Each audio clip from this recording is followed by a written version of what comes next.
Hey yo, great vibes on 10. True squad in the building. Mr. Clean, Candy Cane, Aloe Vera, Butter Pecan, Ronnie Webb, Danger Bun, and Loretta Von Lux. Everybody, everybody sing it loud. Everybody sing it loud. Everybody sing it loud. Great vibes on 10. Everybody sing it loud. Great. Yeah. The van keeps rolling, got the team all set. Chasing down the facts on the internet. Everybody talking, everybody got a claim. But we pull up looking deeper than the fame. Candy cane swinging that candy cane high. Walking through the chaos with a sparkle in the eye. Sweet on the surface, but she call out a lie. Got receipts in the pocket, watch the stories all collide. Must be clean in the middle with the game plan tight. Keeping everybody focused when it turns into a fight. Great vibes on 10, that's the motto every night. Bringing calm to the madness underneath the spotlight. Great vibes on 10. For the win, let the celebration begin. True squad rolling and we're doing it again. Hands up high, let the disco ball spin. Great vibes on 10. Great vibes on 10. For the win, Candy Cane, Aloe Vera, Butter Pecan in the mix, Ronnie Webb, Danger Bun, and Loretta, dropping hits. Great vibes on 10. Yeah, we turning up the room. Scammers get nervous when they hear we're coming soon. great vibes on 10. For the win, That's the slogan we defend. Truth over fiction and we're riding to the end. Aloe Vera cool when the drama gets hot. Smooth like a breeze when the rumors get caught. Everybody panicking, everybody losing track. She brings the conversation right back to the facts. Butter Pecan steady, never rushing the case. Looking at the details, everybody misplaced. Quiet with the wisdom, always keeping the pace. Then she drops one question and it changes the whole race. Ronnie Webb riding through the storm with style. Got a sharp intuition and a confident smile. People tell stories, she can listen for a while. Then she finds the missing pieces hidden under every pile. Loretta Von Lux, now Loretta Von Lux, walking in designer flair. Gold hoops in her ears and highlights in her hair. Luxury coat swinging while she surveys the scene. Spot a fake story quicker than you ever seen. Tiny little diva, but her instincts are elite. She can sniff out contradictions from a mile down the street.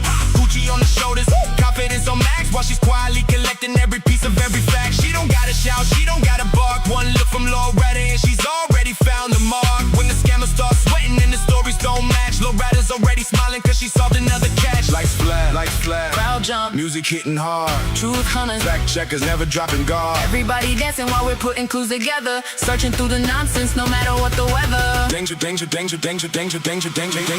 bun. Hopping through the comments every day. Little bunny energy, but she's leading the way. Hashtag save the bunnies, yeah, you know what she'll say. Then she'll uncover 3 mysteries before the end of the day. Curly ears bouncing, got determination strong. When the trail gets complicated, she keeps moving along. People think it's funny till she proves the rumor wrong. Then the whole room singing to the Danger Bun song. Great vibes on. Everybody sing it loud.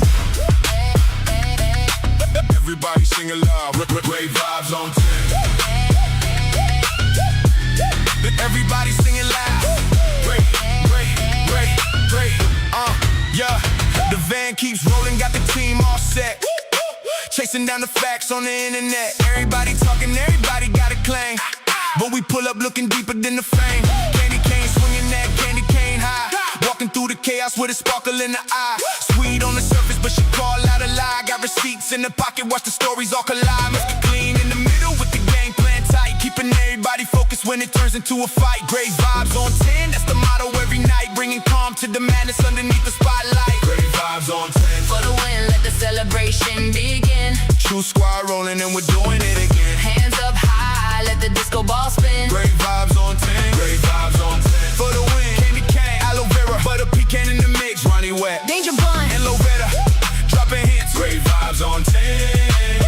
Yeah, we turning up the room. Scammers get nervous when they hear we're coming soon. great vibes on 10. For the win, That's the slogan we defend. Truth over fiction and we're riding to the end.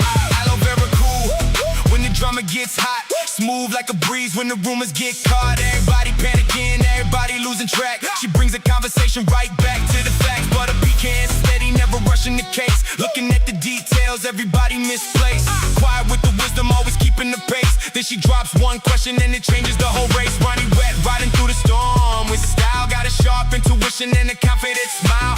People tell stories, she can listen for a while. Then she finds the missing pieces hidden under every pile. Now Loretta Von Lux, now Loretta Von Lux, walking in designer flair. Gold hoops in her ears and highlights in her hair. Luxury coat swinging while she surveys the scene. Spot a fake story quicker than you ever seen. Tiny little diva, but her instincts are elite. She can sniff out contradictions from a mile down the street. Gucci on the shoulders, confidence on max, while she's quietly collecting every piece of every fact. She don't gotta shout, she don't gotta bark. One look from Loretta and she's already found the mark. When the scammers start sweating and the stories don't match, Loretta's already smiling cause she solved another catch. Lights flat, Crowd jump, music hitting hard. truth hunters, Checkers never dropping guard. everybody dancing while we're putting clues together. Searching through the nonsense no matter what the weather. Danger, danger, danger, danger, danger, danger, danger, danger, danger bun. Hopping through the comments every day. Little bunny energy, but she's leading the way. Hashtag save the bunnies, yeah, you know what she'll say. Then she'll uncover 3 mysteries before the end of the day. Curly ears bouncing, got determination strong. When the trail gets complicated, she keeps moving along. People think it's funny till she proves the rumor wrong. Then the whole room singing to the danger button song. Great vibes on 10. For the win, let the celebration begin. True squad rolling and we're doing it again. Hands up high, let the disco ball spin. Great vibes on 10. Great vibes on 10. Mr. Clee holding center, keeping everything alive. Candy cane and aloe vera, always searching what they'll find. Butter pecan, Ronnie wet, danger bond on the run. Loretta Von Lux in designer shades, making fact, checking fun. Great vibes on 10. True squad to the end. Searching through the fiction, letting real stories win. Great vibes on 10. For the win, That's the slogan we defend. truth over fiction, and we're riding to the end. The van keeps rolling, the music keeps glowing, the truth keeps showing. True squad moving. Mr. Clean, Candy Cane, aloe vera, heart of pecan. Ronnie wet, danger bond. Loretta Von Lux, everybody singing loud. Great vibes on 10. For the win, for the win, for the win. True squad in the house. Great vibes on 10. Great vibes on 10.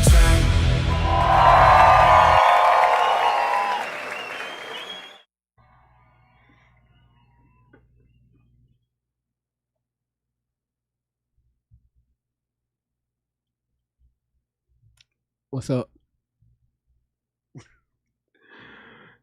What's going on, everyone? This your boy Great Vibes on 10 for the win. Listen, y'all, good to see y'all on this evening.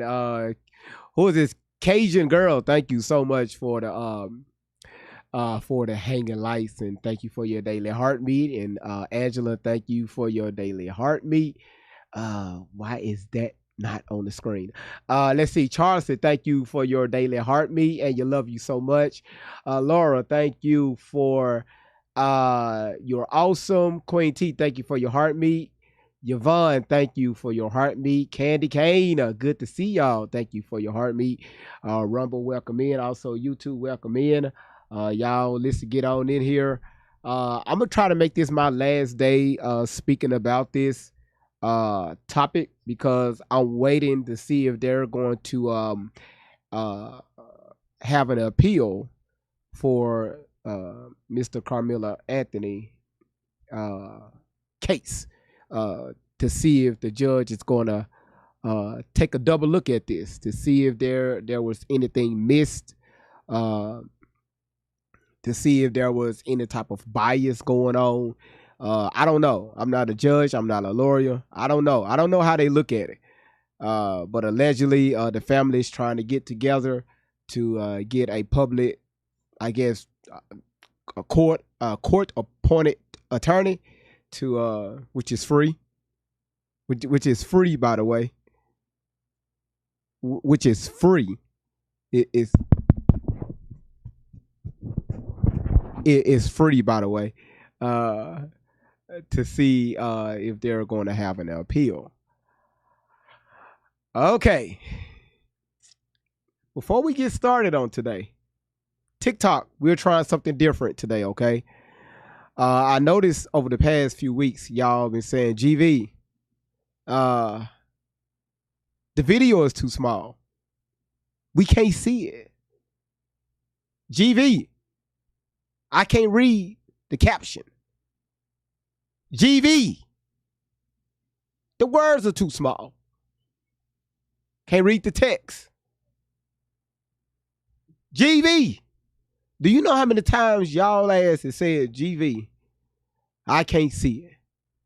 So TikTok, you know what I did for you all? And this is like a little trial era, right? Little trial mode, right?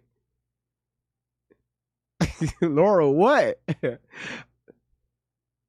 Before y'all click this, all right, this is TikTok only. Before y'all click this, do y'all see in the middle of you all's screen to the right, you're going to see a square. Don't press it. How many of you all see that on TikTok? Drop a 1 in the chat. Q Chaos, how you doing? You should see a box. Don't click it. Y'all see it? If you click that box, it's going to put your phone in landscape mode, and you will be able to see what YouTube and Rumble see. Try it. Tell me what you think.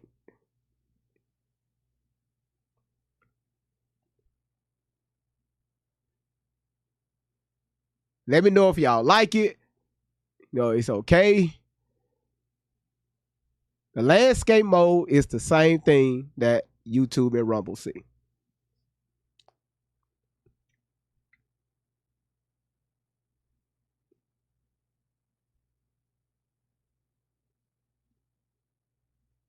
Y'all cool with that?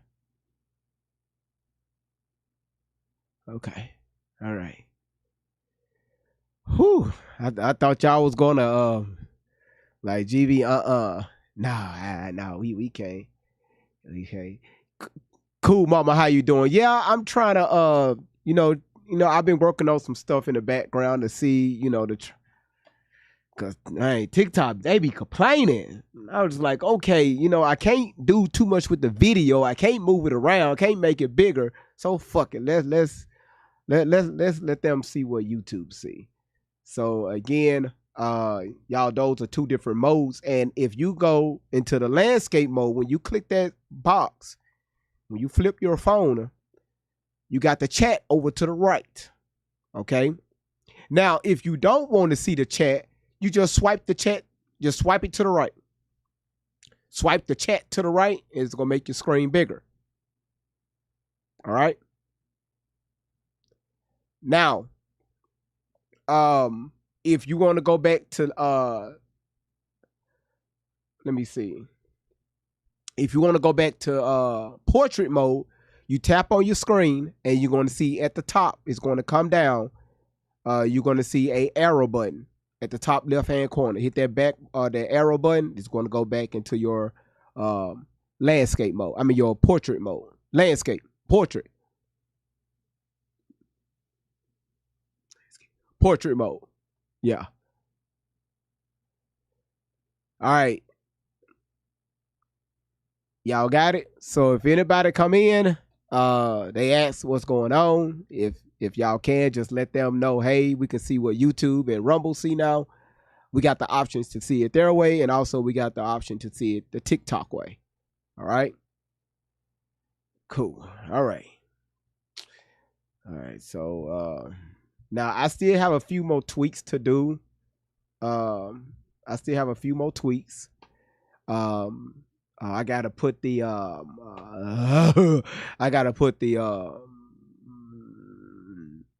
the thing for the gifts. And y'all forgive me. I'll carry. It's no problem. It's no problem. Orchard, thank you so much for the 300 comments to the live platform. Thank you. I gotta put the message up there with the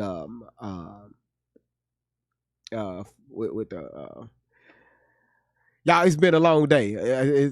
Just forgive me. I'm gonna get into the mode. It's been a long day. I got to get the thing back up for the for the big booty corgi, different things like that. I got to get that back scrolling across the screen. Now, if you still throw it, it's going to show. And also when y'all throw y'all gifts, those particular gifts, you're going to see it's going to be different if you're on TikTok looking on the landscape mode. you're going to see the animations to the right, and you will see the video to the right top, but you will see the animations right below me. All right, so just play around with it, get used to it, and yeah. You said, are we going to talk about irrigation and mapping out? You know what? We're going to get to that.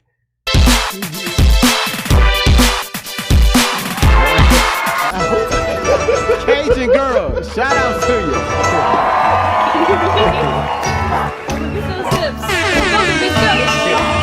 Shout out to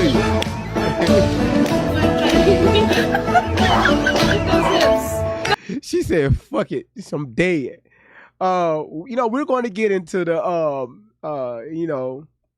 as far as where we're going to draw this line across the US. We're going to get into all that. I'm going to pull up the whole US map. We're going to make it big as hell on the screen, and we're going to talk about where we're going to draw this line. You said, you had me rolling last night. Listen, I got to make y'all laugh. Sometimes you got to take some of the ignorance, the ignorant stuff that you hear on social media, and you just got to flip it into a positive. That's all, just to see how crazy people sound. So you come on this platform saying some ignorant shit, I'm going to ignitize it, not monetize it. I'm going to ignitize it. Let it a replay from last night, just ignorant. Just people. But again, everybody welcome in. Everybody welcome in to the platform. Thank y'all so much for being here. Man, I will say this right here. Y'all, we have to learn how to take things. Yvonne, thank you for the hand hearts. Karen, thank you for the level up sparkles. We got to learn how to enjoy the moment, not taking days for granted. Again, I don't know who I'm speaking to. Cajun girl, thank you for the level of sparkles. I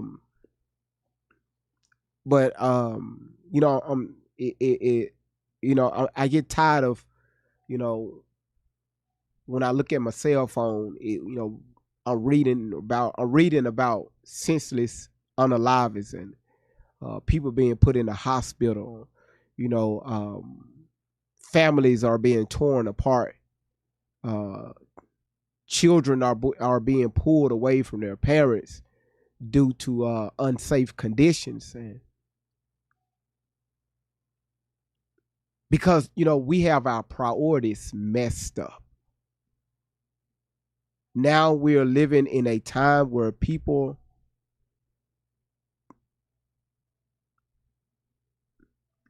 they're moving as if it's just all about me. This is the most selfish time that I'm experiencing my 42 years here on this planet.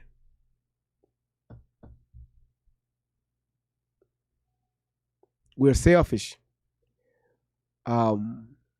We don't know how to say thank you. Some of the smallest gestures, we don't know how to say thank you. Some of us don't know how to say you welcome or hey, how you doing?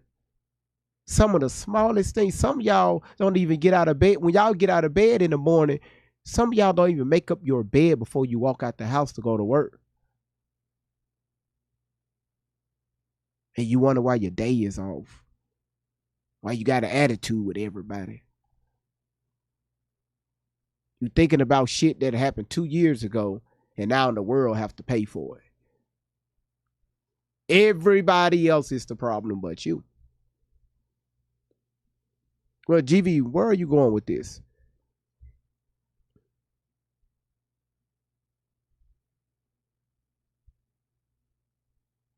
I want to give a shout out. Is Randy in the building? B. Gina, how you doing, sweetheart?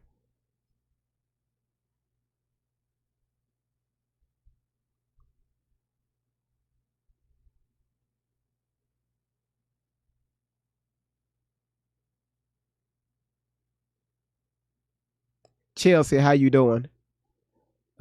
She'll be home soon. Gotcha. Oh, that's right. What about Peanut?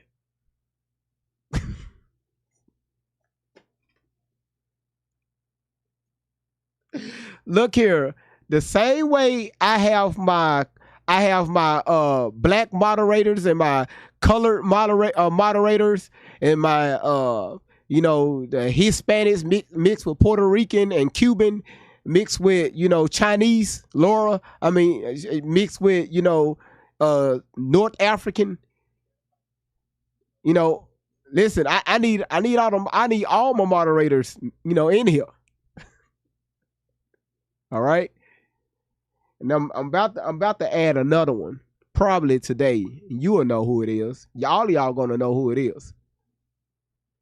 Y'all gonna say, you know what, GVI expected that. Something that they did. I'm not gonna call in the name. Something that they did the other day. How they navigated the live the other day, and I was just like, damn. Hell, I don't need to be behind a fucking microphone.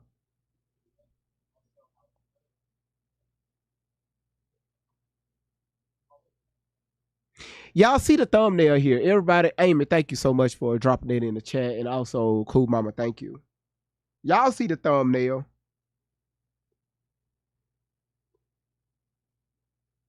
It's amazing how now on my timeline, I'm seeing a lot of this. Again, a lot of misinformation being pushed around the internet. Got people. I watched the video today where, so y'all remember do y'all remember day before yesterday? I played a video with a black young lady walking up to a white man and she started to attack him because she thought he was a juror. Well, he was on a jury stand. Y'all remember that video? Thank you, Cute Chaos. Y'all remember that? So tell me why I get another video come across my screen. And some of y'all may have seen this video.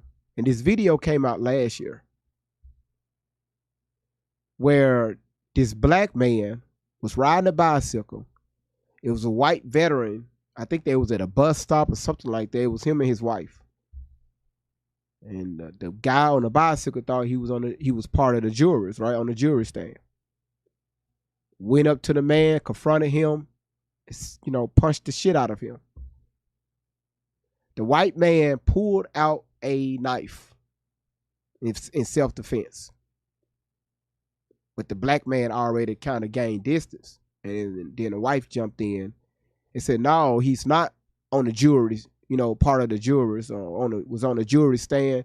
He's a retired veteran. And the black guy he kept talking shit on a bicycle.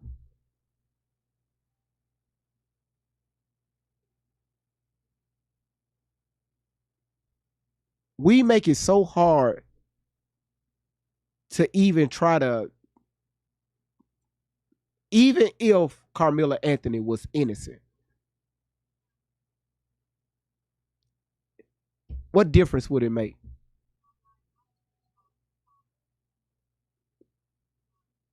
What the fuck? See, if that white man would have stabbed that black dude, oh, here we go. And let me tell you what was stupid about this black man. This BLK man. I think he had on those Meta glasses. He recorded the whole damn thing. Him riding up, going over to the veteran, making assumptions. Michelle, thank you so much. Making the assumption. Punched the man. The man was sitting on the ground. The veteran was sitting on the ground. Punched the hell out of him. Went this way. The veteran jumped up. Black dude gained distance, like he's trying to move away. And that's when he pulled that knife out. Now, if that veteran would have went ham on that black man, it would have sparked another race war. And I could see my people again It doesn't matter if that man would have hit him. Why he got a knife at a bus stop? We would have came up with some of the dumbest reasons to justify any type of criminal act.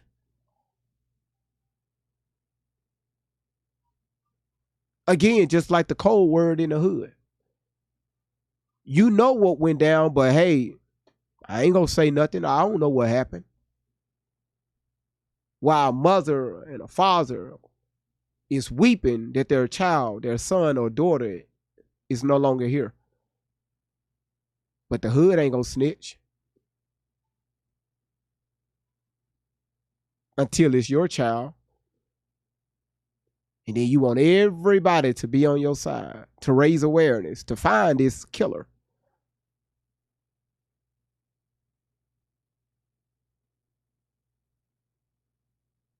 I say all that to say this. It's so easy for people to talk and say we need to do this and we need to do that until death hits your front door. The whole narrative will change then.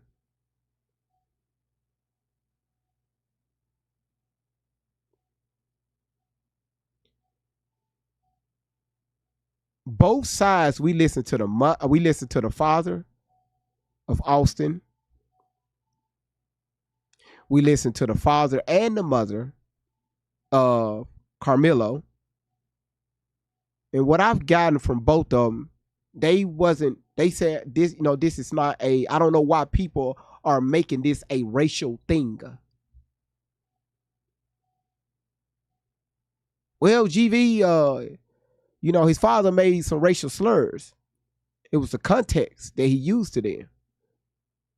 Yeah, there was some things he said I didn't agree with.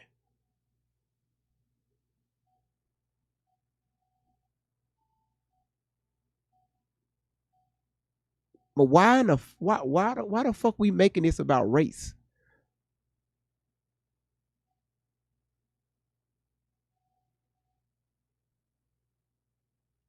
Do y'all remember the young lady that I covered last year? The young lady that unalived herself on the internet.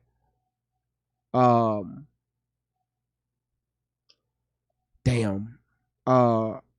Was it Reese? Do y'all remember her name? Y'all, please, if y'all help me out? Riz, thank you. Rizzy. Thank y'all. When that whole situation went down, when it happened that night, I think it happened around 10 o'clock that night, sometime last year, and I did a live on it. Actually, I did quite a few lives on it.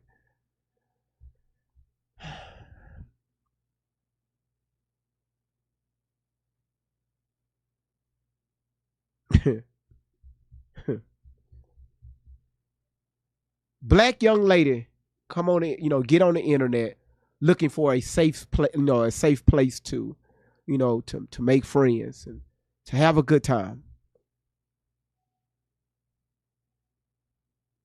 She came on the internet, told her essay story.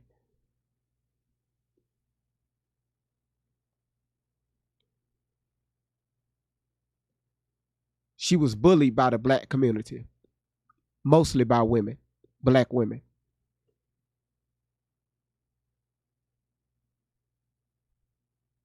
On the internet. Day after day after day after day after day after day after day. It came to the point where she just said enough was enough. And she hung herself. She started, she was live streaming. And she tied some stuff around the ceiling fan while she was live streaming. Put it around her neck. And these women was in the comments still talking about her. I'm not going to say any names, not yet. But go back and look at my live stream that I did. It's on YouTube.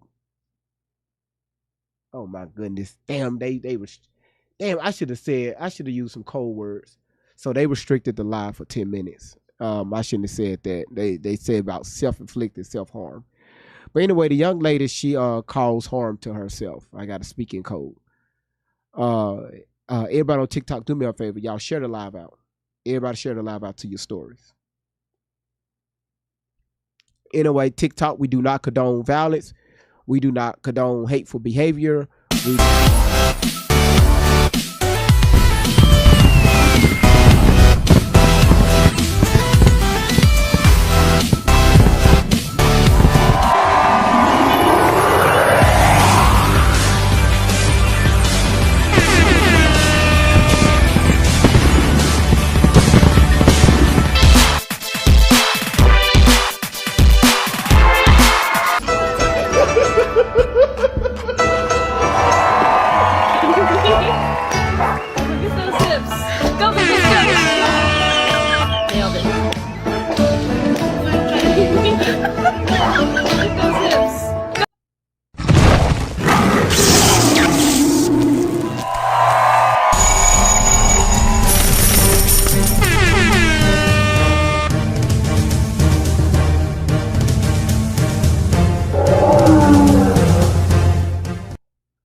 God damn it, Diana, B. Jeannie, Laura, Chelsea, who else?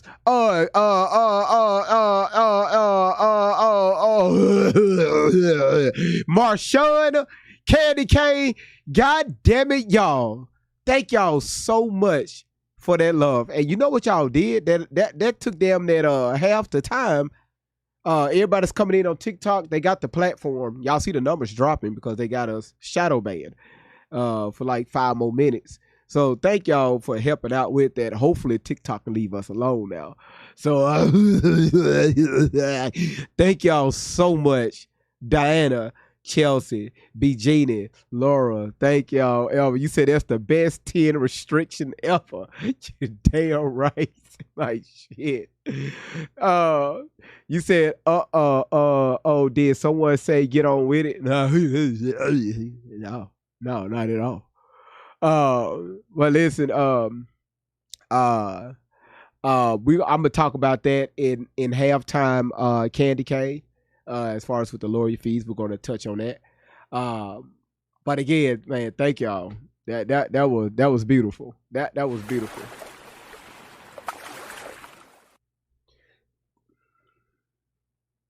See what I'm talking about? See what I'm talking about?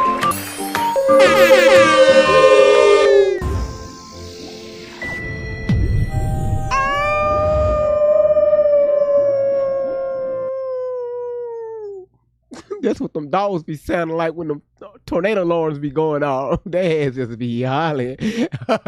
Shout out to Diana. Thank you so much for that. Listen, y'all. Again, everybody, welcome in. If you're watching on TikTok, YouTube, Rumble, everybody, welcome in. No, Virginia, thank you. Thank all of you all, man. Thank y'all. Thank y'all. Thank y'all. Thank y'all. And thank y'all for bearing with me to get myself up. Like I said, it's been a long day today. But again, I am grateful to be in you all's presence. Thank you for allowing me to be here. Because again, I wouldn't be here if it wasn't for you all. All right. Amy, thank you for dropping that. She said, good evening. On to your family members from, she including everybody. Thank you. TikTok, they really took me out the, how many minutes we got left? How long ago did they restrict the platform? Y'all can tell in the numbers. How long ago did they restrict it? Let's see.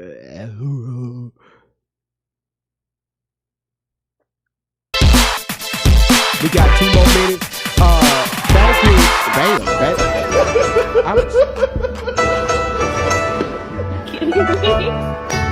Look at those hips. Go, babies, go. Nailed it. Look at those hips.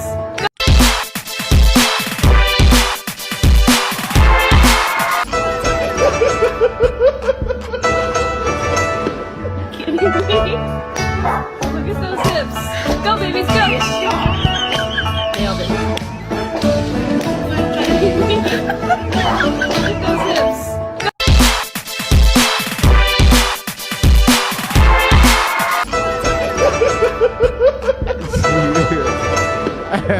But I promise you they did. Look at those hips. Go, babies, go. Nailed it. Look at those hips. Man, this is fucking amazing. That's Diana, y'all. Look at those hips. Go, babies, go. Nailed it. Look at those hips.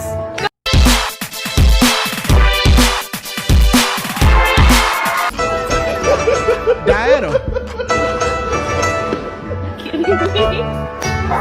at those hips. Go, babies, go. Nailed it. Look at those hips. That was Diana. You said, GV, I swear for God, if that had me laughing. Listen, hey, Queen Momo. Shit. How you doing? You made it in right on time. I mean, you're right on time. Welcome in. As be coming in a whole hour late and think I should supposed to be staring at the chat. I don't be looking at the chat. Welcome in, everybody. Thank y'all.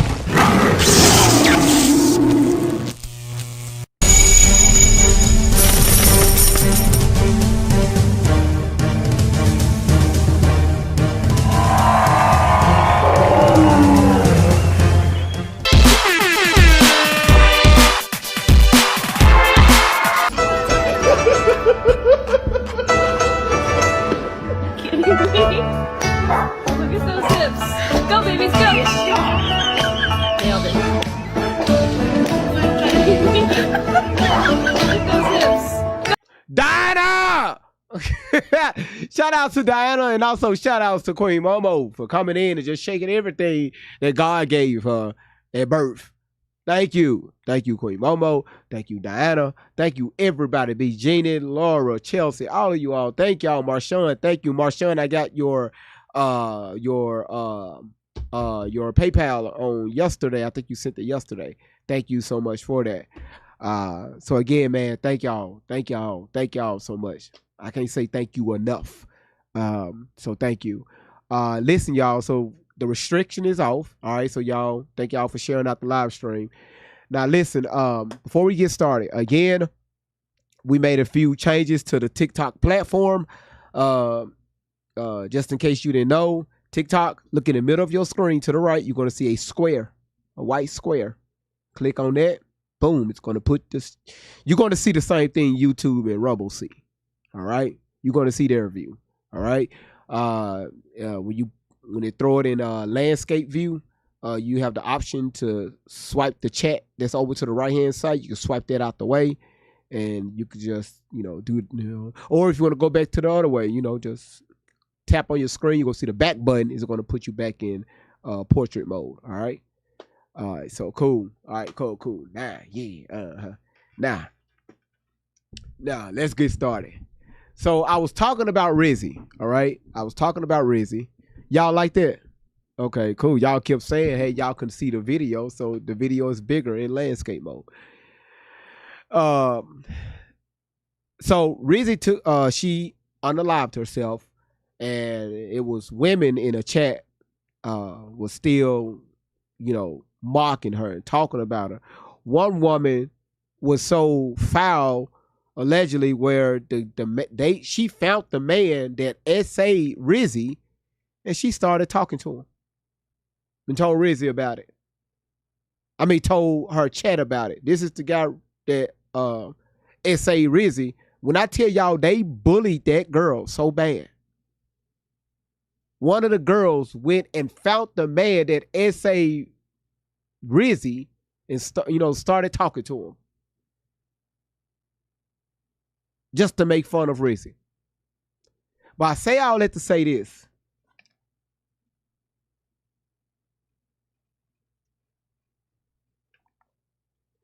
I say all that to say this.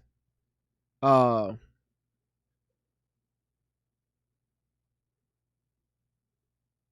was the outpour where this right here was clearly black on black crime, where it was being witnessed? They bullied this young lady to her unaliving.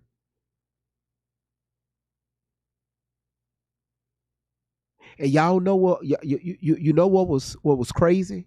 Listen, let me tell y'all what's crazy. Those young ladies that bully Rizzy, they're still on TikTok right now.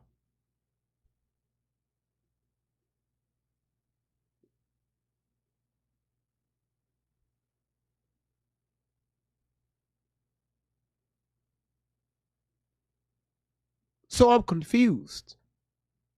I'm so confused.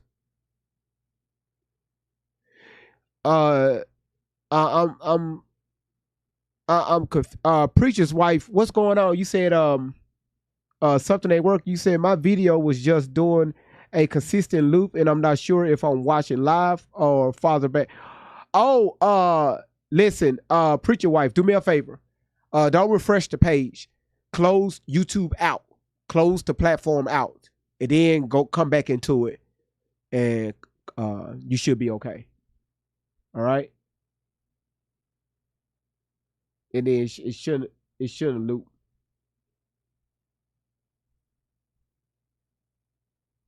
Yeah, because we good right now. We're streaming YouTube. The signal is excellent.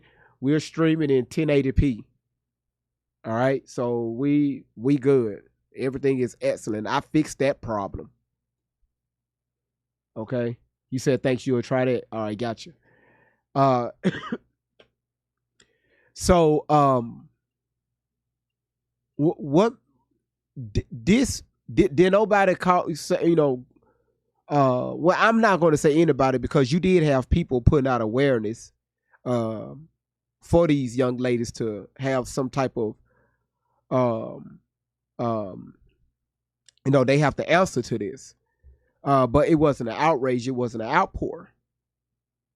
But for some odd reason with this right here, a crime that none of us witnessed. Because it's a different skin tone. Look at the black community. Look at the white community. But right now I'm not dealing with the the YT community. I'm dealing with the black, the BLK. Look at us. I out here acting a damn fool.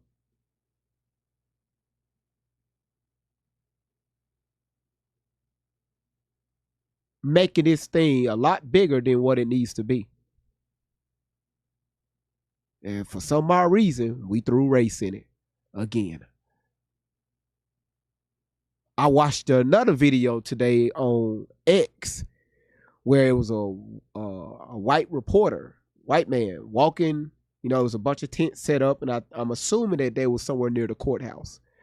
And he was reporting outside, and it was a bunch of like signs, and he was reading out the signs. He's reporting, right? You could do that. You're on public property, freedom of speech, Miss Outlaw, freedom of speech. So it was some tents set up, and so he went over there to ask questions. Hey, what you think about the situation? And the moment the man walked over there, all those black women and one black man, all those black women, one black man, it was a tall black dude with dreads.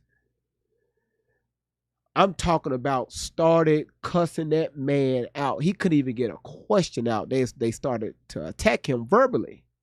And then they proceeded to start throwing water bottles at him as he was walking away.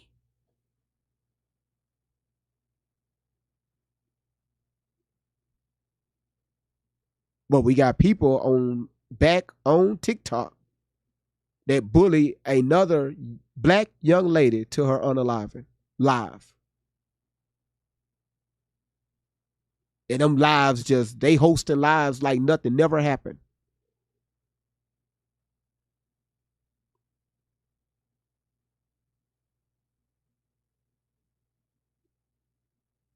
Tea Time ran over a YT man back in November while she was,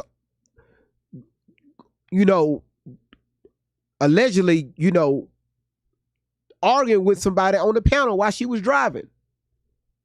Unalive a YT man with a truck.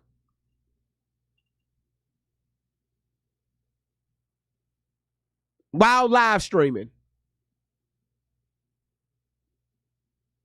Then lied to the police about what happened. She's back on TikTok.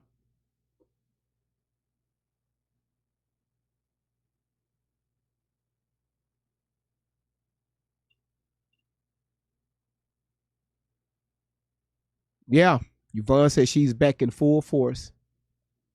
I know. I see it.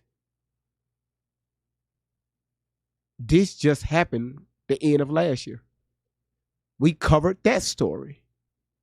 But I didn't see the outcry and the outburst around all social media platforms. Not from the YT community.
Damn! God damn!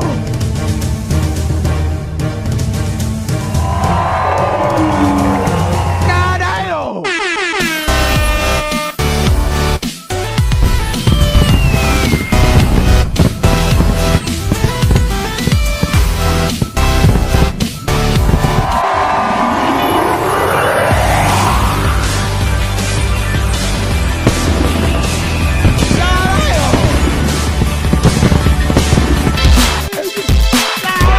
But I cannot see, I'm legally blind.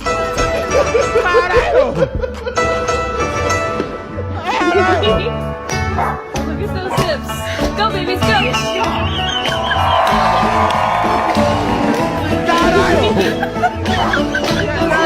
Look, y'all. Diana.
Y'all, it's three more.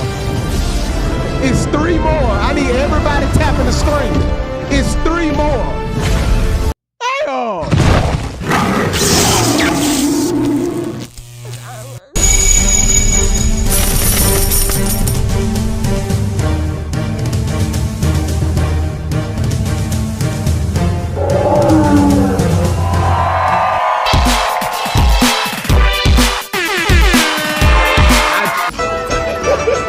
I just. Go,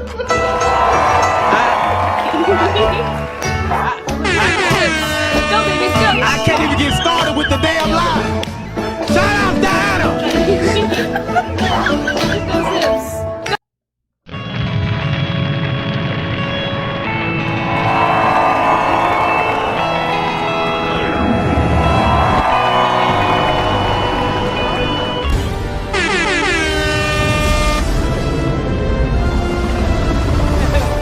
Shout out Diana.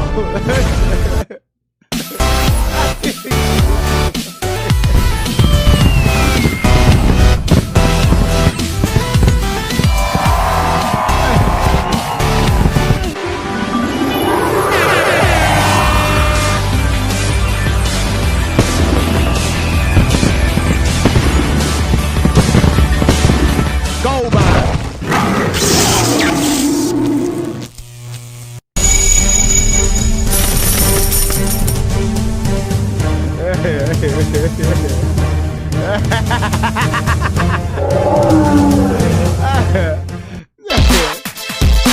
Y'all, this is it right here. This is the last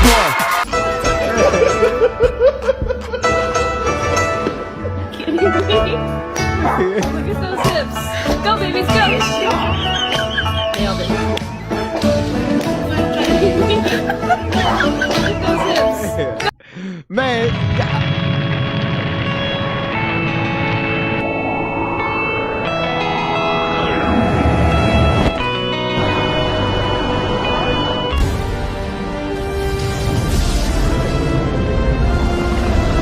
Oh, it's one more after this. Damn.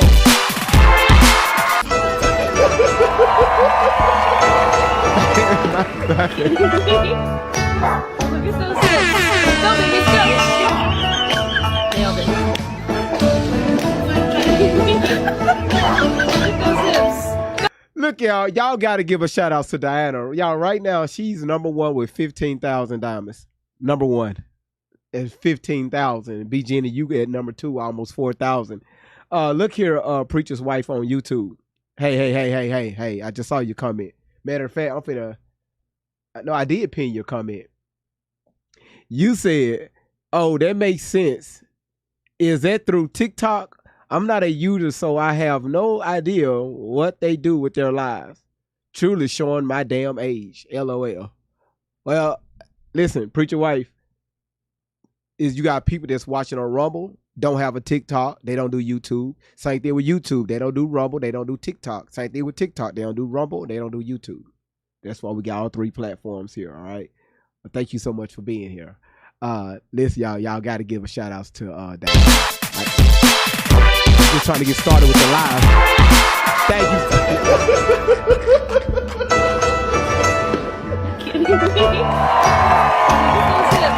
Go, babies, go. Nailed it. Those hips. Thank you so much, Queen Momo. Q Chaos, thank you so much for dropping that in the chat on YouTube. Thank you for putting that up there. Thank y'all. Listen, thank y'all so much. But again, we finna go ahead and get started. Shit. That was a lot. That was damn near 30 minutes. So that was the deal with Rizzy and T-Time, the young lady that unalived a YT man. And again, you didn't see the YT community going out, starting riots, talking crazy and all this other crap. Because again, she did lie to the police. We covered the story. Now we have this man. Again, people are going around social media alleging, hey, I seen the video. Let me tell you what video y'all saw.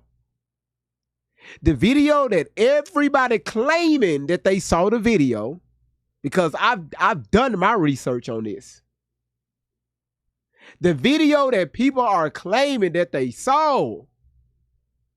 So you have, y'all know, if you go to any stadium, you got them huge, tall lights that shine down on the field. The camera angle that a lot of people is talking about, ooh, I saw the video. Ooh, look at me, I'm important, I saw the video. The camera was attached to that pole. When you zoom that camera in to where that tent was located, you drop pixels, P-I-X-E-L-S. You drop them. So guess what that does to the picture? It distorts it. So you can't tell who the fuck is who. You don't nobody have actual video footage on what happened under that tent. No one. And I stand 10 toes down on that. Because believe me, I searched my ass off. Ready, be quiet. I'm from the South. So again, stop believing motherfuckers on social media. Everybody is just doing shit just for clickbait. We're going to get to that, Peanut. We're going to get to that because I have that information. She said, well, she said, but the courts do apparently, right? I'm gonna let the video speak for itself. I got all that covered. Because hopefully tonight is going to be the last night I deal with this.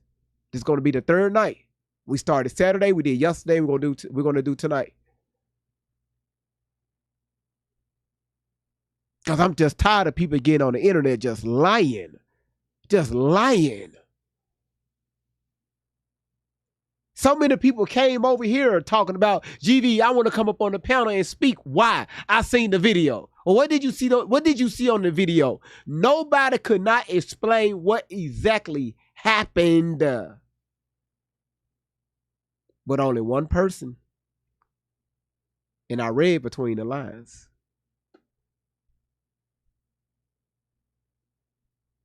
I want y'all to listen to this video. Now, listen, if you're watching on TikTok again,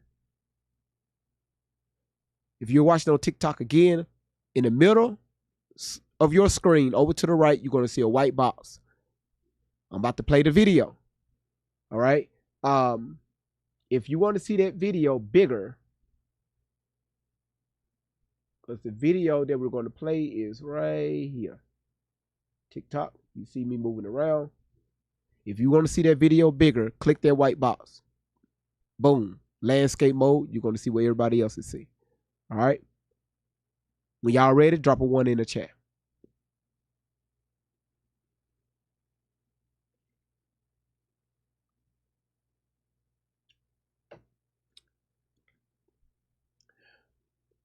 All right. Okay.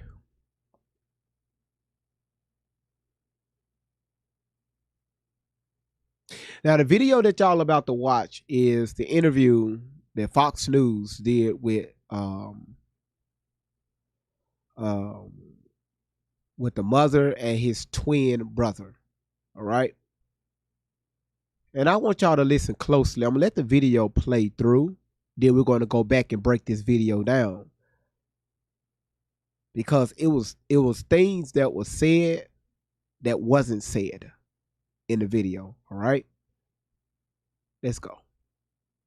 It's a terrifying, gut-wrenching, incomprehensible scene in Frisco, Texas, just 20 miles north of where I sit here today. A high school track meet yesterday turned deadly. 17-year-old football star Austin Metcalf was stabbed in the heart and left to die in his twin brother's arms after a fight broke out yesterday. The suspect was allegedly told he was sitting in the wrong seat in the stands of the stadium before drawing a knife and attacking Austin. Police have yet to reveal what led up to that moment, but we do know the other student has been charged with murder. Joining me now is Austin's mother, Megan Metcalf, and his twin brother. Now, listen, y'all. If you're watching on TikTok, while this video is playing, please do your boy a favor. Tap the hell out the screen, please. Tap it, please, please, so the live don't get restricted again. All right. You say OMG, I forgot when you used to do landscape mode when I first started watching you. Yeah, So now again, Peanut, people were complaining that the video was too small to watch. So now they get to see what YouTube see. All right. All right, y'all listen up. Brother, Hunter. Megan, Hunter, thank you for being with me today. I can't imagine how difficult of a day, and I have to start with how sorry I am of what you're going through this morning, this afternoon. I think I'd like to just start. I'd love to just start with tell me about Hunter, if you could, Megan. Tell me about your son.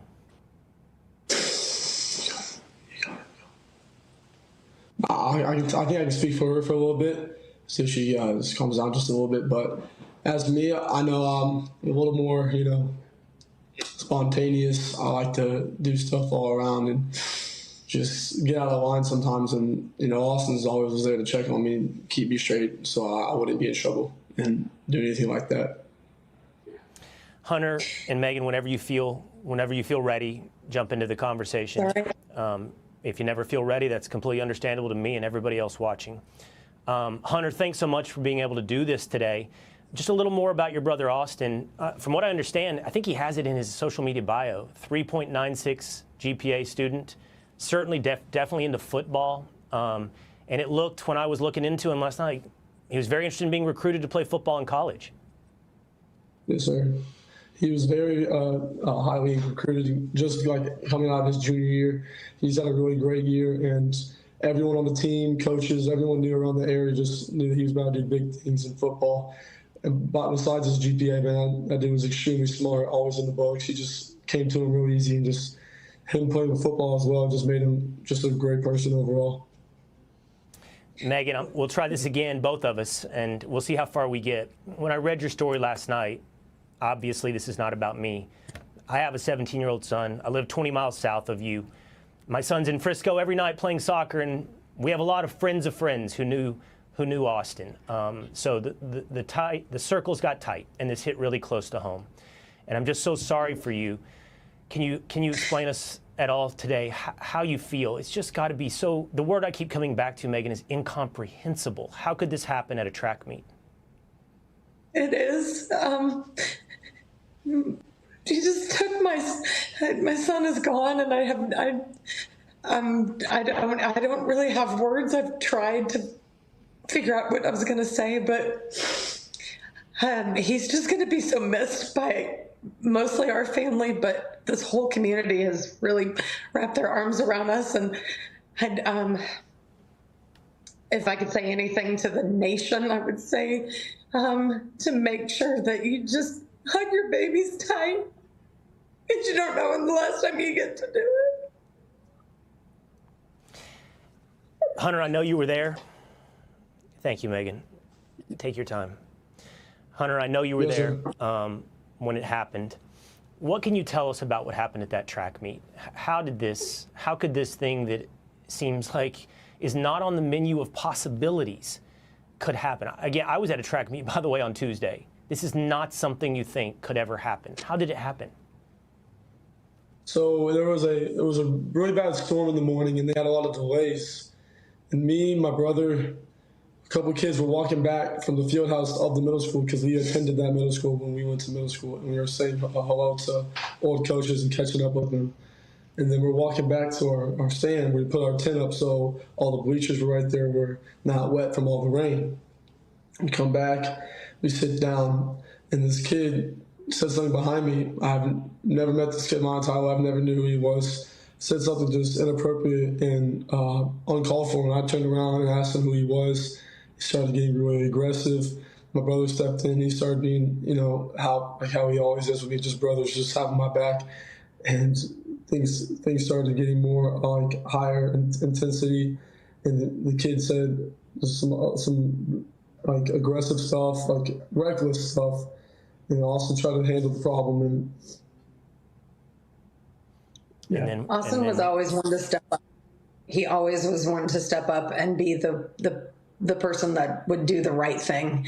And he was doing the right thing by saying to this gentleman that you're not supposed to be in this tent. This is because they have personal items there.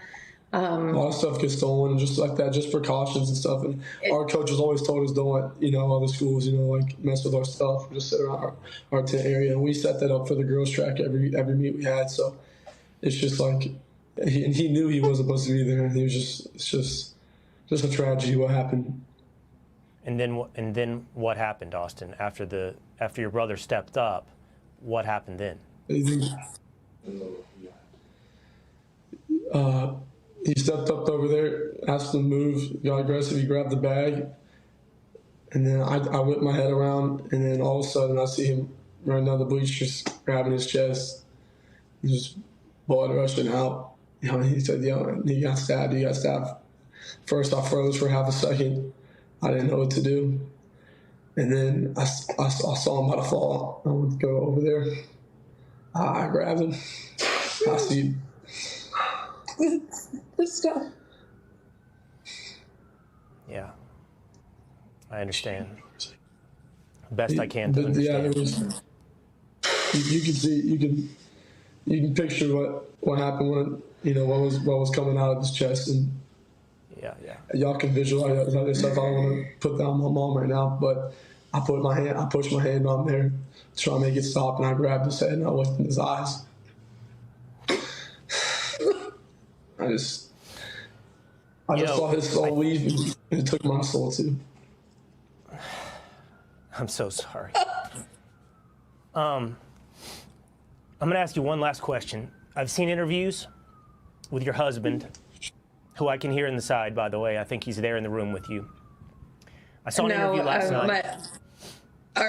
Okay, someone else. Yes, okay. Yes, sir. But We're going to go back and break this video down, y'all. I have seen interviews with your husband in the last 24 hours, and it was remarkable to me that I heard your husband say, within hours of this, that he forgave this other young man, and he got there so quickly. And I honestly don't know that I could, and I just want to see, and I don't know that there's a right or a wrong place to be, especially as quickly as this has happened. Megan, how do you feel on that front today? I am not like their dad. I am so angry at that boy. And it's just not fair. That's all I have. I understand. I'd like to say That's not is, fair. I'd like to say is, it's forgave, not forgotten, but I'm not at that point yet to forgive that kid for what he did to my brother. Because, 17 years, my best friend just there and in the blink of an eye, I lost him. So I'm not at that point to forgive and forget, but eventually I will. But I pray for his family. I pray that they understand what we're going through as well. I just pray for everybody. I totally understand where both of you sit today on that front. I don't know that I could either. That's why I found it remarkable when I heard that from your husband. But everyone has to go through this their own way. I just pray that God goes through this with you both and your husband and the rest of your family. And I really appreciate you sharing this story with me and the rest of the nation. Megan, Hunter, thank you. Our prayers remain with you. Thank you, sir. Okay. I'm going to take this back to the, let's go to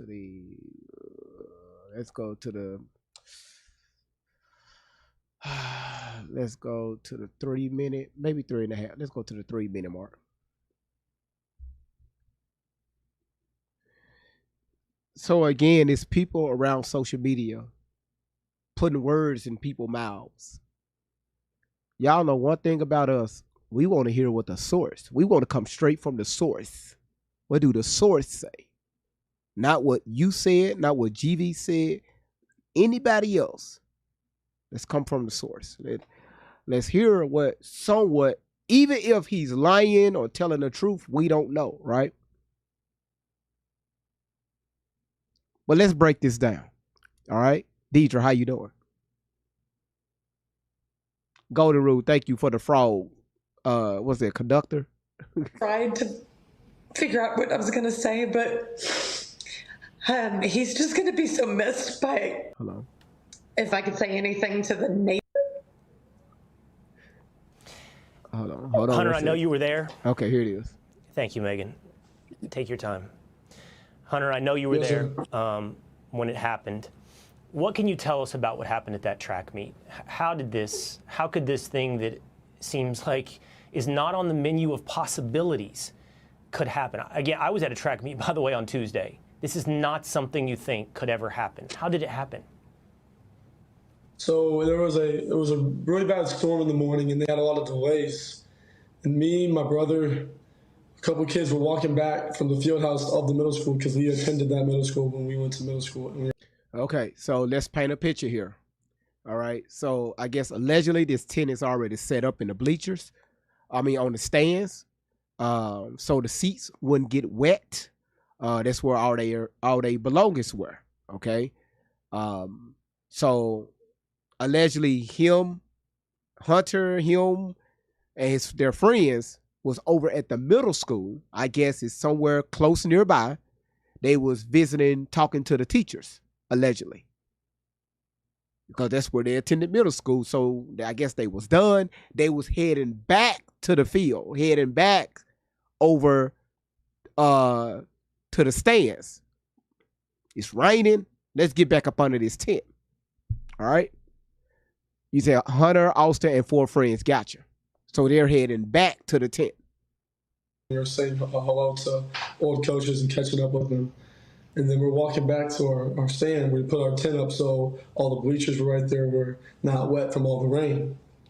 We come back, we sit down, and this kid said something behind me. I've never met this kid in my entire life. I never knew who he was. Said something just inappropriate and uncalled for, and I turned. Okay. So according to him, the twin brother, what he said, when they got under the tent, sat down, what's the young man's name, y'all? The black boy name. This a damn shame. This is a damn shame.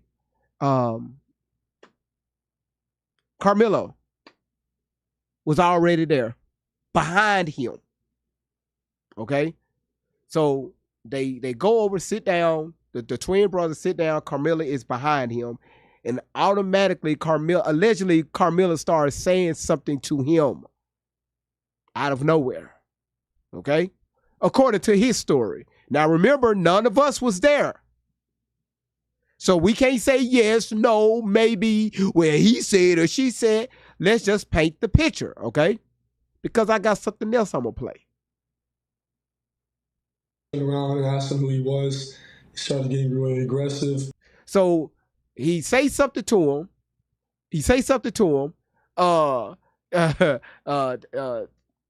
The twin brother turn around like, like who you talking to?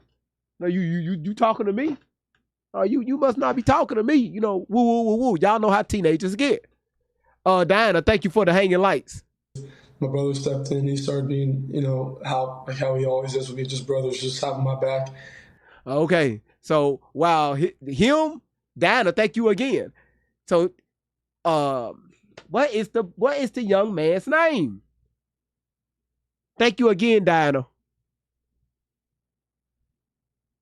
Y'all, hold on, y'all. Listen, just hold on. I'm just acting it out, okay?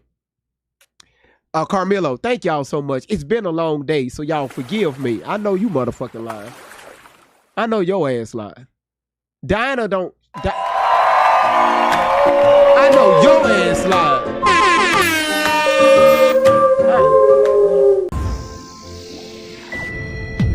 But I cannot see. I'm legally blind. See, what Diana will do, Diana will throw some stuff. She'll wait like 30 minutes, and then she'll just throw 15 minutes worth of gifts. And then she'll wait like 2 hours, and then she'll come back again. Then she'll put in the chat, okay, I'll go sit in my corner. So shout outs to Diana. Thank you, sweetheart. So I'm gonna just say Milo and Austin. Okay, so Austin, twin brother, he sat down. Carmelo started saying something to him. He turned around. They started mouthing off. Austin come over to say, hey, you talking to my brother? What's the problem here? All right. And things started getting more like higher intensity. Okay. And the kid said some like aggressive stuff, like reckless stuff. Okay, so Melo started saying reckless stuff. That could mean 1,000 different things. And Austin tried to handle the problem. And Austin tried to handle the problem. So that's my question. If Melo was saying some crazy aggressive stuff and Austin handled that, what was that handle? Was it verbal or was it physical? Okay, again, it's a lot of things that's being said that's not being said. All right. And notice he just paused. See, that what took me right there. And look how the mama just looked at him. He just paused. Right after that, he just paused. And I told y'all I'm big on body language. He paused. Mama looked at him. What the fuck happened? What did Austin do? Now, I'm not saying he did anything, but that body language, the way mama looked at him, that pause, something happened. Austin did something, allegedly. Again, I could be wrong. Let me rewind this just a little bit so y'all can see what I'm talking about. If you're coming in on TikTok, click that little white box in the middle of your screen over to the right so you can see the video bigger. All right?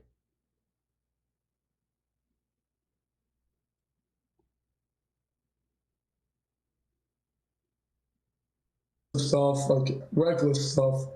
Austin tried to handle the problem. And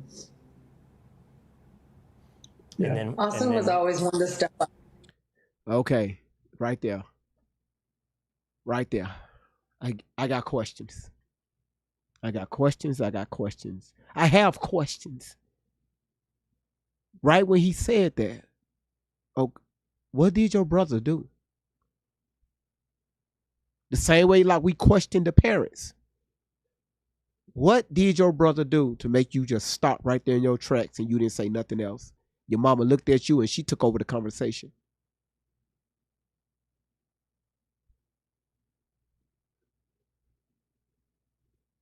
he always was one to step up and be the person that would do the right thing. And he was doing the right thing by saying to this gentleman that you're not supposed to be in this tent. This is like, because they have personal items there. A lot of stuff gets stolen just like that, just precautions and stuff. And our coaches always told us don't let, other schools, like mess with our stuff. Now, listen, I got that. I'm sorry, y'all. I'm having trouble with this, okay? Again, what the fuck happened when your brother stepped up to handle the situation? What happened? Because y'all notice he didn't go into detail. Normally, if you're there and you're witnessing something, especially if you're a sibling, you catching everything because your ass jumping in it too. Trust me, I know. You're jumping in that squabble too. You throwing hands too. Everybody, tents moving, book bags getting thrown, bricks getting thrown. I'm talking about everything getting thrown. Y'all seen what happened out there on the cruise ship? Chairs getting thrown. I'm telling y'all. If you got siblings, you know.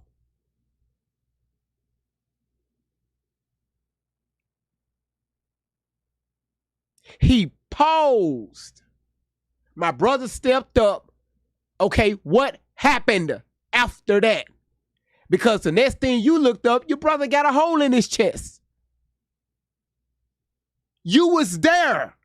You saw the hole in, you saw everything. Again, you were hiding something. That's why the mama took over the conversation. Our tent area, and we set that up for the girls' track every meet we had. So it's just like he knew he wasn't supposed to be there, and it's just a tragedy what happened. And then what happened, Austin? After your brother stepped up, what happened then? Watch this right here. That's a great analogy. Rescue said you also have to remember that it was less than 24 hours after the incident. That's why they say the first 72 hours of any incident to this magnitude is very important. You gather the witness, you get statements, anything is very crucial within the first 72 hours because it's still fresh on the brain.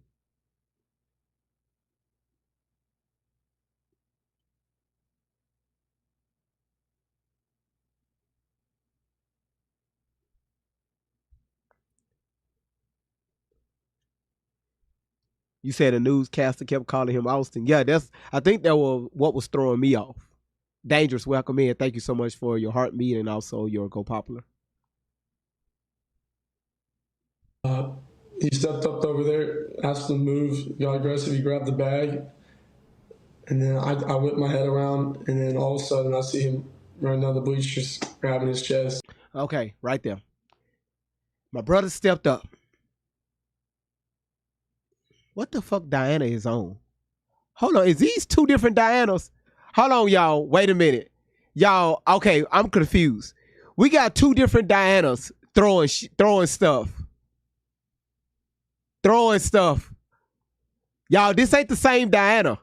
Nuh-uh. Listen, the other Diana, this Diana is just, you see it, right? Just Diana, D-I-A-N-A, okay? The other Diana has a, now watch. Because I was watching it closely and I was like, hold on, wait a minute. Okay, the other Diana has a animal and it's Diana 08337. Yeah, it is two different Dianas. It's over. Y'all look on, okay, TikTok, hit that white screen over to the right-hand side. That's in the middle. That little white square in the middle on the right. TikTok, hit that. When they go in landscape mode, it's going to show you your top gifters. Look in the middle of the screen. Two different Dianas.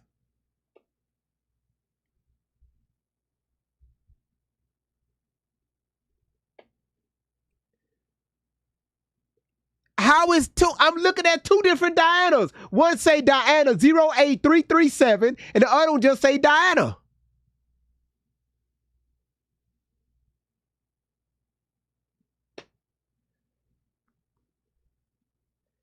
Well, Paul Gore, if you don't want to be here, take your ass the fuck out of my life.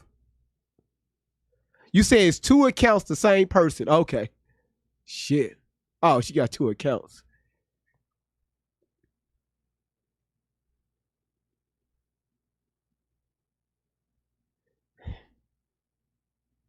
Oh. Yeah. Shit.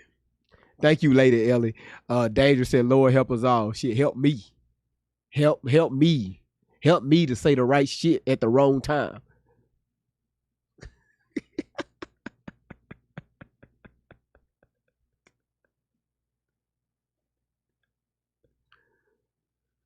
Talk about you worried about the gift. You better tell these people thank you. These folks ain't got to they ain't got to give your ass a daily heart meat. But your ass in the comments mad, Paul.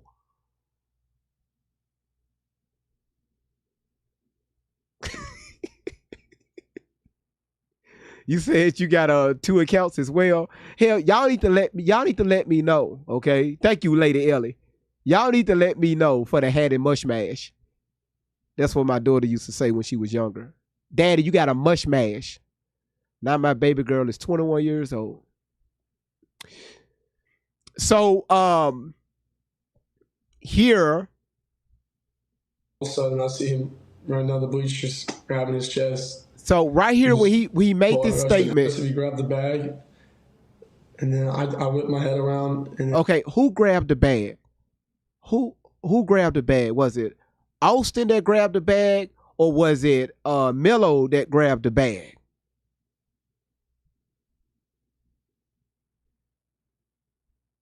got aggressive. He grabbed the bag, and then What happened then? He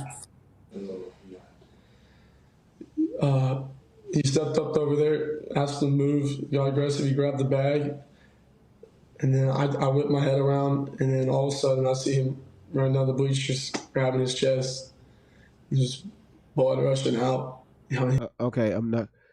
So okay, yeah, it was Melo's bag, but who grabbed? He said he went up there non-aggressively, grabbed the bag, and then that's when he started going down the stairs. I guess the bleachers. Holding his chest. So who grabbed the bag? Was it Melo? Was it Austin? Well, we're going to get to all that very shortly.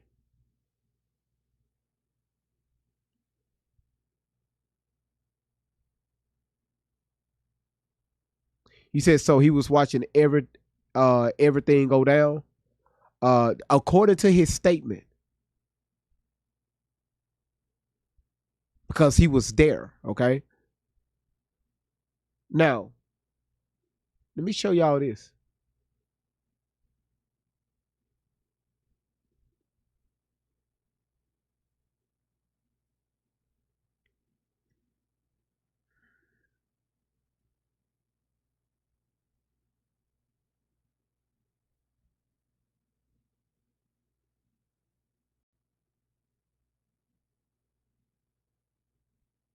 You were so worried about giving people thanks for giving you gifts. Get back to the video. I ain't got shit else to do but watch it, but I'm gonna tell you how to run your life.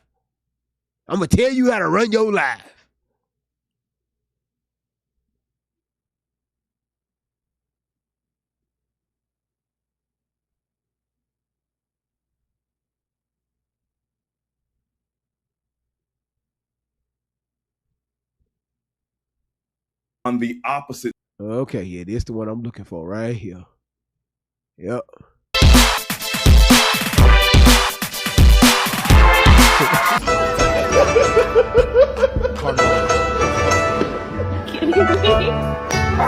at those hips.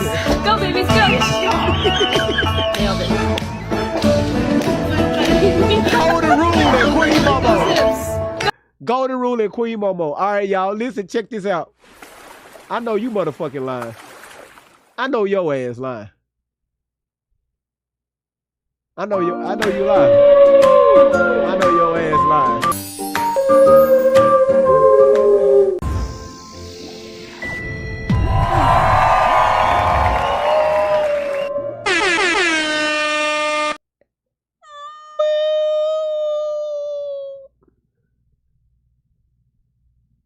Y'all watch Paul get mad in the comments. Why you doing all that mooing?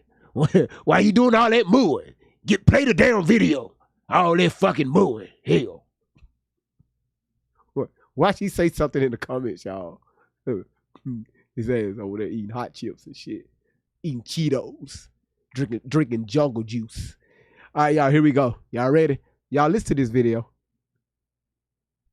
Story, convicted him of murder and sentenced him to 35 years in prison. Y'all know y'all wrong. Come on. I swear to God, I'm sick of this. Now the aftermath of a trial the judge did not allow the nation to see. Again, if you want to see the video bigger, TikTok only. If you want to see the bigger video, you're going to see a white square in the middle of your screen to the right. Click that white square. Booyah. Austin's father setting the internet on fire after live streaming his raw emotions, and a public debate about what the surveillance video the judge kept from the public actually shows. And of course, the appeal. Will Carmelo Anthony get a second chance? So many reactions, so many unresolved issues after this dramatic verdict in Texas. No cameras inside the courtroom for the trial, now creating chaos after the trial. People are actually debating what the surveillance video showed, what the evidence means, what the witnesses testified to. Meanwhile, Austin Metcalf's father, raw and emotional, live streaming on the internet. What will happen next? I'm Vinny Politan. Let's investigate. You're leaving money on the table. Not because your content isn't good, but because the tools you're using weren't built to help you earn sustainable revenue. Beehive is the all-in-one newsletter platform to run your digital.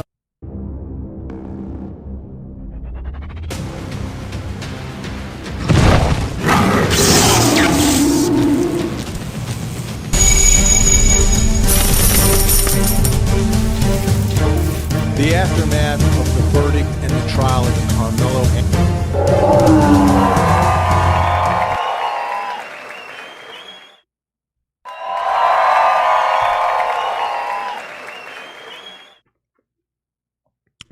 Thank you, Diana. Queen T, what? I was trying to get to my chair. What? I was trying to pause the video. Wait. Anthony Austin Metcalf case has not calmed down at all. As a matter of fact, it may have turned up a little bit in terms of the intensity of the public debate that is happening now. And it's all because this judge made a mistake. A mistake when he banned cameras and microphones from inside the courtroom. When you have a case that the public is invested in, the public is debating, and has caused conflict within your community, the remedy is transparency. Let the public see and hear all the evidence so they may understand. They may not agree with, but they may understand how the jury reached their verdict. But this judge did not do that, and we have chaos now. There is actual dispute about what the surveillance video shows. It's a piece of evidence that is part of a public record that everyone should have seen by now. They should have seen it during the course of the trial. That should have been televised. And all of a sudden, then maybe some of the debate would go away because you have people saying that it shows one thing and the other side is saying it shows something else, and maybe it shows absolutely nothing. But the public doesn't know because the public didn't see it. All because of the judge's mistake. We're still debating the evidence here. We're still debating what witnesses actually said. Because no one is getting anything firsthand. You're getting it secondhand. And many of the people delivering the messages have an agenda. So everything gets shaded and twisted. That's why Court TV puts cameras and microphones in there so the public can see and hear the evidence and make their own minds up. The judicial branch is part of our government. It doesn't belong to any judge. It doesn't belong to any lawyer. It belongs to the people. Mm-hmm. Speaking of people, something else that happened in this case. The judge issued a gag order, which, there's a First Amendment right to speech, and the gag order is something that should be Yeah, Miss Outlaw, you hear that? Okay. narrowly addressed. And Austin's father, his son was stabbed to death, and he hasn't been able to talk about this. Well, he finally did in a live stream that everyone is talking about. A whole roller coaster of emotion and issues that he is talking about. And some of those pieces of what he's saying, extremely controversial from both sides, and everyone is reacting to this. So let's start there. There was a podcast on Rumble from Jinxed SIP, interview with Sarah Fields. It was an interview, but it was really Austin's father speaking for 10 minutes at a clip in between questions. Here's part of what he said. And again, it's only a small part. Drew Anthony, Kayla, those are the parents of Carmelo Anthony. You're cowards. You wouldn't even show up for your son's sentencing or victim impact statement. You abandoned your kid. You left him there. I guess he's no more use to you because you can't get any more GoFundMe money or GoSendGo money. You are grifters. You should be ashamed of yourself. Okay, there's really bad blood between Austin's parents and Carmelo's parents. And he's making an allegation here that they abandoned him there. Well, we don't know. No cameras, no microphones inside. We don't know who was where when all this was going on. But that's an allegation. And it's a demonstration of how bad the feelings are in this community, manifesting itself now through the victim's father. We go back. You never once admitted or took accountability. You tried to play victim. The real victim is the one who died, not the one who shoved the knife in his chest. It was a self-defense case, so both sides are claiming victimhood. The jury makes the determination based upon the evidence that the public did not see. Here's another part that he addressed, which was a big part of this story initially. I come to pray with you and show the world we can close the gap of this unbelievable racial divide. And what did you do? You widened that gap even further. He kicks me out of a press conference. Oh, funny. I was somewhere I wasn't supposed to be, but I left when asked. I didn't stab anyone. I dare you to let me build you a completely free e-commerce store. So there was a press conference that was held by Carmelo. Damn. He throwing jabs for real. Now, I know y'all remember when we played this video. I think it was Saturday when we played this. The video of Austin's father. Damn, that 6 hours long when we streamed that live. But I missed that one. But yeah, he's throwing jabs.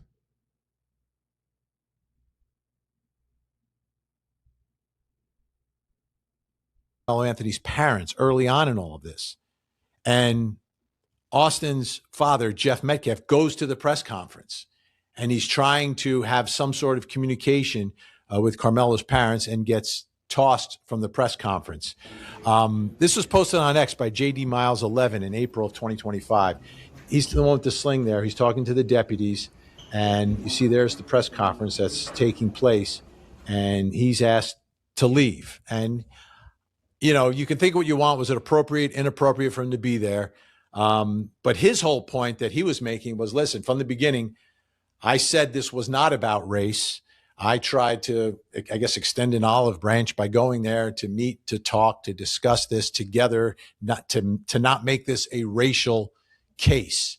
And that was part of his point in what he was saying in these rants on the live stream. I want to put something else up for you here because Carmelo Anthony's parents have now spoken. They went on the Breakfast Club, an extremely popular radio / podcast show. Mimi Brown said, and that's who's interviewing them, what did Carmelo tell you happened that day at the track meet? This is Drew Anthony, what he says. I mean, he was sitting there seeing his friend. If you once get the reports and everything, he was actually, his girlfriend's cousin invited him to the tent. So they went, invited him to the tent. It was just, hey, what's going on, such and such. It was raining. He sat there. Then the next thing you know, you have these two guys who approached him. Even seeing the video in court, it was like, I know y'all see this. Okay, let me pause it. Again, this is why I played his brother first. His brother said when they walked in the tent, he sat down, Melo was behind him. He didn't mention nobody else. The father said he was there because he was invited by friends.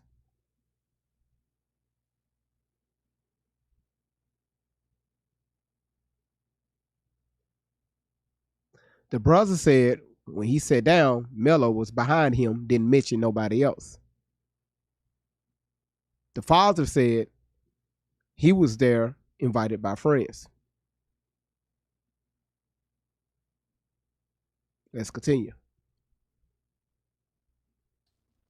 And this is the part that stuck out to me, is that Drew Anthony, Carmelo's father, says, hey, listen, that video shows what happened. But the question is, did it? Okay, so let's bring in Court TV anchor Cody. Now I need y'all to listen up to this, okay? Before I start this video, I need everybody on TikTok, again, YouTube and Rumble, welcome in. Thank y'all for being patient. TikTok, again, while the video is playing, I need y'all tapping the screen, sharing the live out. But the best way to do it is share to your stories, okay? TikTok will push it out more that way. And also, if you're new to my platform, just hit that follow button at the top of your screen. And if you haven't given your daily heartbeat, let's hit that daily heartbeat. And also, if you want to see the video bigger, click that little small white box in the middle of the screen to the right. Boom. You're going to see what YouTube and Rumble see, all right? And the video should be up to the top right-hand corner, all right? Queen Girls, thank you for sharing the live out 1.3 thousand times. God damn. All right. The top tappers, yes, we do see them. We got Queen Nia, see that number 1 with 17, almost 18,000 taps. Diana, Diana from both her accounts, she's at number 2 and number 3. Both accounts sitting at 99, almost 10,000. And then you got Miss Baker sitting at 9,600. So again, thank y'all so much. All right. All right. Thank you so much, Queen Girls.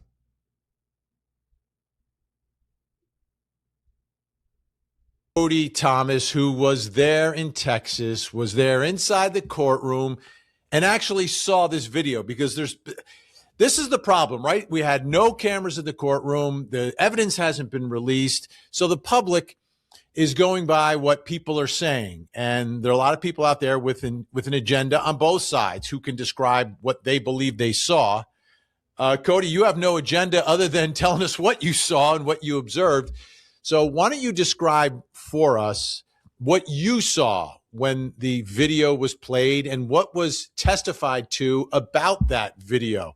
Because this is an important piece of evidence. And, you know, you've got people saying that it's very clear in the video what happened here. Yeah, well, I mean, this is the most important piece of evidence. It's kind of the crux of the whole case here. But the thing about this video, Vinny, and the prosecutors admitted this before it was presented while that forensic video analyst was on the stand, is that the video is not the best quality. It's, first of all, it's one of those, you know how a football stadium is set up and you have the big, tall light posts that light the whole stadium. It seems like it's a camera on one of those light posts on the opposite side from where everything's going down. So when it's zoomed out, it looks pretty good quality. But when you have to zoom all the way in like this on a little blip, you know you're going to lose a lot of pixelation there. It's going to be really grainy. So they zoomed in, and you know now it looks like video. You see it like a 7-Eleven. It's real grainy. You can kind of make out what's going on. You can see the yellow memorial tent. But again, they admitted there's no real distinguishables here. You're not seeing facial features. You're not seeing the logos of brands on clothing. So it's just a low quality video. But you see at one point in time, you see in the bleachers, you see the yellow tent. It's kind of at the center mass of the video. Hey, Drake. And then they zoom out just a tad so you can see Carmelo come up out of what's like the tunnel of the bleachers. You know, when you come up and you go sit around, he's coming up from under there. You see him come there and he stands there for a few seconds. And then he's walking towards this direction. So the tent's right here. He's walking towards the tent here. He's there at the tent for around 2 minutes. Then eventually you see Austin Metcalf and his 3 or 4 friends who were walking from the middle school where they were visiting their coach for a little bit that morning, they're walking from the opposite direction. So Carmelo's here for 2 minutes, they get there, and then the whole ordeal goes down in like 4.5 to 5 minutes. But under the tent, you got to remember there's a whole team under this tent. You can't see rainfall. All you see is there's people under a tent. They look like these humanoid blobs. You can tell they're human beings, but it's just a bunch of masses, right? You're not looking at who's sitting down, who's standing up, especially if they're intermixed in there. Maybe if they're at the front, you can see if they're sitting on the bleachers, but all in the crowd, you can't really see much of anything. And then what the media analyst highlights at one point in time, you see kind of one of these darker figures. There's like a jolt. And so they're saying that was kind of like the push. And then right after that little jolt, you see everyone disperse. And then, of course, they spot shadow. This was Carmelo because the other, I'm sure Memorial's team was in some dark gear because Carmelo had on a gray hoodie type situation. So he was in lighter clothing. Then you see him run off and they spot shadow him. And then you just see a bunch of disbursement. There was no, you don't see 2 hands, 1 hand sitting down, 2 people towering over. There's not really any real identifiables other than there's a memorial tent. Here's a bunch of people under there. This is what they say was a little jolt, which was the push, and then a bunch of disbursement. That's all you really see. So sometimes, and I've seen this in trials, you go through a video and you may play it for different witnesses who were there. Mm-hmm. And then they, having been there, looking at the video, can kind of describe to you what. Again, y'all, I see the comments. Because again, when we open up the panel, I'm going to want everybody to be respectful. Let me know what you think, different views. Again, listen, y'all, I get it. It's a touchy subject. It's a touchy topic. And,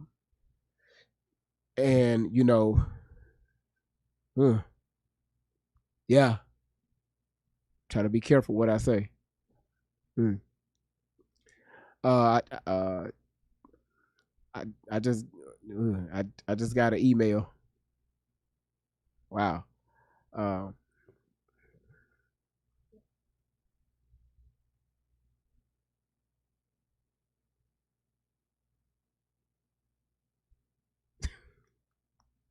I guess she was responding. Yeah.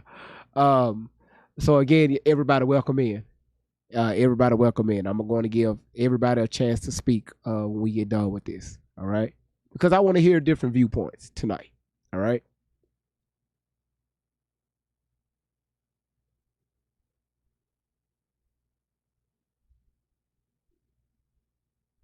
What's happening? Mm-hmm. Did any of that take place to try to clarify exactly what is going on and whether or not Carmelo Anthony is surrounded, whether or not a physical confrontation it's you can really tell how forceful the physical confrontation initially is. I mean, in a very minor capacity, Vinny. I mean, because you got to remember, all of these students that testified under the state said there was no sort of surrounding that was happening. It was described as, this kind of one-on-one thing.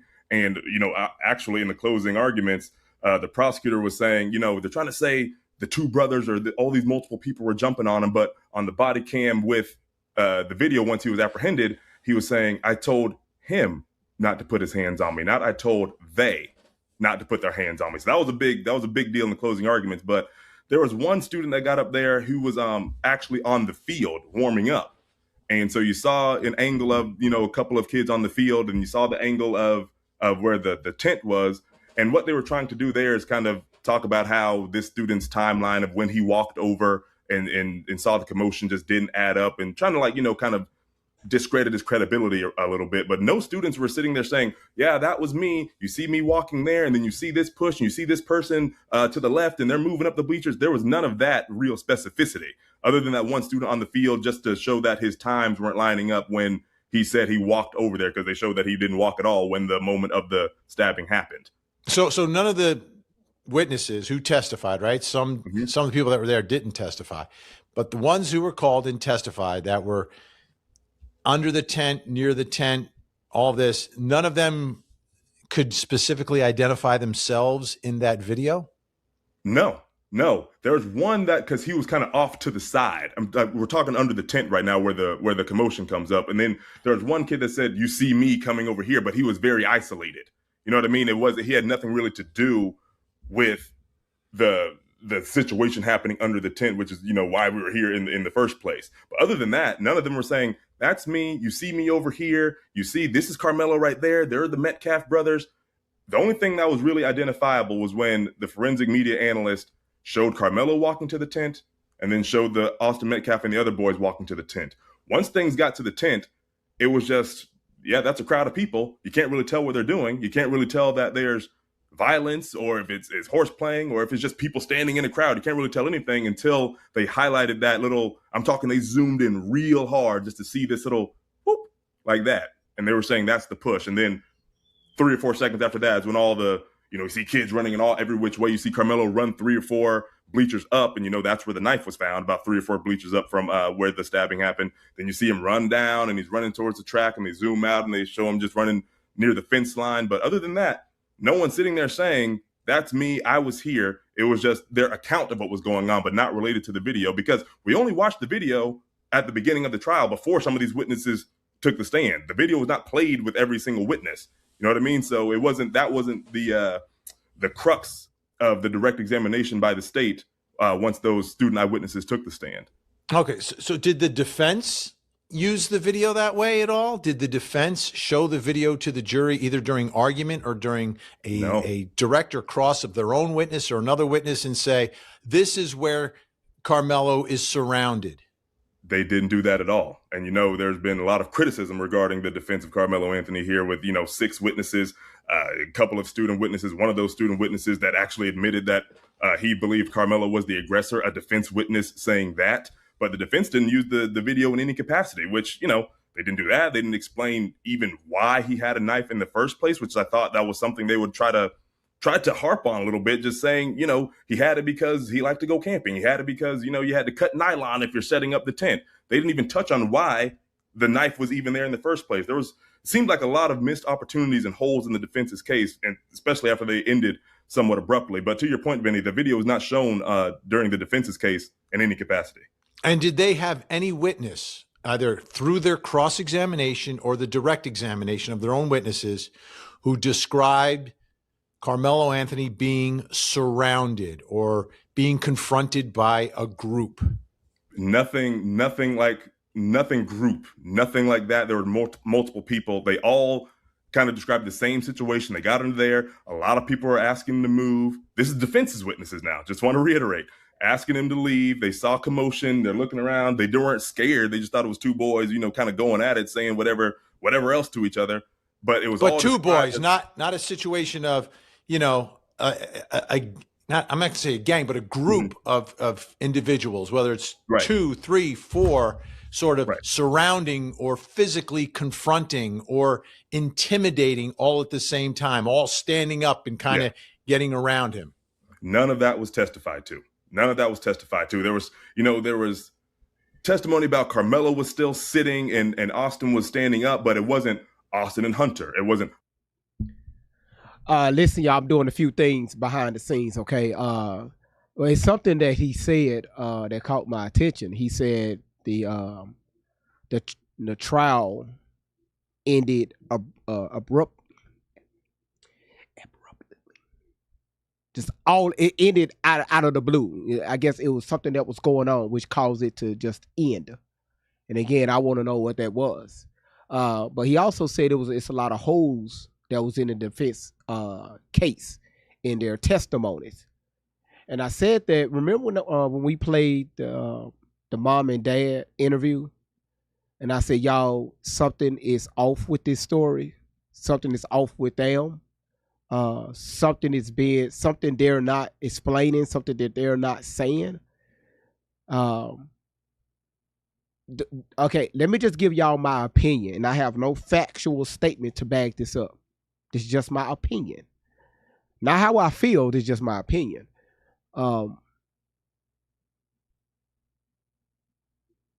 Everything is off with this. Everything is off. This don't even sound like a normal, murder case, self-defense case. Something to where you use, like we was talking about the other day, case laws. You will find similar situations that happen like this, and you would try to use that Even with testimonies, he was saying that some of the testimonies didn't add up. The kids couldn't point out who they were in the video footage. Just this whole thing sounds off. I'm so done talking about this shit. This whole thing sounds off. That's just me, y'all, okay? That's just me. Again, I can be wrong. I can be wrong. Just be. Thank you for the community balloons I think you sent. Thank you. Hot Pink, you said distraction. Yeah, we've been saying that for a while now. This whole thing is off. All right? And I had to pause it because we don't want the live to get hit. All right.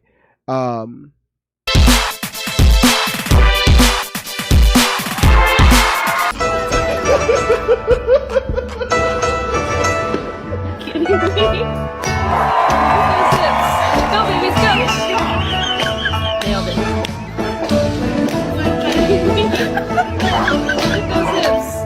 Lady Ellie coming in here shaking everything. Mom, dad, everybody gave her. Thank you so much for the big booty corgi. Corgi, where the fuck y'all call that damn dog? Shout outs to you. Again, y'all welcome in. Thank y'all for being here. Everybody that's using TikTok in landscape mode, are y'all satisfied with that picture?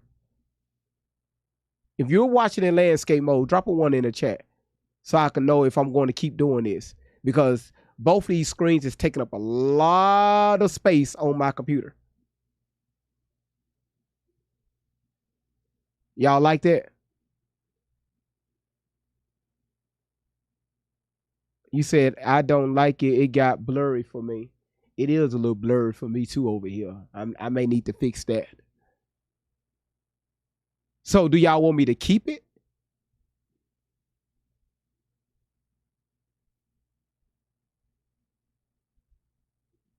Okay, you say you don't prefer it. Do y'all want me to keep it? Now the majority is going to make the rule. Y'all want me to keep it? Okay. So yeah, you said you think a lot of people like it. I think they like it too. So I'm gonna clean it up. You said I think it's no, it's not. No, it's not the camera. It's what I did is I kind of enlarged it. That's why it's a little blurry, and it was a last minute thing. So what I got to do is I'm gonna go back in, retweak some stuff where it's gonna be, a lot clearer. Because I blew the camera up and tried to bring it down. That's why the camera looks a little blurry. But I have it fixed tomorrow. Thank you, Kanai. I have it fixed tomorrow. Damn lady, she said it's clear as the prosecution videos.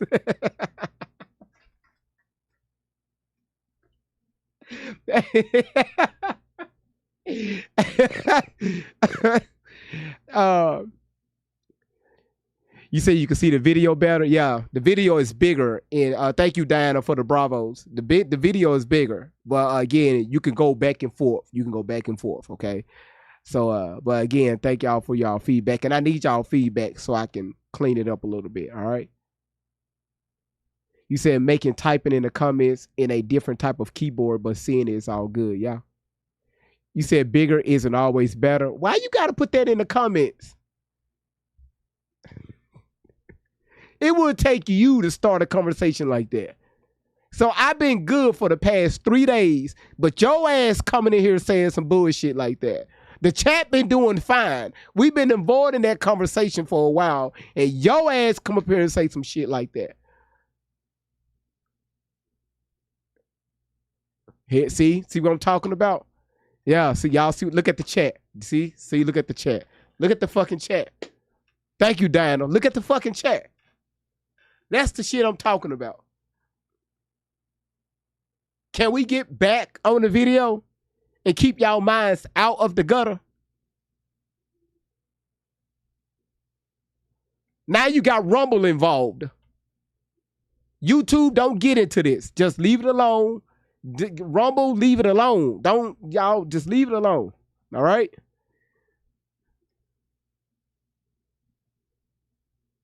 She will put that in the fucking comments. God. Here we go.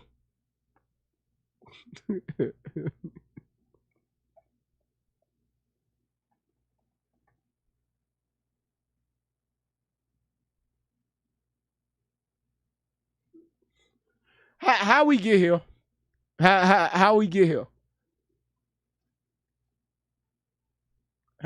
How we get here? How we get here? Uh-huh. Chelsea said the angle. Yeah, sometimes it can curve to the right, some curve to the left. Okay, all right, y'all, let's get back to the video. Listen, Tiffany, what you laughing at? All right, y'all, listen. Can we get back? Listen, it wasn't my question. She put in the comments. Stop trying to blame shit on me.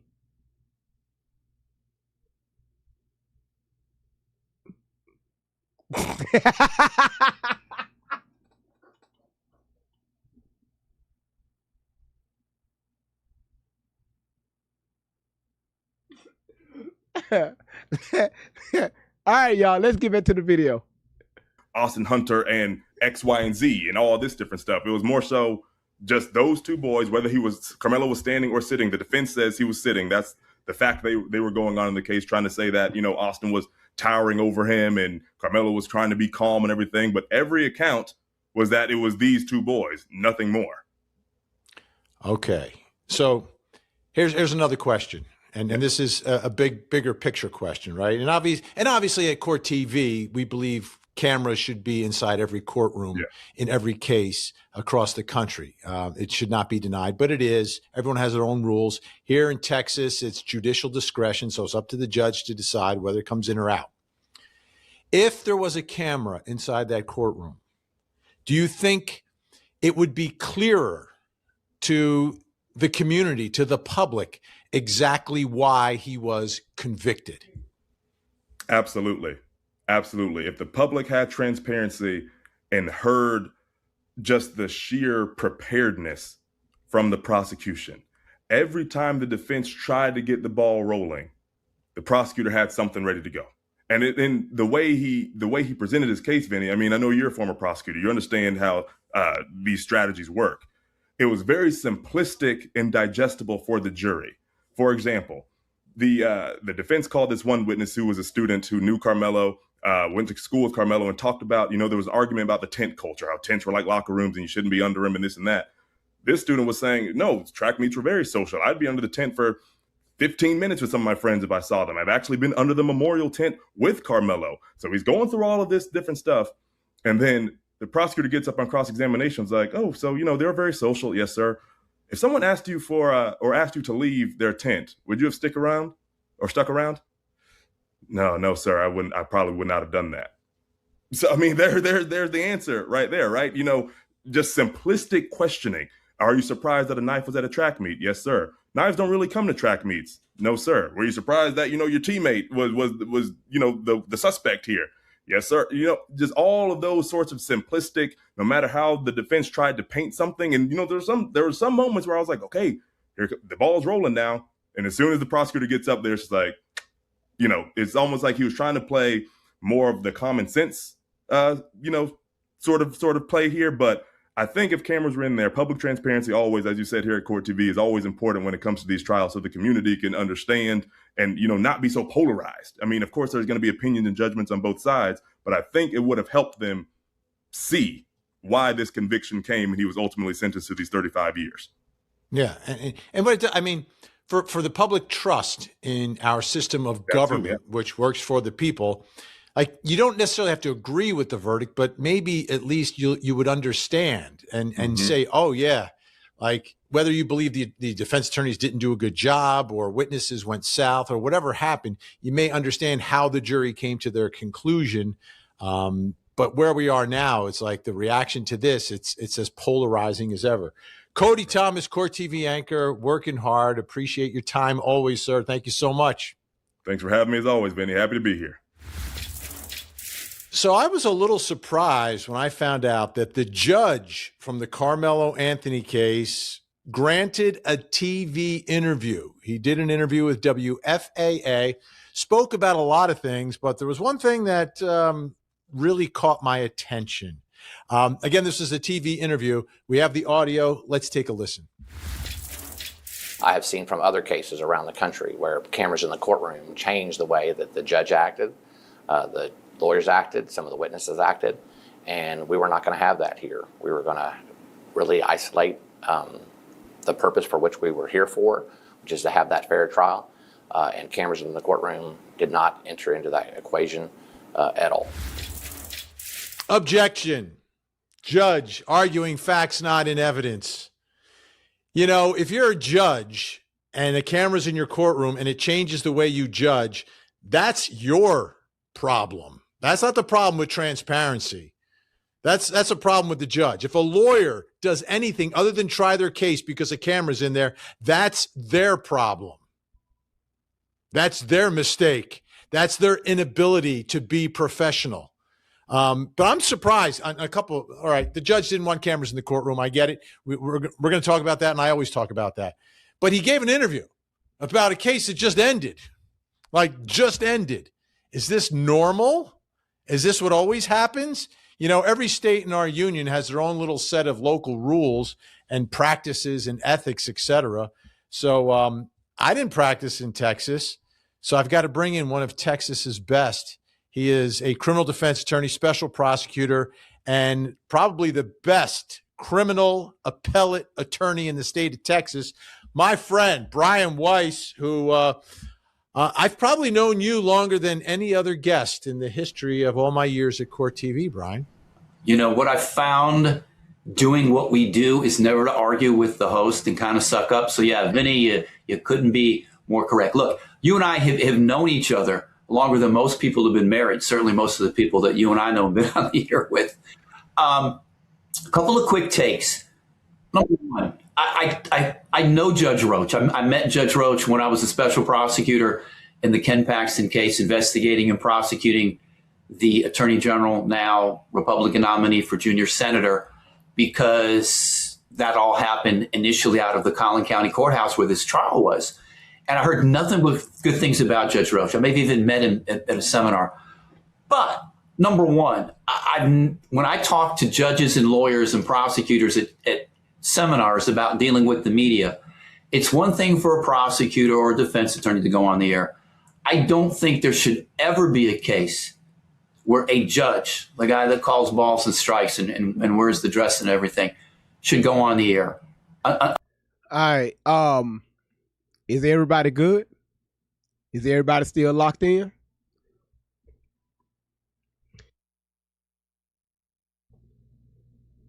No cameras in court, no court TV.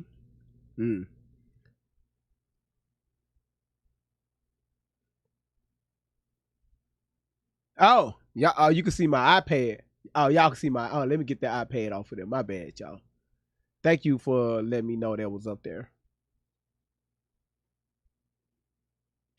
Okay.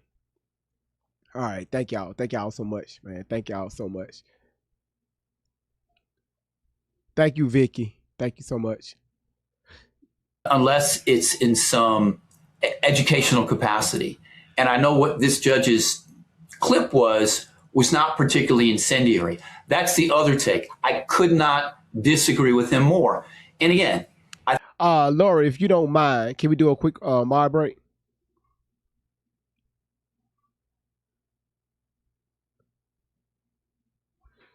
Tiffany, really? Yeah, request up. We had 300,000. What? That's what I'm talking about.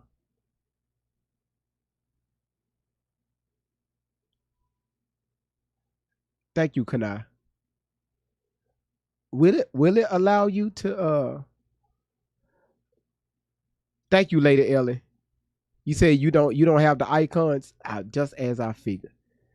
Let me see. Hold on, y'all. Let me see if I can get the people to come up. Let's see. Multi-guest.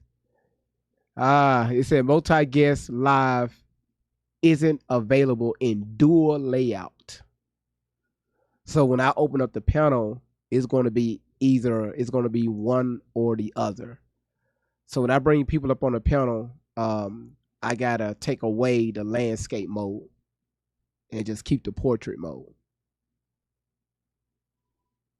All right. So let's continue on a little bit more, then I'll just open up at the end. But yeah, I just learned something. So we'll open up the panel shortly. All right.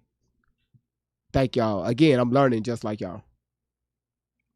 I think, Vinny, you and I, are cut from the same cloth because we're old Court TV alums back in 93 and 94.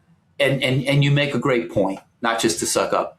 If you as a judge, if you as a jurist are in any way, shape, or form impacted or affected by the fact that there's a camera, which is so unobtrusive that I found people forget about it in the first 90. It's good to see Kanai back in the building. Kanai, sweetheart, thank you so much for being back in the house. Thank you so much, Kanai. Shout out to y'all, my longtime moderator. No, Tiffany, I think when you have an Endure layout like this, you can do the, because y'all have access to the portrait mode and also the landscape mode. And I think when I have that active, it won't allow people to come up on the panel. So that's a bug TikTok need to work out. But if I'm working one or the other, if I just got portrait mode, y'all can come up to boxer on the side. If I have y'all in landscape mode, it'll push me up to the top, and the boxers will be in what I think the boxer will be right below me. It'll be 8 of them.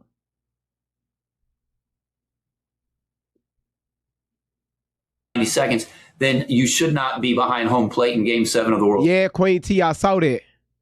I saw that. Thank you. I saw that. Crazy work. Series, you ought to be working at Chick-fil-A.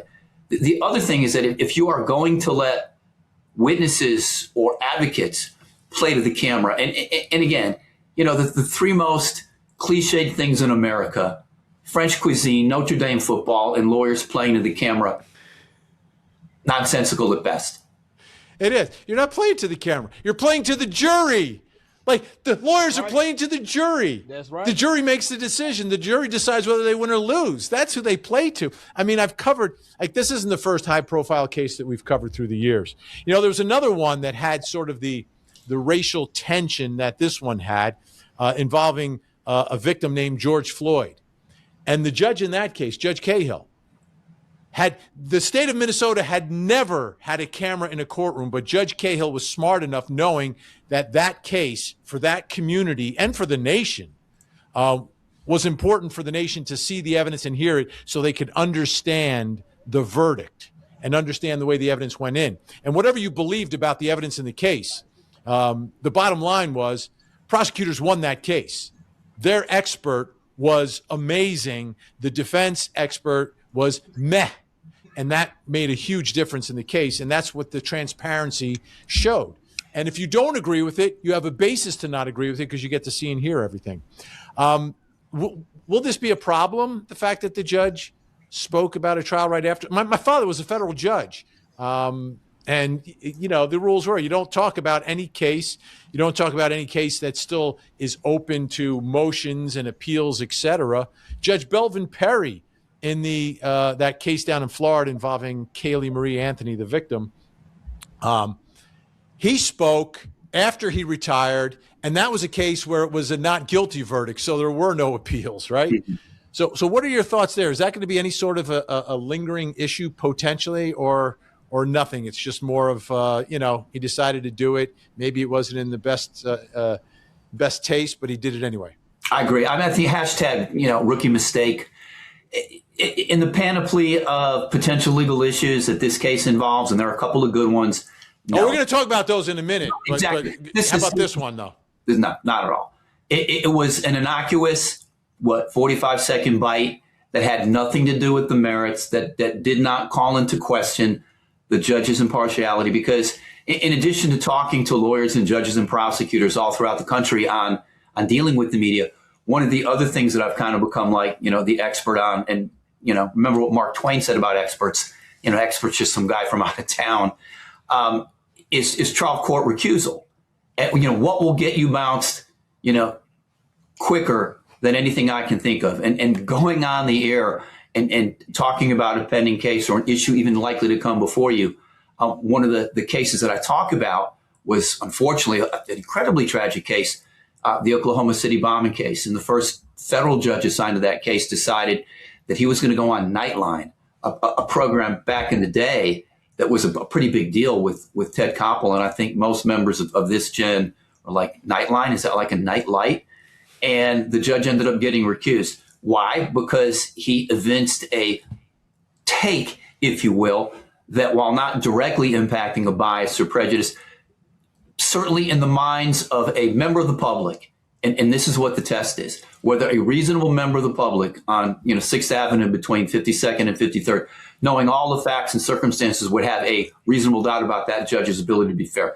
Now, Judge Roach's clip, no big deal, would not, as his consigliere, have advised him to do that. Right. But so what? Well, so let's get back then to the focus of what, the part that we played, which is that the issue of cameras and transparency and the impact it has. Because what we've seen in the aftermath of this case is everybody is talking about the evidence like it showed something, and he's absolutely correct. And y'all forgive me. I'm wrapping up feeding my children, and I'm putting them off to bed. So just forgive me for being back and forth in the camera. I'm almost done with them. Then y'all gonna have my full undivided attention. All right. But I like what he said right there. All right. All right. Thank you, Laura. And there's opposite interpretations of evidence, and it's nothing that the public has seen for themselves. We're only hearing about it through people who have their own bias or spin on it, one side or the other. It doesn't matter. And the public didn't get to see it in a case that is charged the way this one is charging the community and dividing the community, and people seeing it so differently. No one actually got to see it except for the few people who stood in line and got into the courtroom. And to me, that is the travesty here, is that it's a public courtroom. It doesn't belong to the judge. It doesn't belong to the lawyers. And there should be an ability for the public to be able to see it. Like, it doesn't interfere with anything other than provide transparency. And, I'm going to quote noted legal sage Woody Allen. I think it was in Bananas. This is a farce of a mockery of an outrage of an injustice. Look, there were only a handful of seats, number one. And the people who were in there were, other than members of the media, virtually everybody else kind of had their own agenda, because this case has been on, TV and the internet more than Flo the Insurance Lady and Leave It to Beaver reruns. And some of these people, and this is a legal term we use, Vin, are morons. I mean, just don't understand it.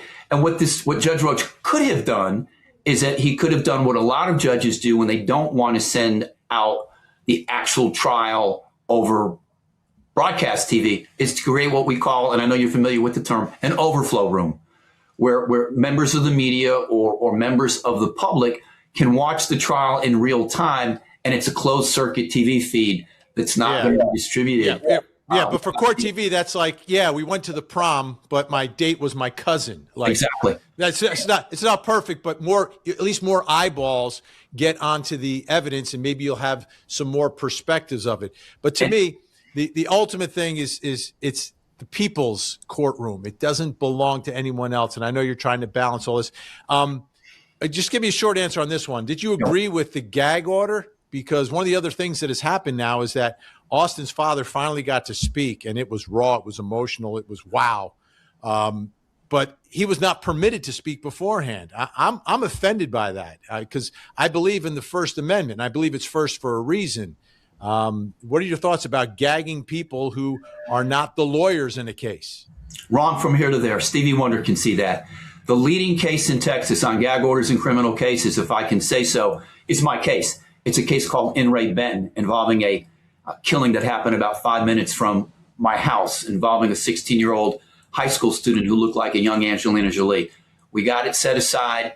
It is the law. I actually represented Dallas County Criminal District Attorney John Crusoe, a good friend, about 30 miles down the highway from where the Anthony case was tried, when a judge tried to hold him in contempt for violating a gag order that had more holes than the freaking Iraqi Navy. No, gag orders, I've never seen a gag order that could ultimately withstand review. And the ultimate sanction, the ultimate backstop for people who run their mouths is the inherent power of the court to punish for contempt. I don't believe in gag orders any more than I believe in the tooth fairy. So a notice of appeal has been filed by Carmelo Anthony, and that is the precursor to filing the actual appeal. So as you would expect, You're convicted of murder. You're sentenced to 35 years. You probably want to see if you can get a new trial, a second look, a second chance at all this. So, Brian Weiss, you're an appellate expert as well. And that's, anytime I have a question about Texas law, you're on speed dial. I don't know if I still have speed dial, but if I still had speed dial, you'd be on it. I'd be on it again. Let me start with the first issue that I was shocked by. And again, I didn't get to actually see the testimony because the judge did not allow us to see it. But the reporting is that each eyewitness kind of finished their testimony by saying this was not self-defense. Is that okay? Because I thought that's what the trial was about, and I thought that was the question that the jury had to answer, whether or not it was self-defense. Can lay witnesses in their testimony tell the jury, in their own opinion, that it was not self-defense? The short answer is they're not supposed to. And this is one of the ironies or oddities, if you will, about the criminal justice system. The only kind of criminal case where a layperson can give the ultimate opinion as to guilt or innocence is, of all things, a DWI case or DUI, as they say in some states, because everybody knows what intoxication is. Self-defense is a question of law that ultimately the jury decides based on the facts.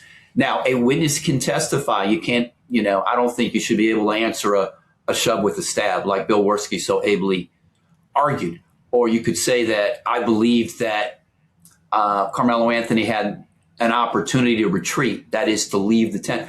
But I was shocked that these lay witnesses, if you will, were permitted to testify as to the ultimate legal conclusion.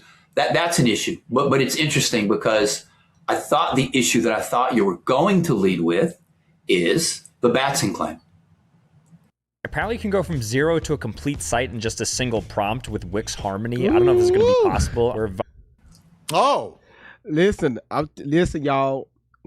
I'm learning some things here. All right, I'm going to fact check him, okay? But again, it's a lot of stuff I don't know that I'm picking up on. All right. All right. Well, I know you want to go there. But let's just start here. Is that a big deal? The fact that the witnesses said this was not self-defense, 0 to 10, just give it a number, how big of a deal it is. On its own, on the merits, it could be a 7. But if I could just kind of throw something in that I think your viewers would want to know about the appellate process, appellate courts don't sit to review questions of guilt or innocence. They review whether or not the trial was fundamentally fair based on legal rulings that the court made. And there's something called the harmless error rule. And that's because nobody's perfect. We recruit all the participants, the judge, the prosecutor, the defense lawyer, the witnesses, the cops, from the human race, which means there's going to be human error. And so there are going to be mistakes. And because the Constitution doesn't entitle you, not even in New Jersey, to a perfect trial, you're entitled to a fair one. So I believe that while that could be classified as a legal mistake, what we call error, E-R-R-O-R, an appellate court could find that based on the allegedly overwhelming evidence that it didn't impact the outcome of the proceeding. But again, that's a potential issue. Make no mistake. Yeah, I thought it was a big issue because it wasn't just one witness. It was like witness after witness after witness. All right, let's get to what you thought my lead was going to be. And I was debating between the two. The fact that there were no black jurors. And you talked about Batson challenges. Let's talk about that. What's going on there? Is that a real... All right. Now, this is what everybody, well, not everybody, a lot of people around social media, especially the black community, been hollering about. No black jurors. It was an unfair trial. No black people up there representing black people that look like you nor I. All right. Great Vibes go do his homework. Not go find these fucking videos for you all.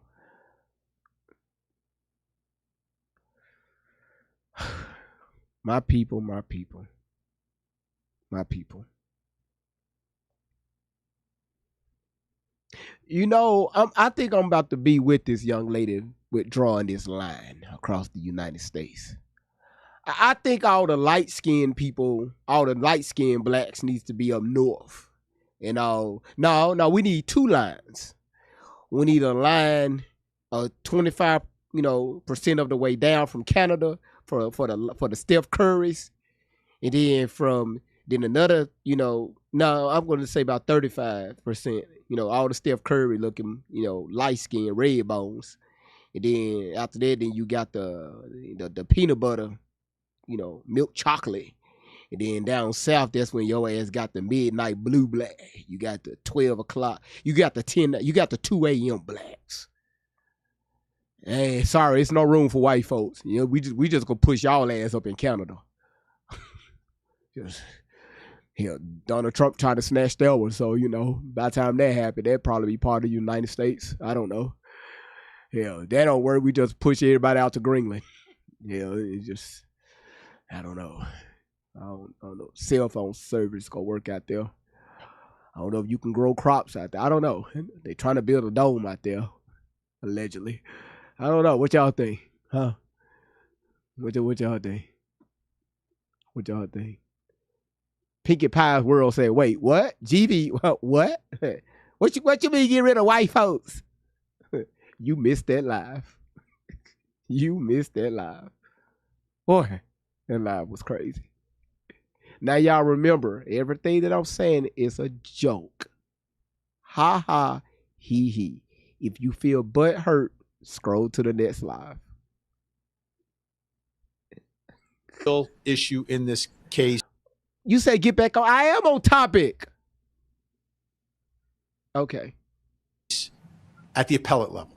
That is, as we say in journalism, that's the lead that you don't want to bury. And I know that enough of your viewers have probably binge watched Law and Order or seen you on the air talking about what Batson is. But Batson comes from, I believe, a 1984 Supreme Court case called Batson versus Kentucky, and that has been modified over the years. That is okay. Can I answer this question, please? Please, before we get back on topic, can I answer this question? Yes or no? I'm gonna let the chat decide if I answer this question. Can I answer this question, yes or no? Tiffany say, well, I guess.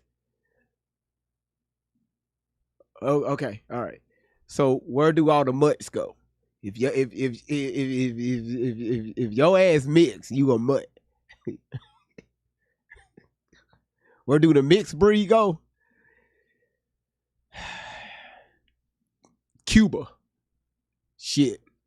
Donald Trump trying to take that too. Yeah, he's trying to take Cuba. So if he take Cuba, we'll put y'all over there.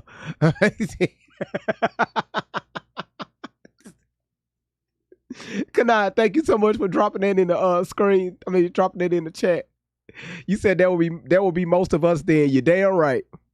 Dangerous what? What you mean you done?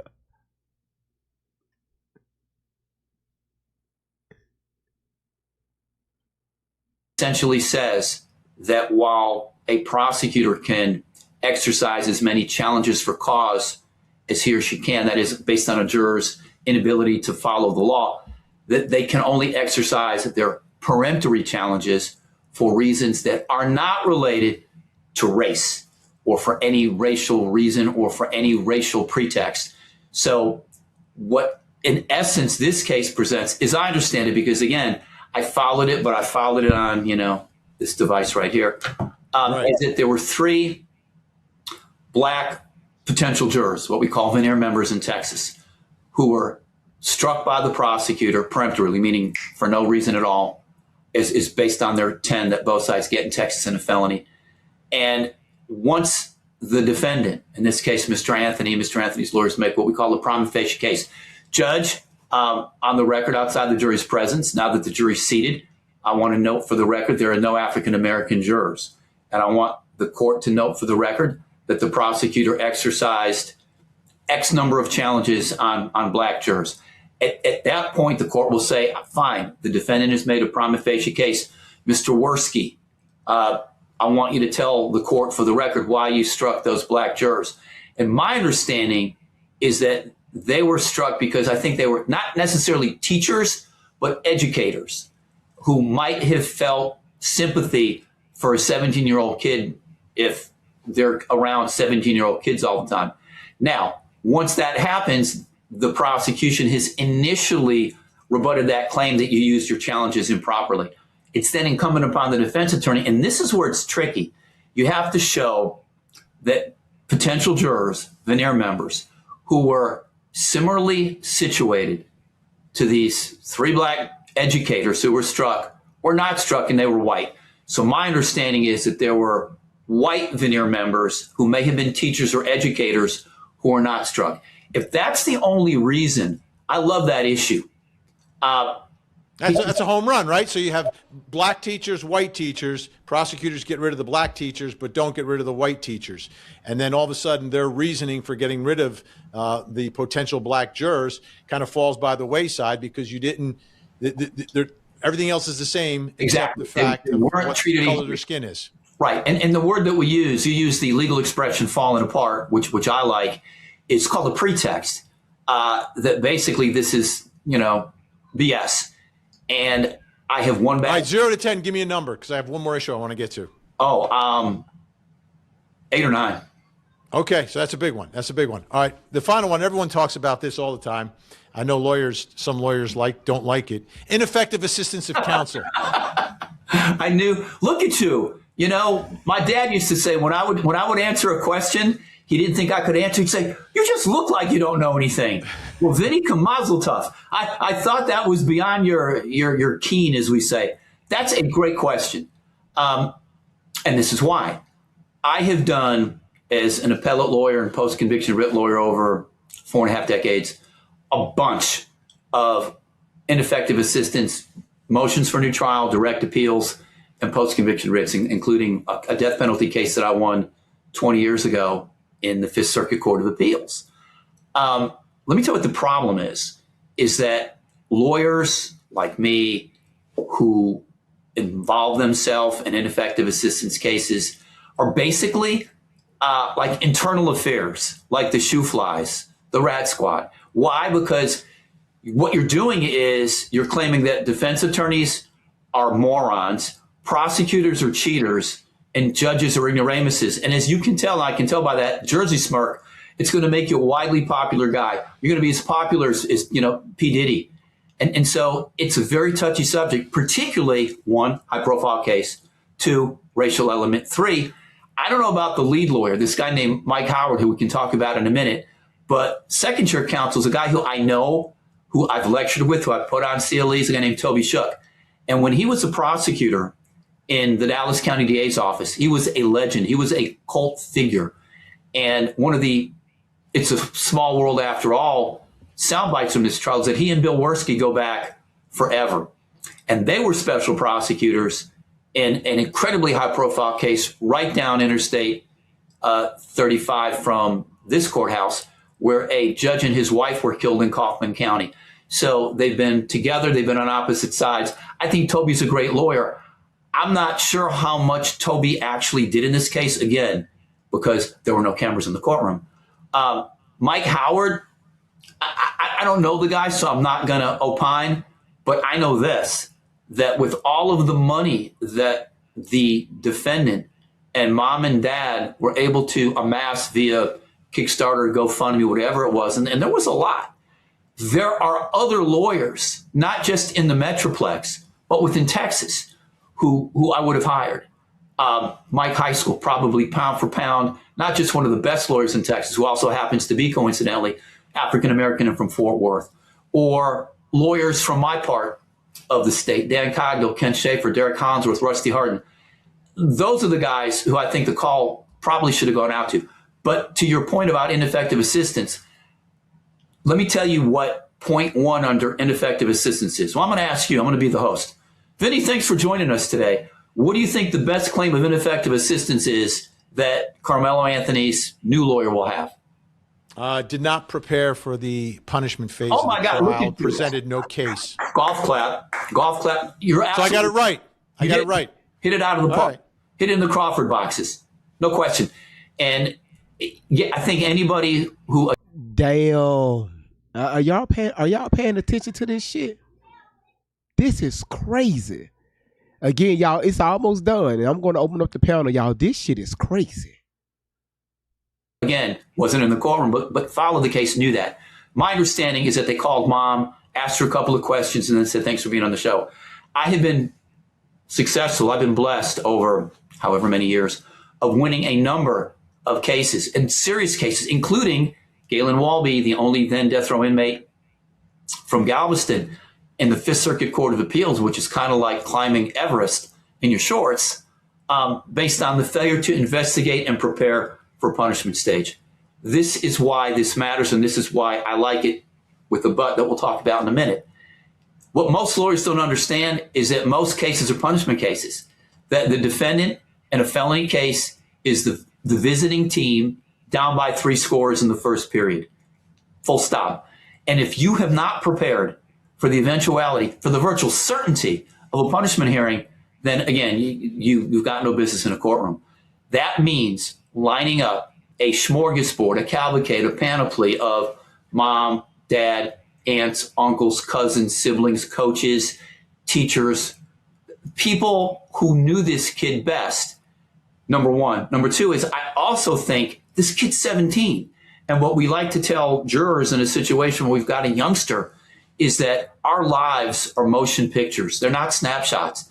Do not judge this 17-year-old kid whose brain may not be fully formed on the worst day of his life, which means you need an expert. You sit this kid down with a shrink, a psychologist or psychiatrist, to talk about how he's young, what he may have thought was reasonable, and how the best cure for crime is old age. To me, the bottom line, though, the bottom line for that is, listen, you know, you're not arguing for innocence at that point. What you're doing is trying to mitigate the damage, mitigate the punishment, and get him sentenced to something less than 35 years and closer to, I don't know, 10 or 15. Exactly. And that's a great point. And this is what's key. In Texas, we have a system involving murder versus manslaughter. And so back in the day before the law changed like 25 years ago. Shit, he said the N-word. Everybody on TikTok start tapping the screen, share the live house. Shit, he said that. He said that N-word. Damn. God dog, y'all know when that word is being mentioned. Everybody talking, everybody got a claim. But we pull up looking deeper than the flame. Candy cane swinging that candy cane high. Walking through the chaos with a sparkle in the eye. Sweet on the surface, but she call out a lie. Got receipts in the pocket, watch the stories all collide. Must be clean in the middle with the game plan tight. Keeping everybody focused when it turns into a fight. Great vibes on 10, that's the motto every night. Bringing calm to the madness underneath the spotlight. Great vibes on 10. For the win, let the celebration begin. True squad rolling and we're doing it again. Hands up high, let the disco ball spin. Great vibes on 10. Great vibes on 10. For the win, candy cane, aloe vera, butter pecan in the mix. Ronnie Wet, Danger Bun, and Lovetta, dropping hits. Great vibes on 10. Yeah, we turning up the room. Scammers get nervous when they hear we're coming soon. great vibes on 10. For the win, That's the slogan we defend. truth over fiction and we're riding to the end. Aloe vera cool when the drama gets hot. Smooth like a breeze when the rumors get caught. Everybody panicking, everybody losing track. She brings the conversation right back to the facts. Butter pecan steady, never rushing the case. Looking at the details, everybody misplaced. Quiet with the I ain't gonna hold y'all, man. That goddamn it, I need to put Blue Magic in that song. Need to put Blue Magic. So I always gotta bring up some damn Blue Magic. Why it can't be white? Hell, why it can't be black magic? Purple magic. I always gotta be the blue glass bottle magic. Thank you so much, y'all. Thank y'all for being here. Thank y'all for sharing the live out. Y'all, if y'all learn some stuff about this case on tonight, drop a 1 in the chat. And I ain't talking about all the bullshit that's been going around the internet. If you learn something about law, especially Texas law tonight, drop a 1 in the chat. Because I know I've learned a lot. That's why I say people can't be coming over here just saying just some bullshit, you speaking off your feelings. Again, facts don't give a damn. You cannot go into a courtroom off your feelings and think the judge is going to make a decision off your feelings.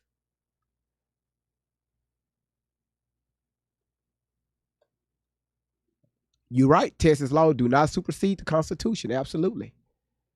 Just like Miss Outlaw, just like your feelings don't supersede the First Amendment. Okay. All right.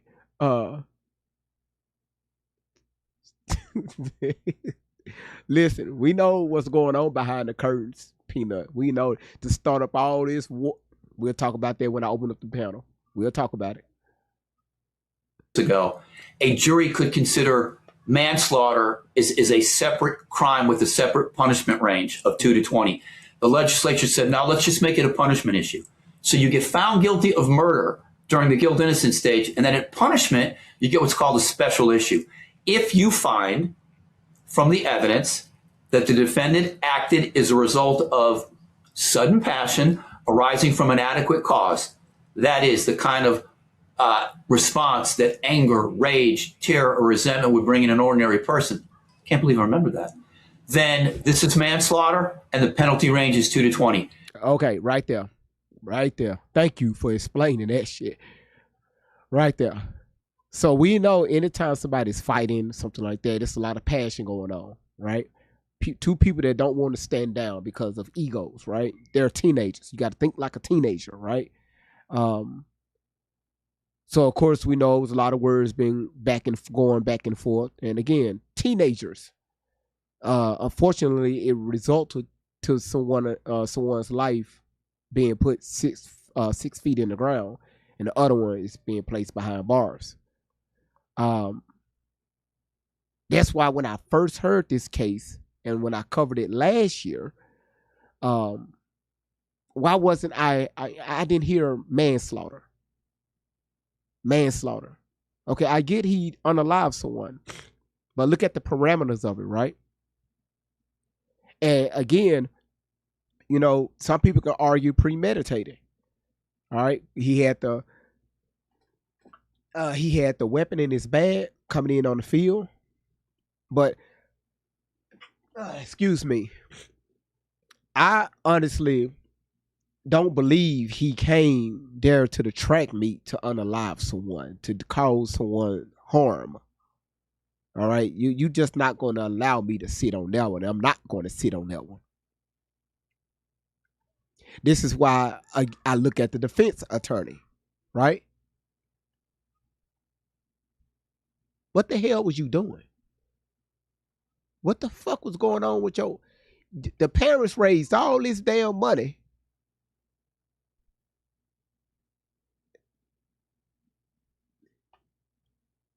Murder? First degree murder? Y'all know I can't say the word. What the fuck, bruh? Are you serious? Something ain't adding up here. Something ain't adding up here. Something ain't adding up with the lawyer. Something ain't adding up with the parents. Something ain't adding up with the whole situation. Something ain't adding up with this alleged video. Something ain't adding up with the witnesses. Ain't nothing adding up with the other side, with the mom, the son, the dad is just going off. You know, he said what he had to say. For 2.5, damn near 3 hours. People took clips of that and posted it around social media. And now people are saying the daddy, he's always on social media going off. No, y'all, people took clips and posted it here and there.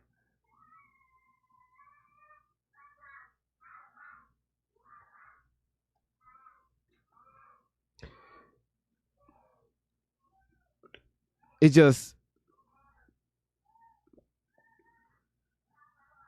you said the lawyer got a child's play in Frisco. He knows the Austin family.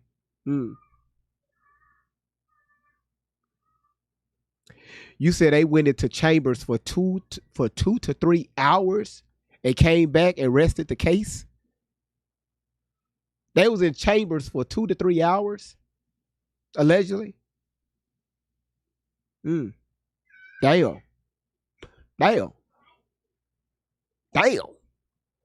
What? Why?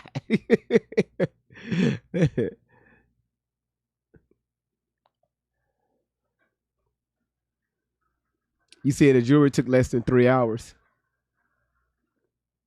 Okay. All right, yeah, we almost done. We got 9 more minutes. Y'all just hang in there. I'm about to open up the panel. Just hang in there. Let's finish this out. Because I'm learning some shit tonight.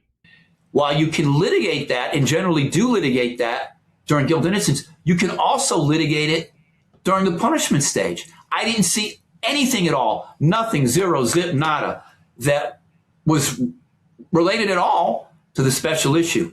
And when you have a cap on 20, it's a lot different than a cap on 99 or life. Big, big, big difference. Take a look at this photo. This is Carmelo Anthony's newest mugshot.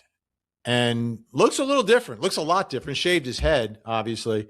But when you compare the initial mugshot with the subsequent mugshot, you can kind of see the transformation of someone who's newly arrested to someone who's now been convicted of murder and going away to prison for 35 years. But what does 35 years mean in the state of Texas? Brian Weiss, what's the reality of 35 years in prison in Texas for someone who at the time this occurred was a teenager, was 17 years old? Let me put it to you like this, Vin. I'm not sure that Carmelo's parole officer has been born, but maybe his parents are dating right now. The reality of it is that Carmelo has to do 50% day for day. So do the math. What is that? Like 17 and a half before he even takes a peek at the parole board. And as the judge instructed the jury, eligibility for parole does not guarantee parole. And the problem that you have with high profile cases, and I've seen it in a number of cases, not the least of which was the Susan Wright case that Court TV covered back in the day, is that the parole board doesn't like high profile defendants.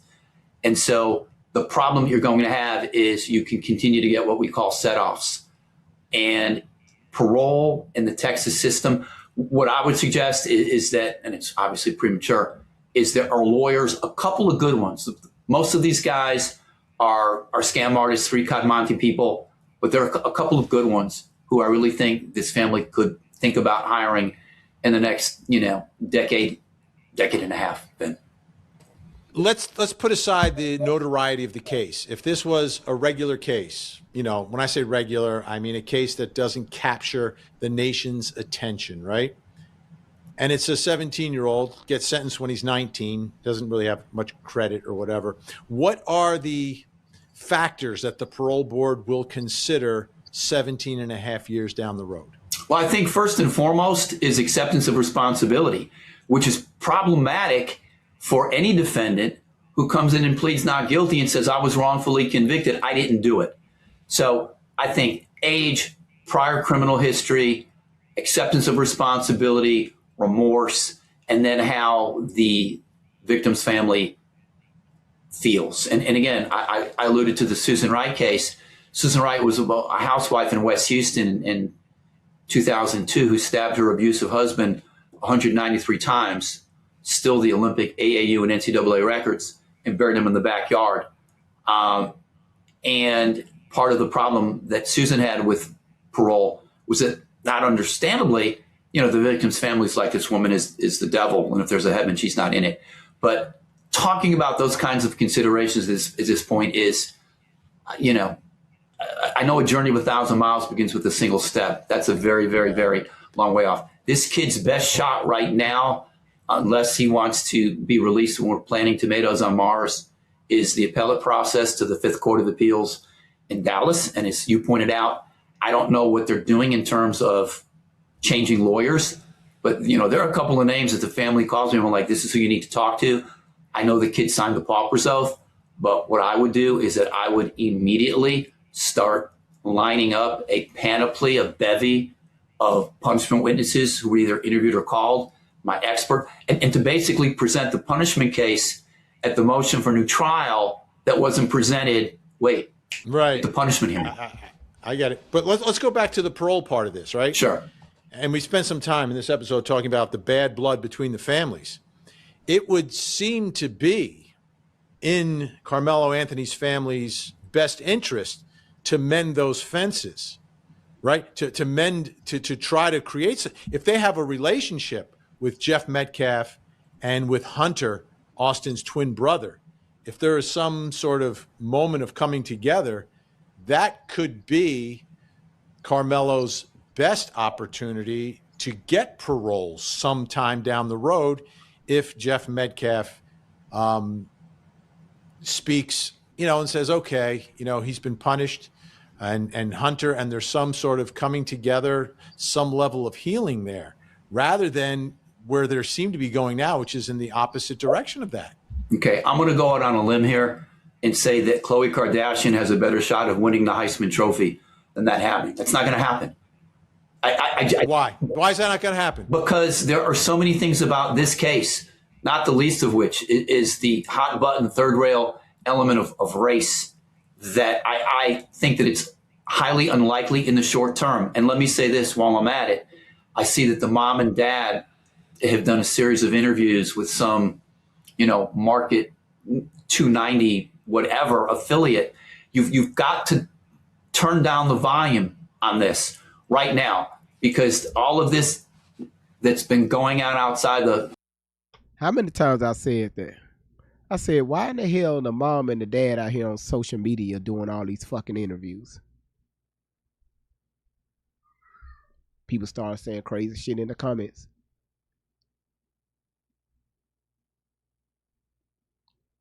The more they speak, the more is, it give people reasons to talk, make up their own narratives.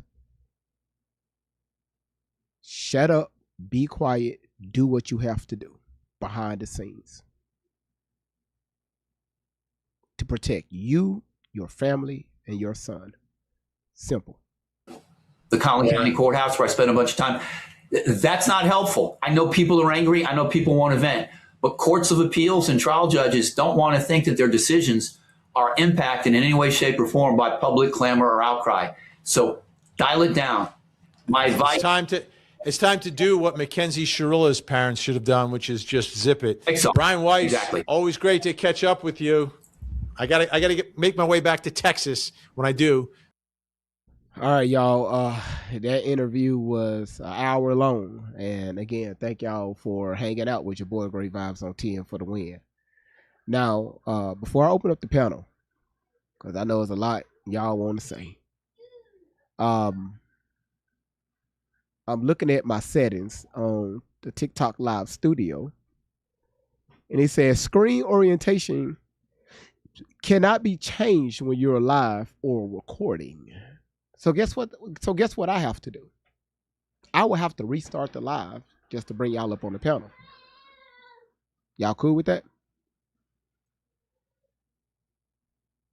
Yeah, it's a restart, that's all. Because we're running a dual screen layout, landscape and portrait. So they gotta fix that bug, right? So if you're not following the platform right now, just hit that follow button and give me a few seconds to restart it so I can open up the panel, all right? All right. I'll be right back, y'all. Few seconds. Be right back.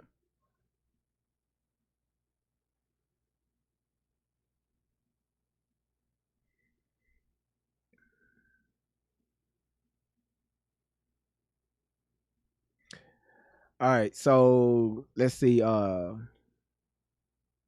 YouTube and Rumble. Y'all hold on one second. Y'all finna see some changes real quick. Give me a second.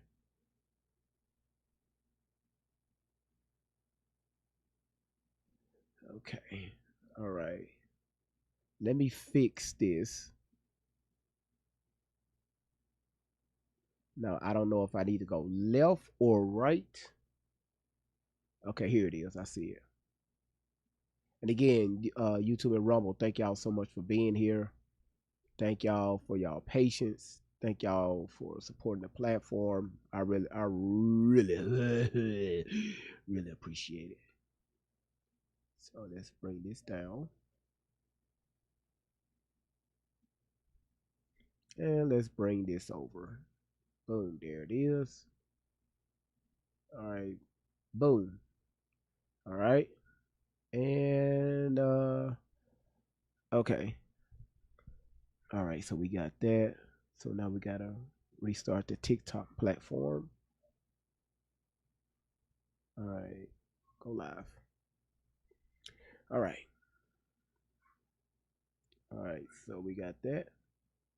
All right, cool. We got that laid out. All right, let's.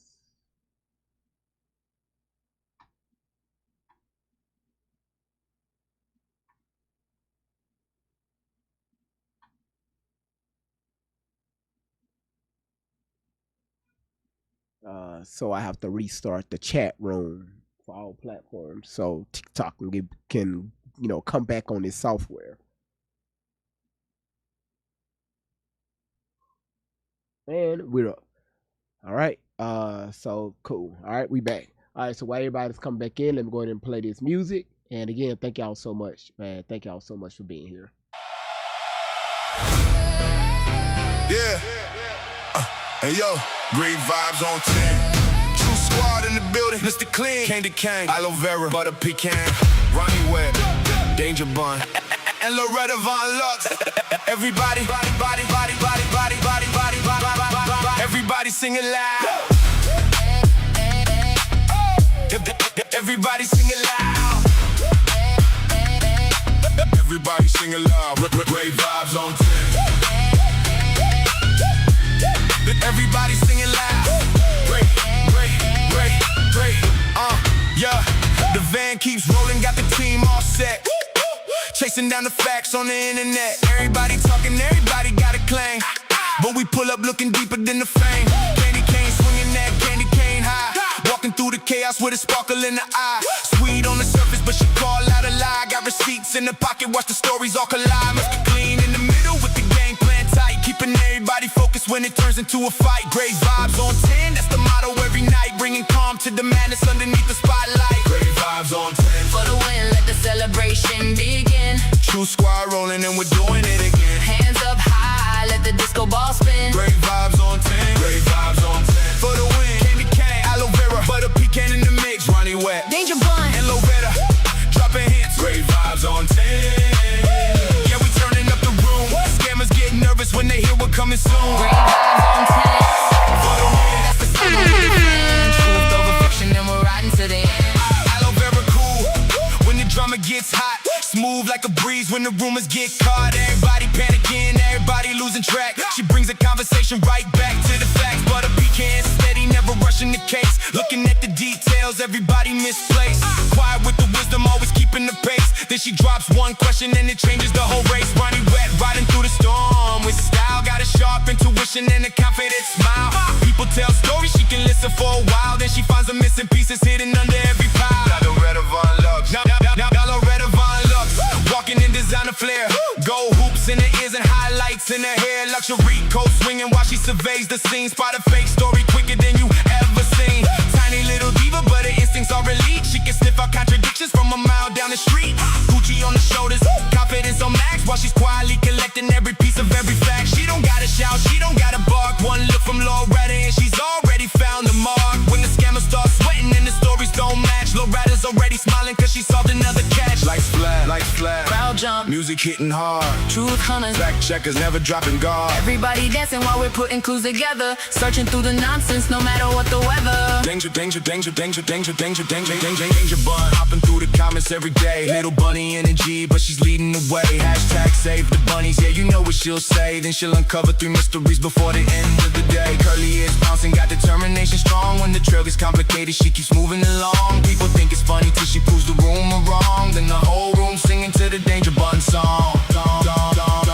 Great vibes on 10. For the win, let the celebration begin. True squad rolling and we're doing it again. Hands up high, let the disco ball spin. Great vibes on 10. Great vibes on 10. Mr. Clee holding center, keeping everything aligned. Candy Cane and Aloe Vera, always searching what they'll find. Butter Pecan, Ronnie Webb, Danger Bun on the run. Loretta Von Lux in designer shades, making fact, checking fun. Great vibes on 10. True squad to the end. Searching through the fiction, letting real stories win. Great vibes on 10. For the win, That's the slogan we defend. truth over fiction and we're riding to the end.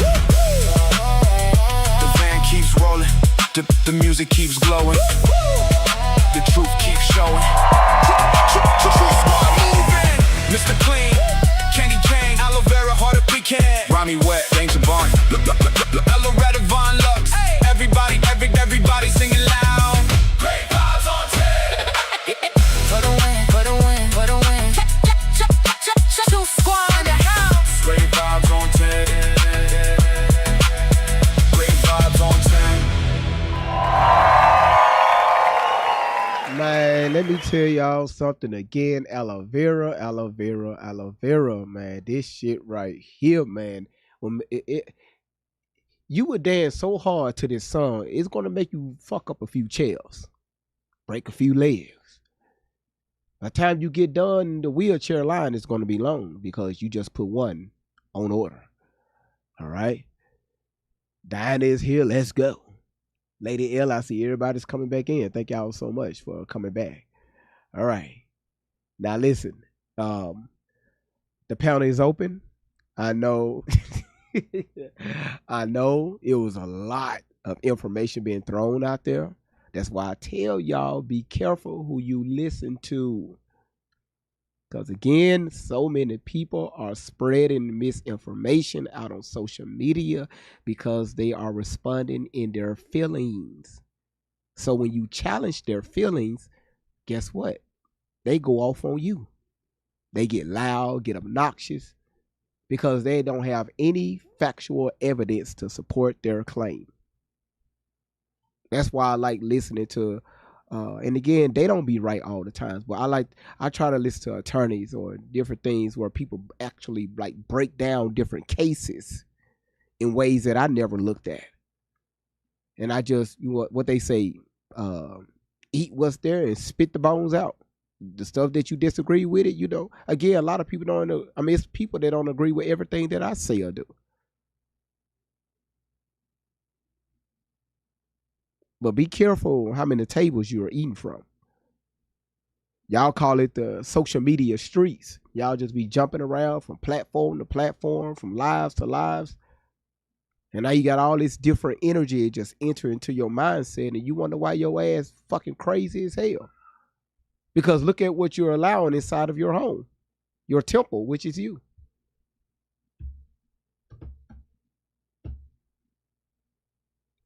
Yeah, Soulshine, it has been a very respectable conversation on tonight. And I was paying attention to the chat, and y'all was locked in.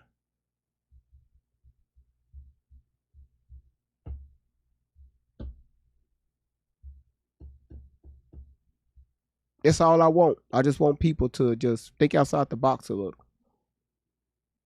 But if you want to go on this side of social media where people are raising up picket signs and all this shit, okay, when you get done, what's next?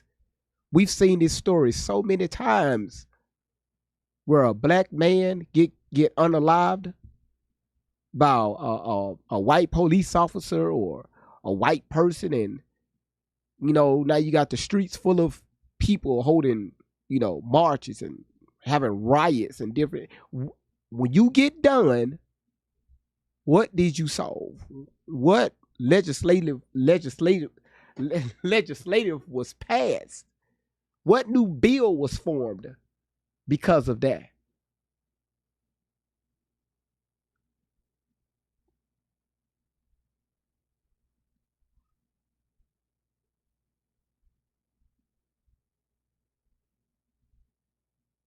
It's sad when so many people can go around. People can go around and holler this and holler that, but you don't see the governors with them. You don't see the governor of that state, marching with them.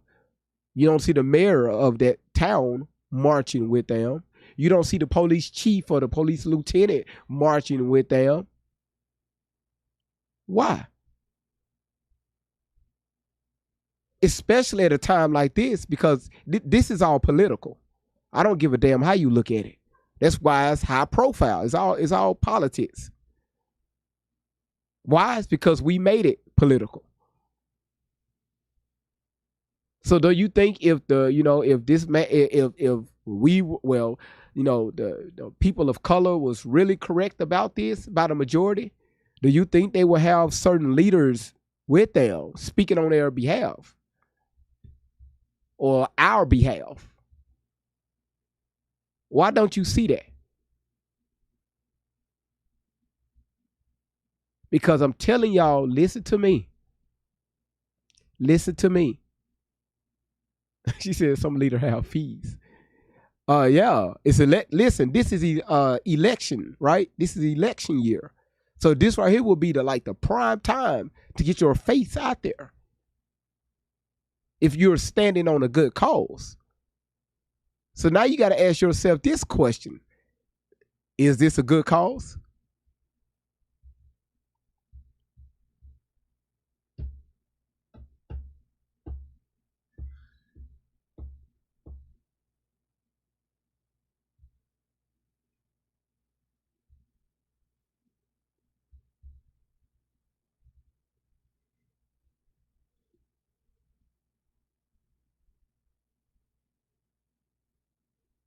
This time next year, y'all gonna be like, Carmelo who? Mark my word. Again, I've seen this too many times. Too many times. This time next year, y'all gonna ask Carmelo who? When it's time for him to be up for parole. Some of y'all won't be here. Some of y'all won't even remember this case.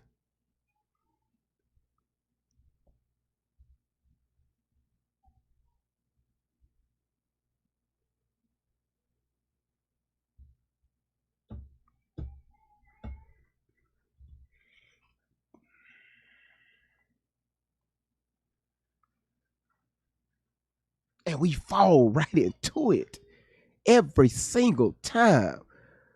Us as a people, we so damn emotional. We fall right into it.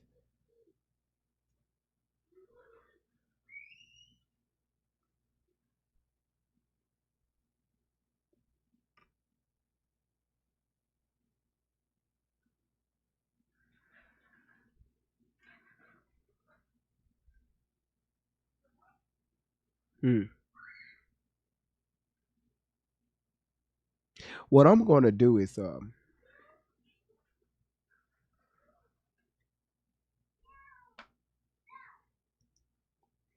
this is June 16th, 2026.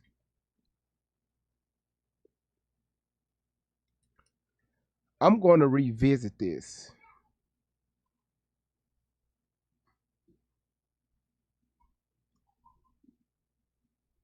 next month on the 16th.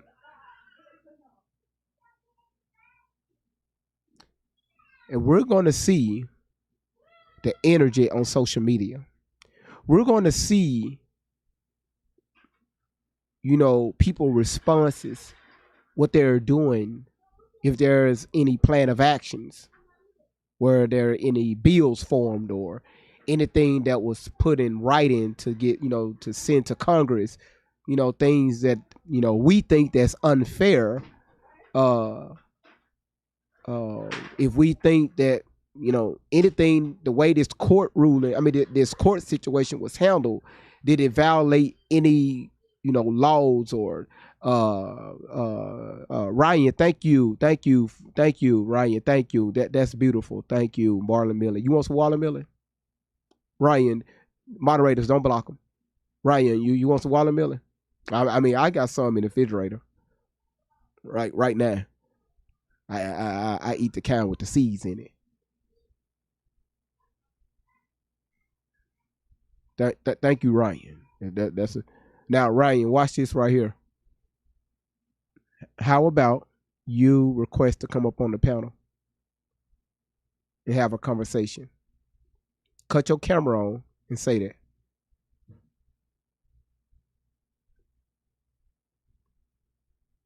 I just sent you a request. Accept the request. Cut your camera on.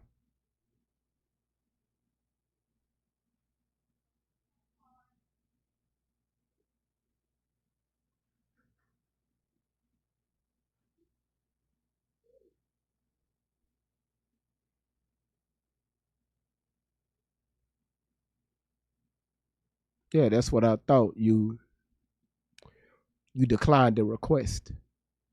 So let's do this for you, Ryan. How about you just relax, pay attention to this live. Maybe your ass gonna learn something. Don't put that back in my comments, because if you do, the moderators, they will block you. All right, appreciate it. So again, next month on the 16th, we're going to revisit this conversation. We're going to see what the energy is like around social media. And that right there was a prime example. That right there is a prime example where people, they just talk, they talk, but they won't say shit to your face. That's just the world we live in. That's just the world it is what it is. Social media made it so easy for people to be whatever they want to be, whoever they want to be. That's why these avatars are so, so popular. Well, GV, you have an avatar. Yes, I do. Which every time, damn near every single day, you see my face. I don't go live with an avatar. I go live with my face.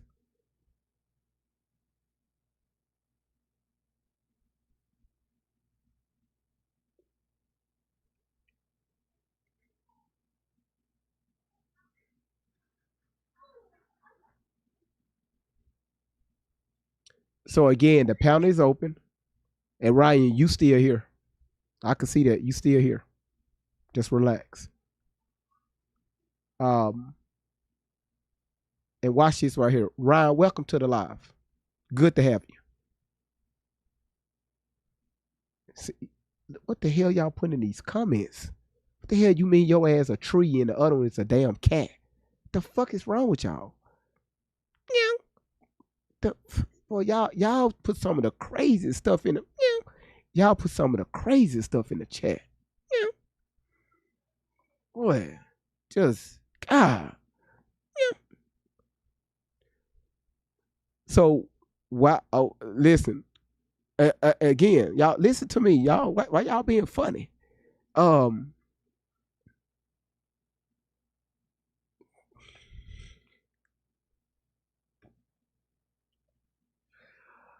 God help this chat.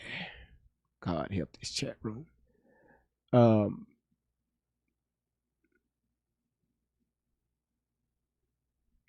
You a goat? Nah, listen. You a guinea pig? Okay, y'all stop. Stop. Listen. The panel is open.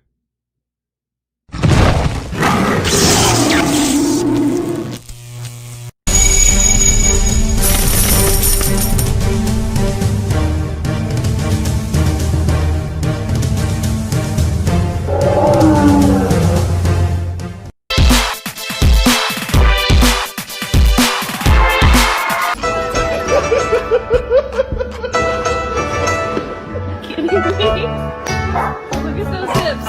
Go, babies, go. Nailed it. Look at those hips.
Look at those hips.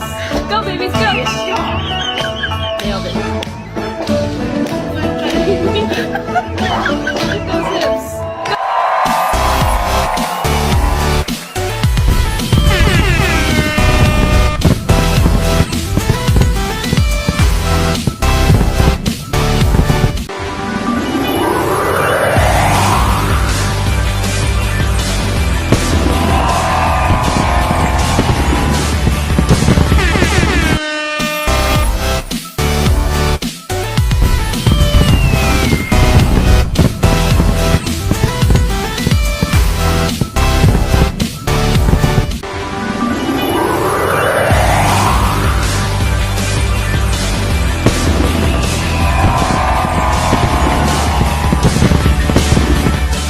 Y'all, it's something Diana put in the comments.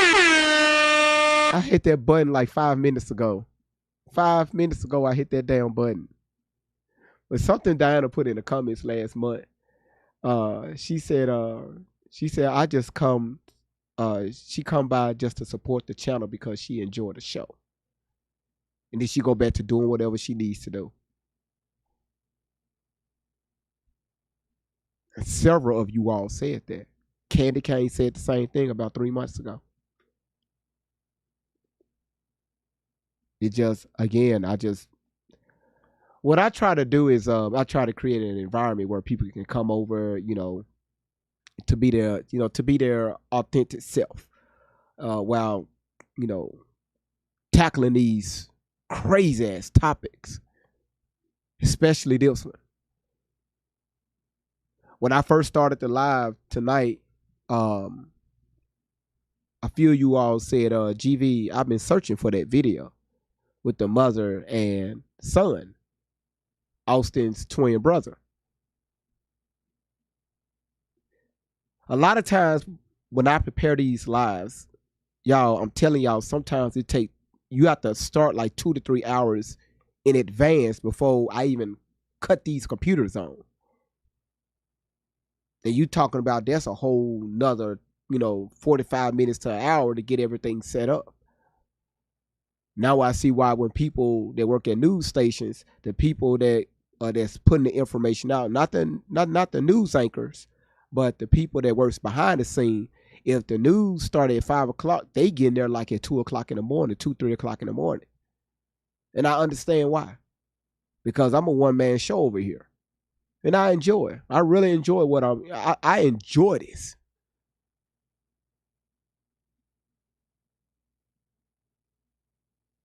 I never thought I would get back on this topic right here. But when I was looking at the outrage across social media and how bad it was getting, this is why I'm tackling this topic, to get people to look at things from a different angle. Like, remove your emotions. I don't care about your feelings. Look at it from like this, right? Have you heard this before? Do you know why they did this, or do you know why they did that? You may not agree with it, but look into it. That way you can get a better understanding instead of standing out in the middle of the street holding up a fucking sign that don't mean nothing. Free Carmelo. Like, because you got to sign up. Do you think the judge, the judge is going to, make another decision, say, you know what, we made a mistake because there was so many black people out there holding up a sign, get his ass out of jail. So right now it's out the judge's hands.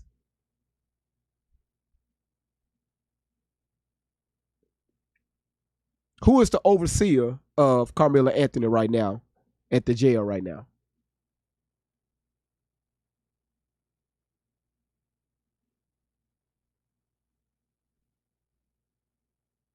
There you go.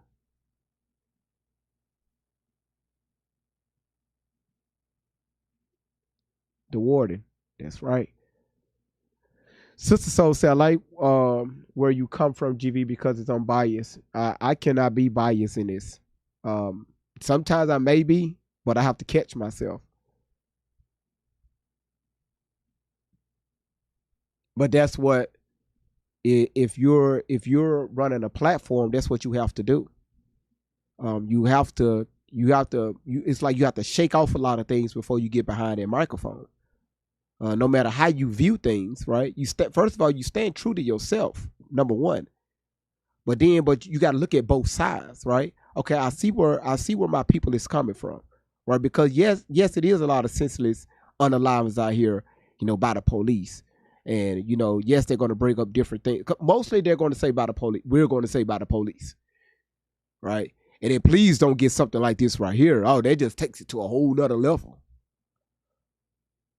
But what we are not addressing is the senseless unalivings that's happening every single day in our communities.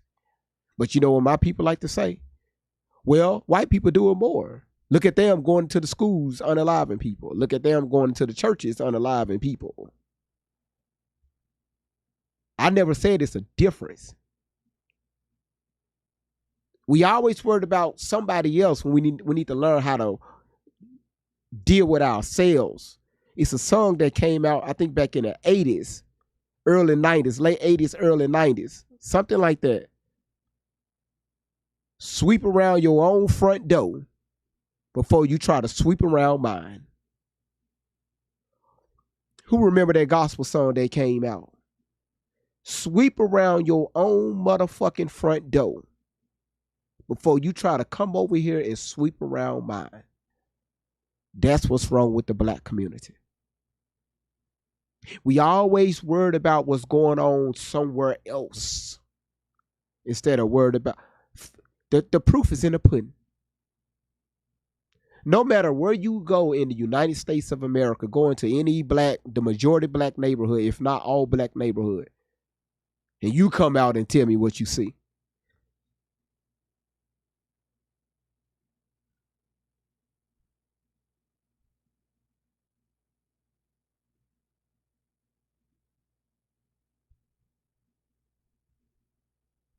I don't even have to say too much with that.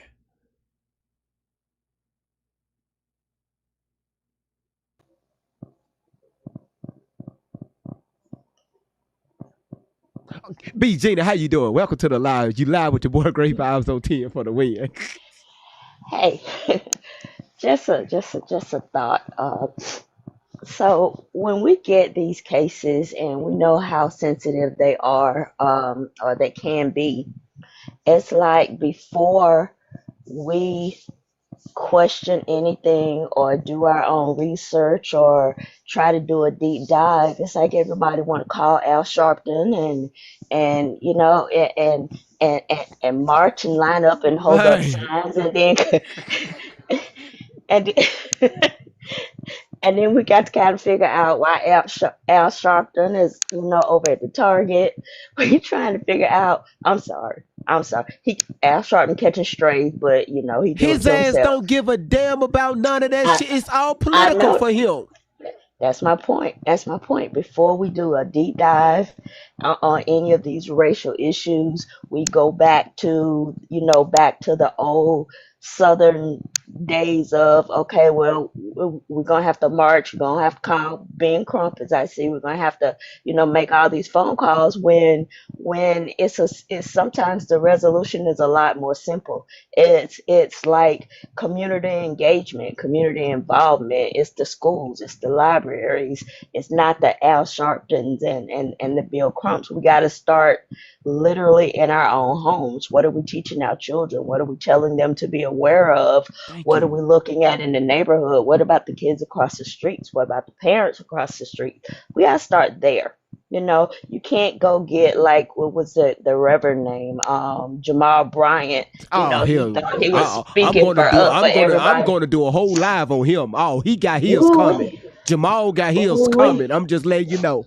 He got his I told coming. you, I had to change churches. It was a whole bunch of stuff. But, he thought he was speaking for us. And what happened? What happened? He ended up, so many, especially black women, was like, hold up, sir. You don't speak for us. You can't do it.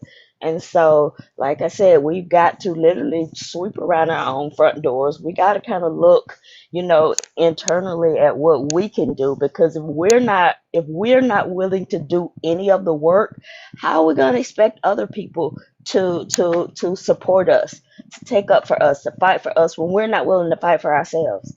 And that's the weird part, is that we don't understand where the fight needs to start or what the fight even is. You can ask 20 people, and I bet you they cannot tell you what we're fighting about. All they can tell you is what they heard or what somebody told them or what they thought they saw. But they don't understand why we're fighting and why it's important. Thank you. So, that's just kind of my take on it, So before we make it a black and white issue, we need to look at the issue, and the issue has no color. The result of it is the color, of course, because that's going to happen, that's natural. But we've got to look at what the issue is, address the issue and take a lot of the focus off of the color. So, all right, that's it. You can drop me right on back down. You know what? You know what? That was some sugar honey iced tea right there. Thank you. Thank you, B Gina. Thank you. No problem. Very well. Very well said. Very well said. Okay. Lady Ellie, how you doing? Down in the comments picking on me and calling me bald headed. Can you hear me? I'm trying not to be loud and country. You just country. Just accept it. Okay, well, for me, and I'm only speaking my truth, my path.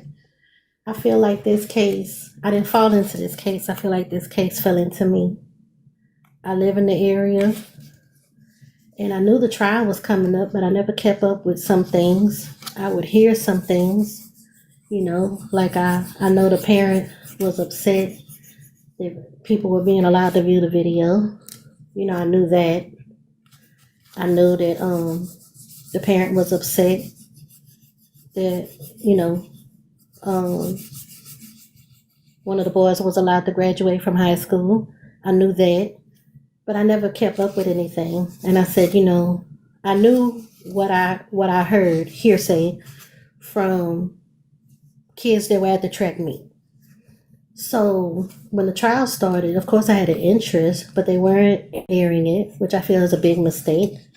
They didn't even allow audio recordings, which I feel like is a big mistake. If you already feel like there could be any kind of racial tensions, I feel like you need to be transparent, like those men were saying in that video. Absolutely. So I really was like, okay, let me see what's going on. And I'm just telling you, I'm not even going to look at the comments because I know I'm going to get sidetracked. I'm talking me to you. The first day, first witness, I was immediately surprised and shocked and was like, what's going on? I didn't sign up. I didn't sign up for you to go see the video because I didn't think I had to. I had always heard that there was an altercation. That's how I'm going to say it. I'm going to keep it cute. So I didn't think, there was no need for me to go see the video. I knew that, I also didn't want to see somebody unalived or whatever. But from the first day of testimony, and it's all hearsay because we're relying on who was in the room and took notes and reported back. But according, I got my notebook and all the websites, were reporting, the video expert said it's grainy. Well, the people that I know that went and saw the video, they said they saw a clear video. That was my first red flag.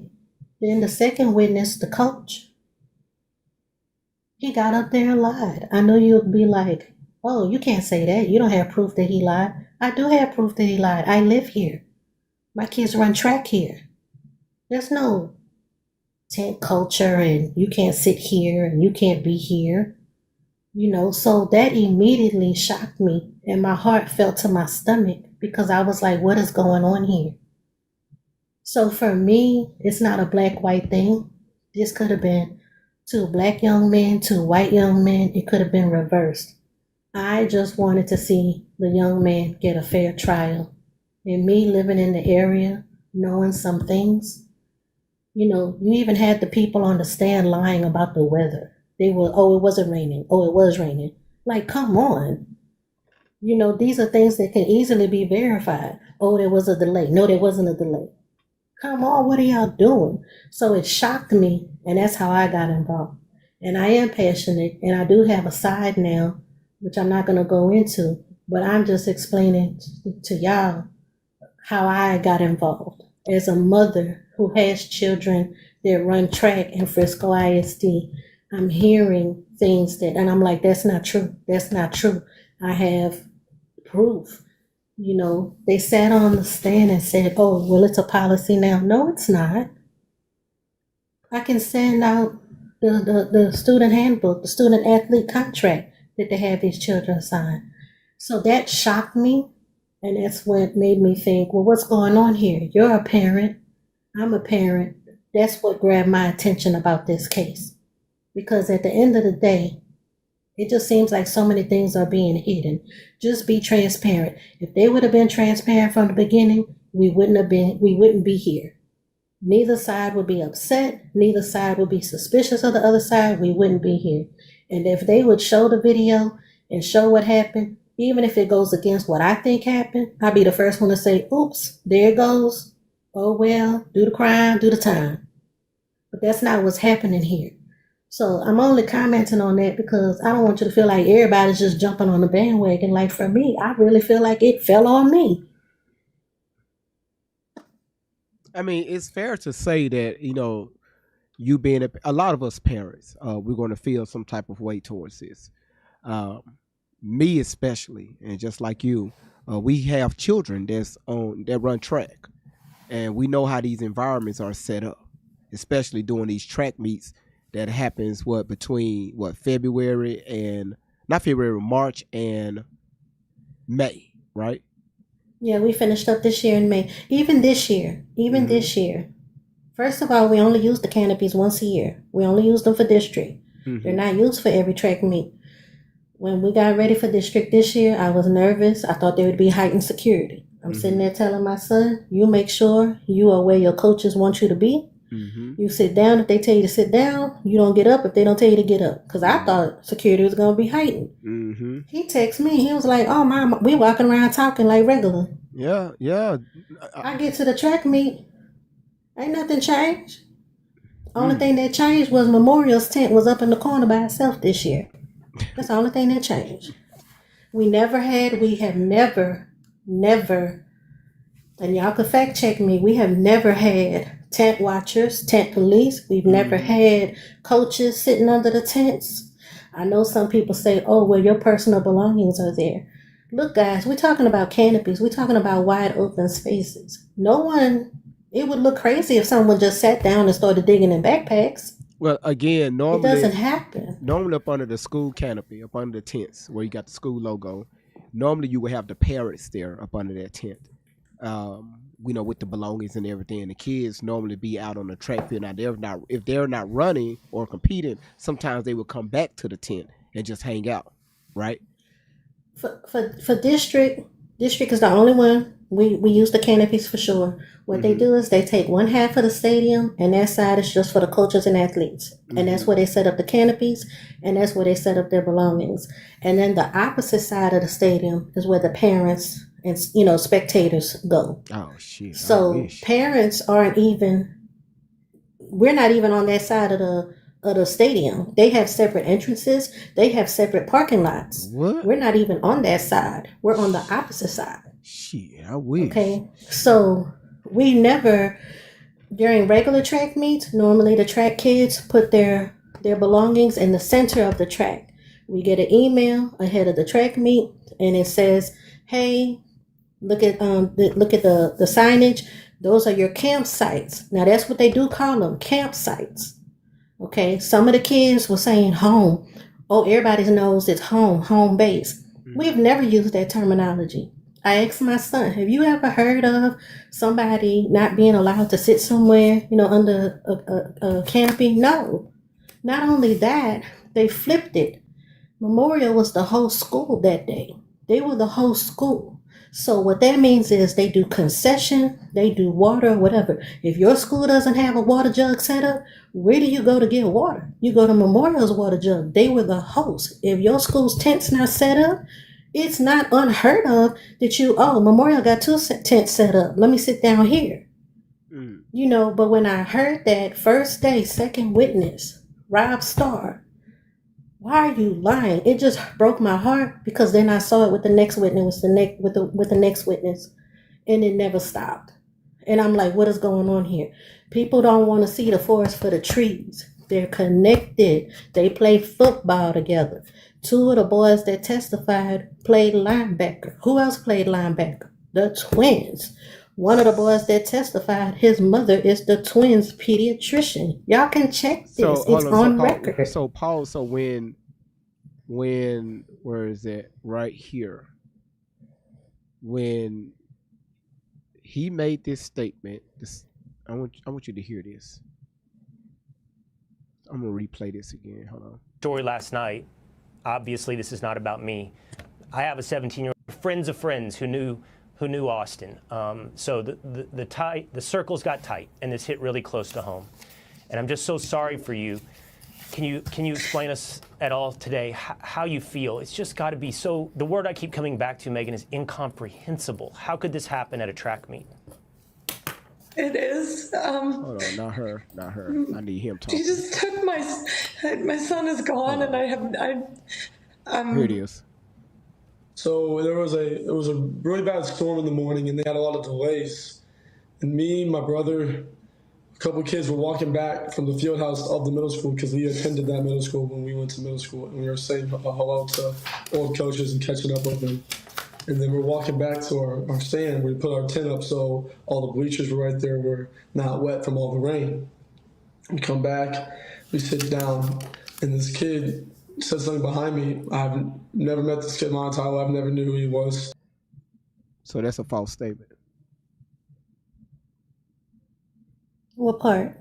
Where his twin brother said he never met Melo before. I think it's possible, unless they competed in the same events.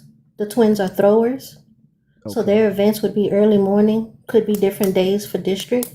Carmelo was a sprinter, so I think it is possible. I've never heard anybody locally say that they knew each other. They might have known of each other because of football, maybe. I don't know if they. I do know that Austin was a starter. I'm not sure about Hunter, and I'm not sure about Carmelo. Because, like I said, there's 12 high schools here. My kids never knew the twins or Carmelo. I live 4 miles away from Centennial right now, and they didn't know neither one. Now, they had heard some things about the twins, but they didn't know neither one of them personally. Wow. Well, again, I really appreciate all this information. Again, I wasn't there. I'm from the outside looking in. Now I'm just trying to bring common sense to a lot of this bullshit. I will say for clarity, I was not there, and I never, I was not there. It was all hearsay. I got you. Well, thank you for being honest. Thank you for being honest. Shit. Well, I just like to be clear. Now, things that I've been able to check, or that you could check, or that I know because I know the peanut gallery likes to fact check. I can tell you I could tell you my sources. I could tell you look up CBS, look up Court TV. Those things. I'll let you know. Okay, this is fact. It seems like several sources touched and agreed that this is fact. Anything that's my opinion, I'll tell you is my opinion. Anything that's rumor mill, I'm gonna let you know I heard. Yeah, that's why I enjoy playing Court TV on here because. But I think, like I said, if they would just be transparent, we wouldn't be here. No. And that's what I don't think people realize, especially from out of states. That's what has people upset, especially when you're here and you're a parent here and just simple things.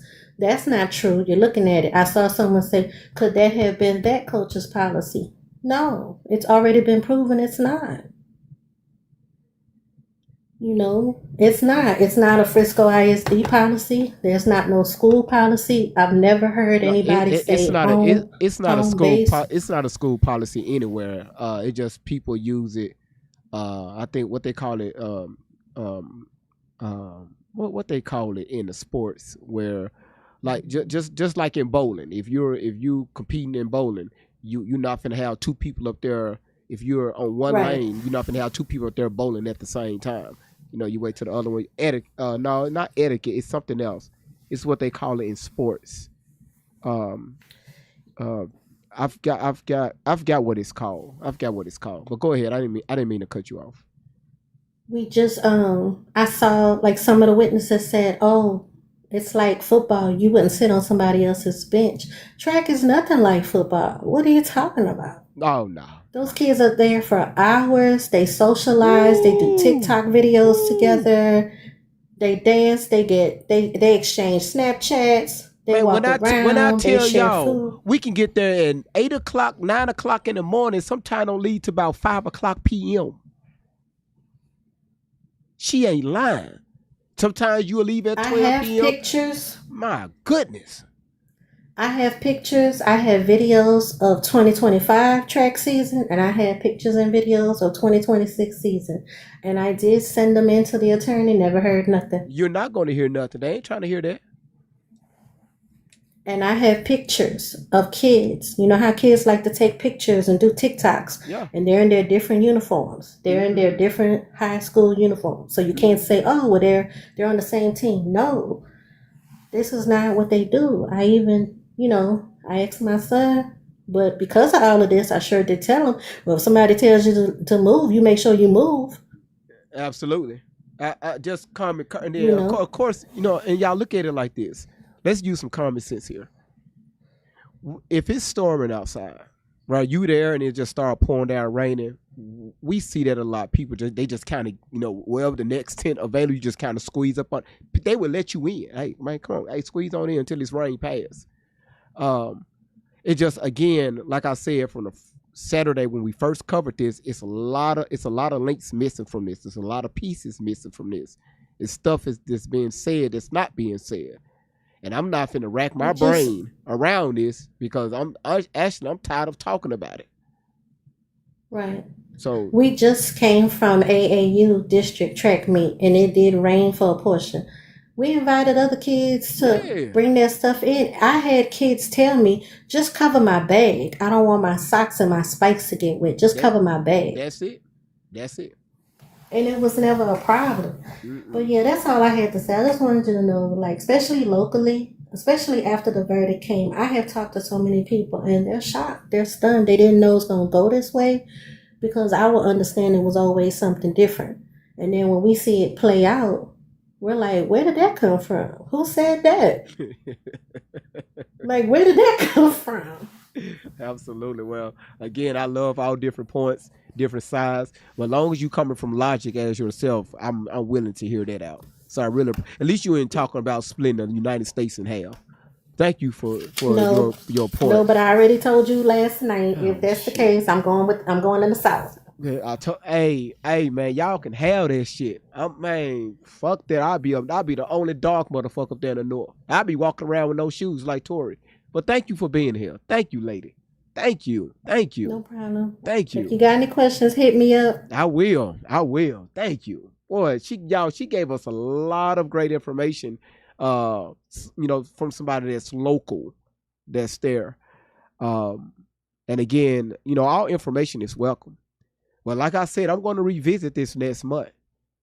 And we're going to do a survey. We're going to go around social media live, right? I'm going to bring up my iPad and we're going to just start scrolling through. So we're going to go through Facebook. We're going to go through TikTok. We're going to go through Twitter. We're going to go through YouTube. We're going to go through X. We're going to go through Kick. We're going to go through Rumble. We're going to go through all the social media sites to see if we have people still covering this story. Because again, we see this shit happens all the time. On this nationwide social media. We see it happens all the time.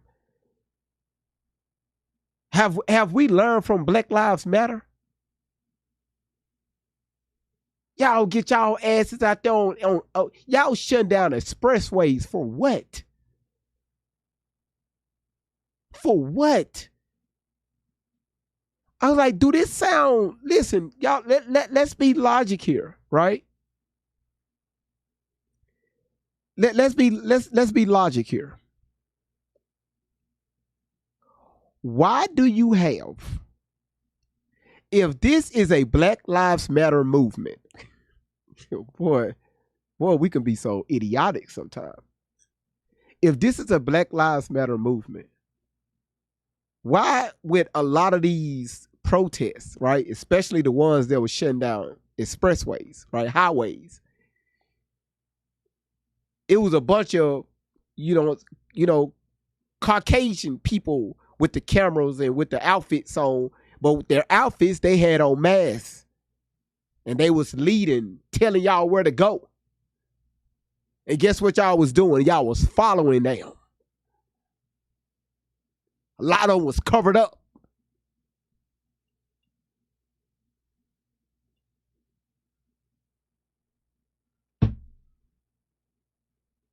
Shutting down the highway proved what? What did it solve? It went up and it came down. Where did the money go?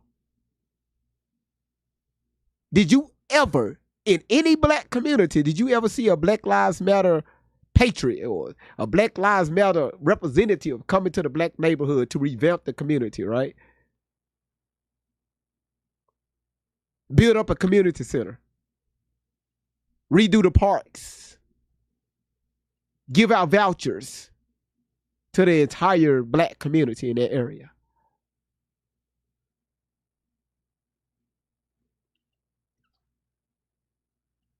I posed that question several years ago. Could nobody answer that fucking question? And where is BLM now? I'm finna talk about that, Peanut. Where's the BLM movement now?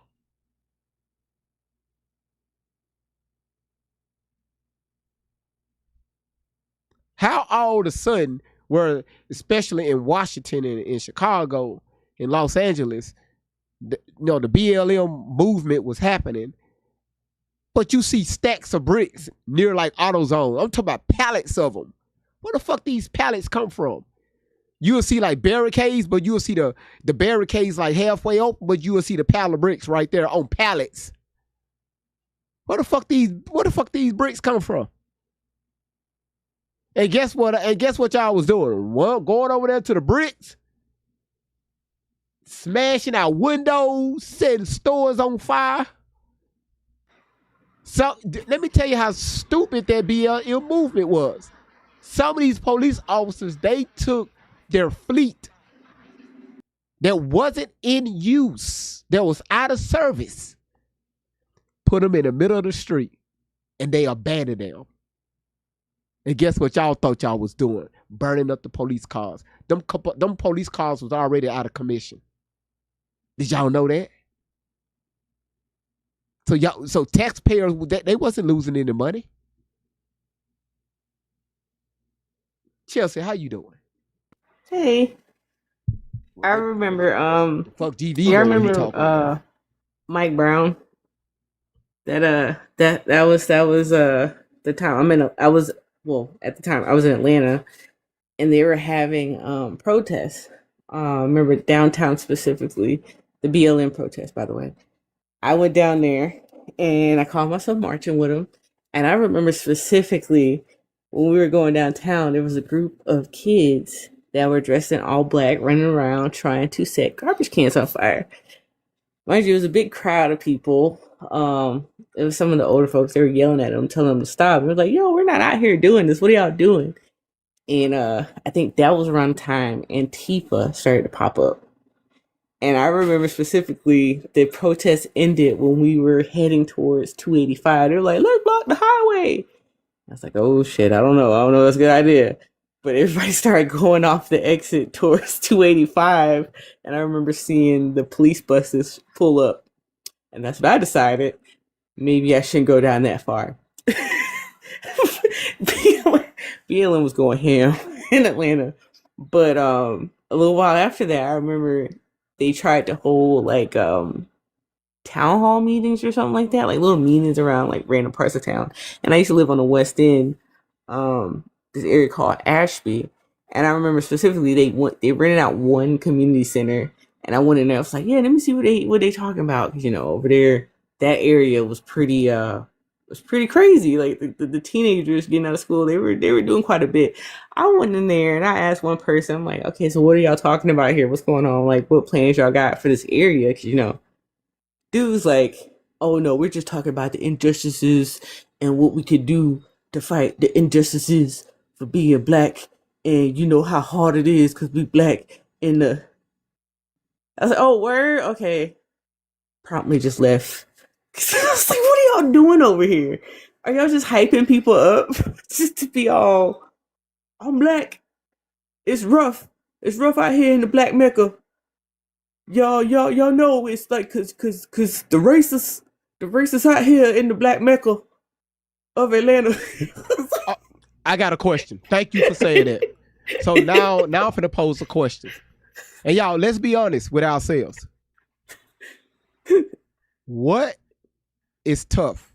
What do we define as tough? It's hard out here.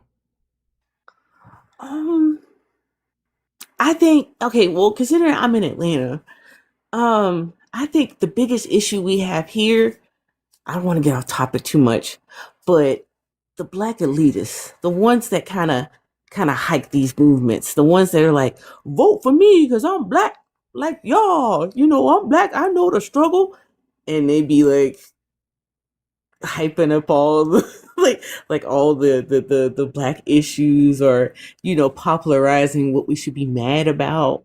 Like So, I'm in Atlanta. so again, okay, in Atlanta, you have a lot of black-owned business, Yeah. the black population out there is just crazy work. So Yeah.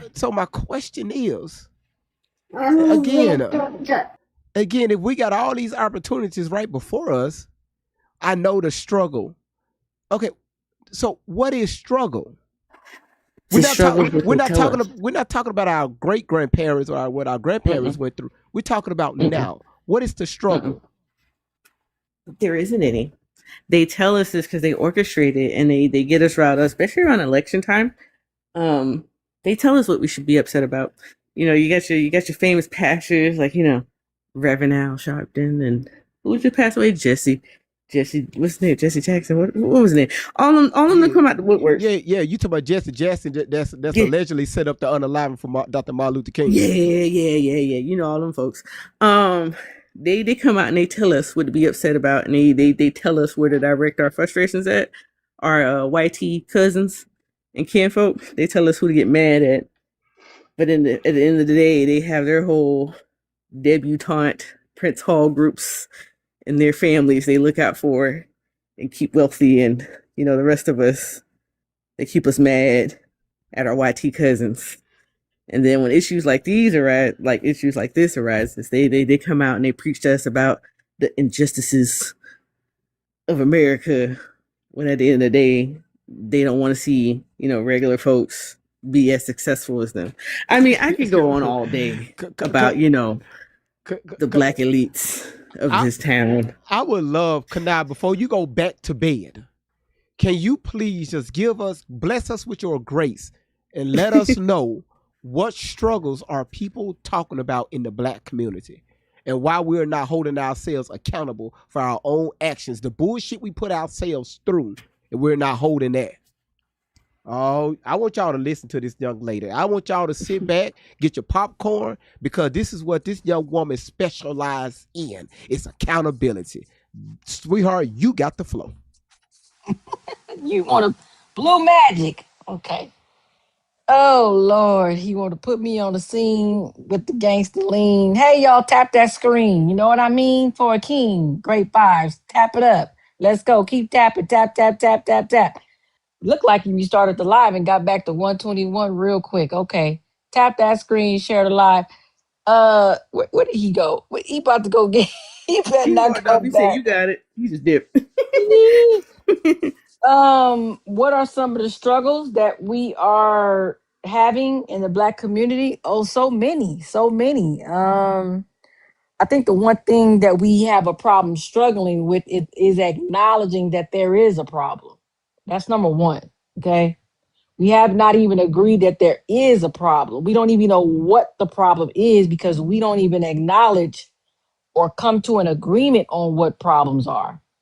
So we have to start there because we can't come into agreement with that. I mean, one side of the spectrum says that one group of people are doing it. It's always somebody else. So the community cannot come to agreement on what the problem is. Now, we can name a few things, of course, right? But do y'all agree that we have not really come to an agreement with one another about what the main problem is with all of us? Now, I got the answer. But that's easy.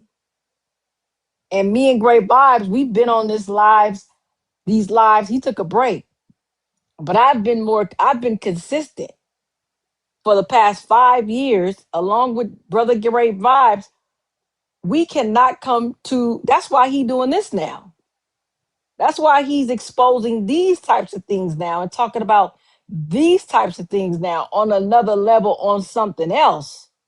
But we have not, Great Vibes, you asked me to answer the question, but would you agree that we have not even agreed what the problem really is? We got the answer. Would you agree with that? I definitely agree with that, especially the platforms we've been on.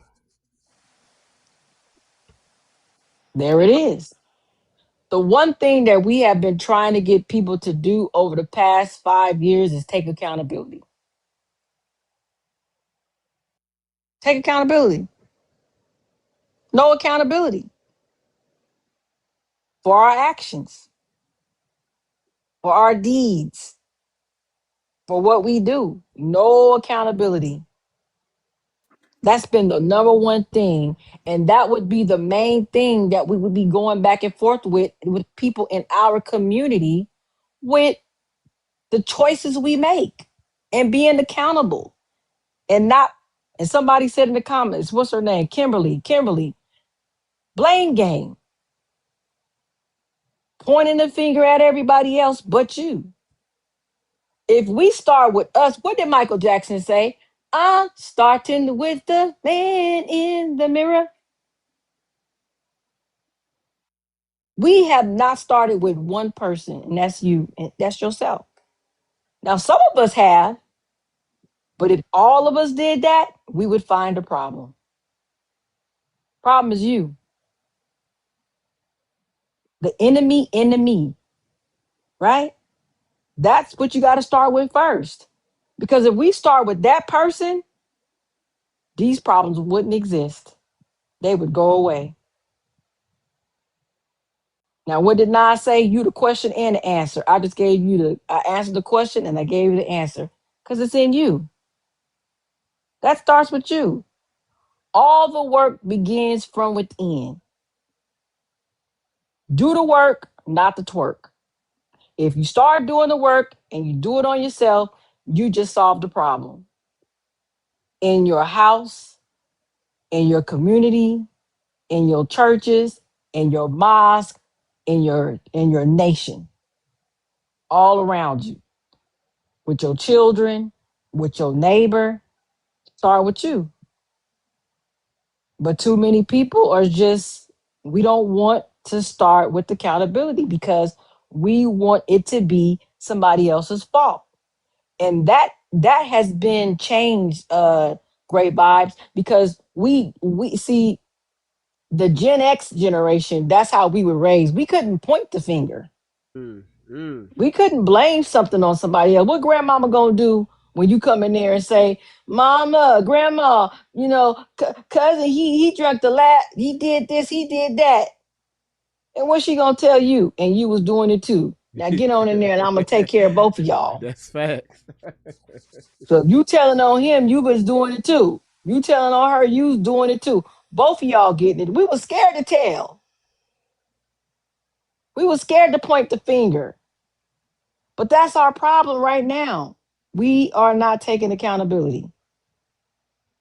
Agree or disagree, but I think that's our problem. Our problem is self accountability. And we have not acknowledged that there is a problem. What you think about that, Gray Vibes? I mean, it's no disagree on that because, shit. Before I took that break, that was much needed. The thousands of lives that we've done together with trying to deal with accountability in the Black community, it was just like hell. That's why you had to step back for a minute. Because remember some years back when I covered what was that young lady, that Black lady that came out? She had she was doing she was helping out women. The Black lady, she I think she was a coach or she was a counselor or something. Ivana. No, I did a whole live on her. April Mason. Oh, April Mason. That's her name. Now, why did April Mason step back? No accountability. From who? Women.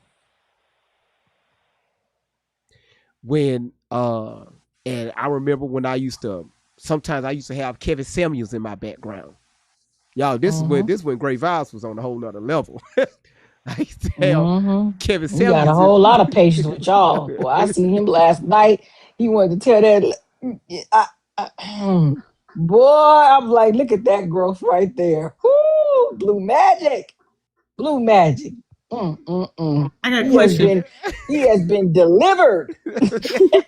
I'm telling you, Lord, because I know back. Ooh, I said, and I was just looking at him like, look at that, because boy, I know, boy, Lord, she would have. Look, we love you, but Man, girl, uh, you better be thankful, because I know. listen, Chelsea, Hallelujah. Chelsea, it was so out. Listen, my patience was like very thin, I, and when I used to get on other panels, they used to lay the red carpet out for me. Y'all, hold on, mm-mm. GV in the building, like everybody, shut the fuck up. GV in the building, because again, I had zero tolerance for bullshit, and me, Kanai, her husband, Mm-mm. man, we was on here. I'm talking about doing lives damn near every single day and night, trying For to, hours. ooh, just trying to see what's really the issue in the black community. And man, when I tell Mhm. y'all, our people are gone. Cooked. My We're question. My question. Go ahead. Um, do y'all think that possibly idolatry could be a big factor in why we act the way we do? The people we look up to and we say, oh, they the pinnacle of morality and they can tell us how to think and move and stuff. Y'all don't think that's probably an issue? Let's take it all the way back to maybe, let's see, Dr. Martin Luther King. Homeboy wasn't the best example of black morality. And then all the folks in the whole civil rights movement. Then we got politicians. We got folks like old girl from a few nights before. Got But B.O. that's still self though. Even if that's idolatry, the root of the problem is Lack of you don't accountability. yeah, it's still you doing it. And Yeah. I'm gonna blame you, sis, for me worshiping Dr. Martin Luther King. Well, I'm gonna I blame mean, you. I'm gonna people ain't blame got my no. mama. My mama and them. That's how they raised me. Yeah, That's Yeah. how I yeah, am. Yeah. yeah. Yeah. That's you got to accept me how I am. You got to Yeah. love me. To know me is to love. We got all these cliches that even if you still say that it is idolatry, it is still a self problem that Yeah. you refuse to acknowledge. That is a lack of accountability. It still go what look, it says that if you confess your ways Come on, and repent, that is accountability. come on now. I don't care who you serving. It's almost like a You can't curse, huh? say the devil made you do it. That's a lie. Yeah, that is a lie, girl. Don't get me to preaching, because this is where my passion comes from. Because we refuse, especially our women. I'm sorry, we Yep. Yep. Yep. refuse. We refuse to take accountability. And I've been telling the ladies in my book club for this, like this forever. I teach women, if you take accountability, because see, you broken. This is a broken system. You know why? Broken people. You know why? Lack of self accountability. No accountability. If you would hold yourself accountable, you would do right. My daddy used to say, "What you do that for?" I don't know. What you mean you don't know? You know what? I don't know. Go in there and get that bill. We gonna find out why. If you don't know why, you about to find out today. And I thank God that my father did not allow a girl, okay, a young girl, to go through life without being accountable and knowing what that means and understanding that the world doesn't owe you understanding. You don't deserve nothing. You earn it. That's how I was taught as a girl. I wasn't taught, I'm daddy's princess. My daddy never put princess on my name. He didn't spoil me like that. Remember, I did a whole live where man, you taking me back. Yeah. I did a whole live where I was telling men to stay away from daddy's little princesses, and Mm, the women to stay away from mama's boys. yeah, all the time. Yeah. And this is where we got a case like this, because you got sent daddies And you got mothers in the household that are coddling their sons and daughters into destruction. No accountability, none. So you can worship who you want, but I promise you at the end of the day, the way most of us believe it, we're going to be standing before his face to face on our own. Great Vibes ain't going to be standing right there. Well, you know, I was in that live one day. Great Vibes is the reason why. Excuse me? Go get that belt. Go ahead, let the other brother talk. I can wait. KJ, how you doing? And I ain't been on your panel since the last time you addressed that creepy pastor. Oh The one that shit, was playing, yeah. the one that was playing with his supposed little cousin that he took in as a son. You remember, man? And then the live you did before that one, where a little girl said that she was thankful for her stepmom because she was Yeah. more of a mother than a real mom. Yeah. That shit was crazy. Boy, it's just Dog, I'm trying to tell you. I'm trying to tell you. Hey, It's boy. been some months. Vibes, how you been, bro? Yeah, everything been good, man. How you doing? I'm exhausted. I done talked about this case ad nauseum, and as you could imagine, I gotta tread lightly with some of these panels that I be going on because a lot of my friends on the app disagree with me on it. Because quite frankly, well, originally I should say, I don't know what to believe now with all this new information coming out about the secrecies behind the case and the lack of publicity. Um, but I stand on the original core premise that this was bad. The reaction was bad. Yeah. The way that the community treated this issue is absolutely abysmal, and I Thank stand you. on that. Thank you. I hate it. I hate it. I hate it. I hate it. And as you can imagine, I gotta be Uncle Tom again, cause I'm saying, yo, this would have never happened had y'all not made this about race. I'm sorry. I'm sorry. He literally asked you. You look at this whole situation, this ain't had nothing to do with race, but look what y'all doing. Y'all played that card ad nauseum, and then you want to sit up here and wonder why wasn't no black jurors. You want to sit up here and wonder why people keep labeling y'all the way that they labeling y'all because this how y'all act on public TV. You acting a damn fool. You Hold on. showing your ass. Yeah, give you some more of that, boy. God damn. Yeah, hold on. One more. I got one more sound. Just hold on. Emotional damage. Oh, like, bro, I'm like, dude. Cause I got some friends on TikTok. Miss Monique and another homie rephrased that was literally at the courthouse. I literally saw this live before they even went to the news about it. These people was acting an ass from sun up to sundown throughout the entire trial. I'm trying to figure out, I'm like, bruh, and listen to what they're saying. The problem with the community, Chanel, and yes, Shanna, it's idolatry, but it's not even just the idolatry of their race. It's the blatant and willful ignorance, the willfulness to be obtuse on certain situations because you want your side of the aisle to be the one in the right. I can never get down with somebody backing somebody simply because they share the same skin color as you. I thought all skin folk ain't kinfolk. Pick a struggle. That's the part that really irked me. So like I just turned 24, but I'm seeing how the community acting and I'm like, bruh, this the community my children supposed to be part of?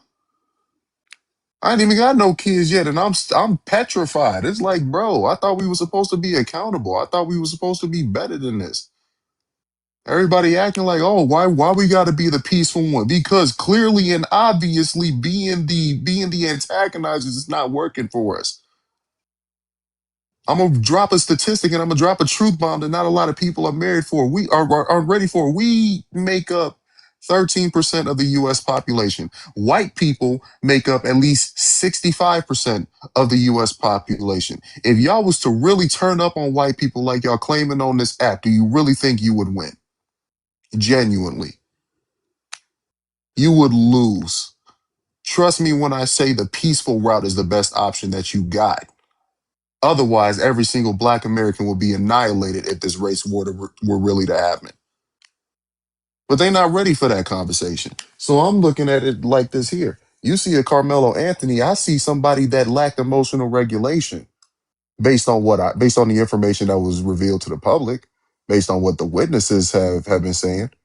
Reality is that, he was in the wrong.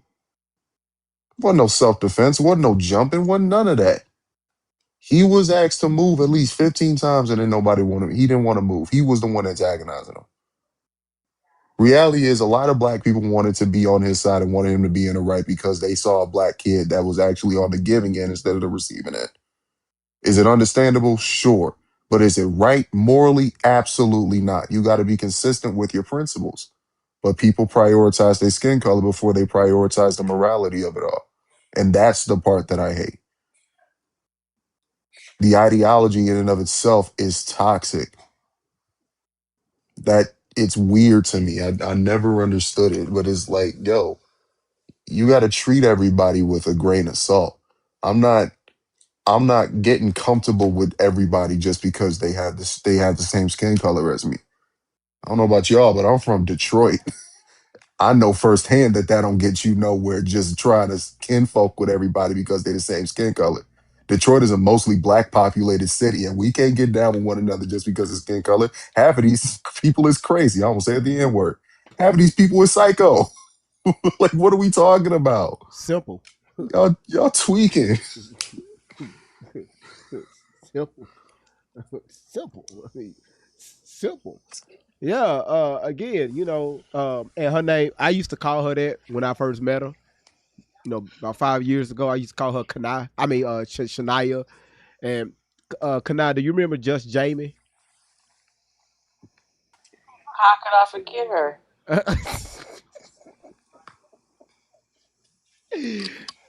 She had to correct me. She like, no, GV, her name is Kanai. I said, who?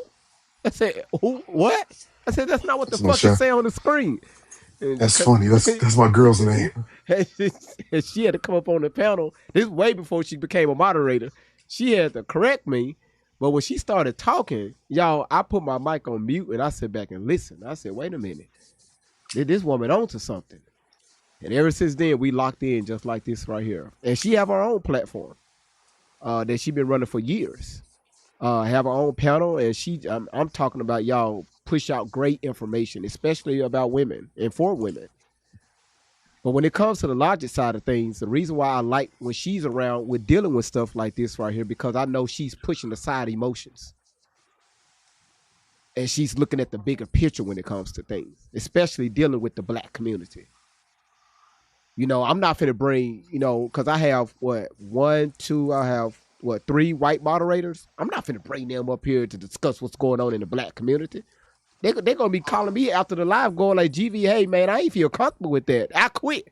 They quit on me 3 times already. But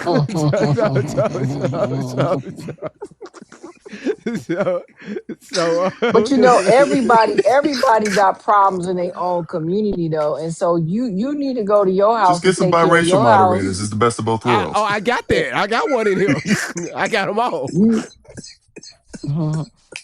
Everybody got issues in their own backyard, and so take care of your own backyard. Don't come over here trying to talk about what's going on in this backyard. We know this backyard now. Mind your own, because we don't know too much about what's going on in your backyard because you don't ever want to talk about it. But we won't even go there. But at the end of the day, we have been on live. We have been televised and everything else. And it's just us making money and content off of black folks' pain, off of black folks' struggle, of the black folks, whatever they going through, it is capitalized. People capitalize off of this, and we give them the opportunity to do it. Tyler That's why I'm Perry, so case in upset point. with our women. I'm upset with the women because the women don't understand that you have been PIMPED'd. Yep. Okay?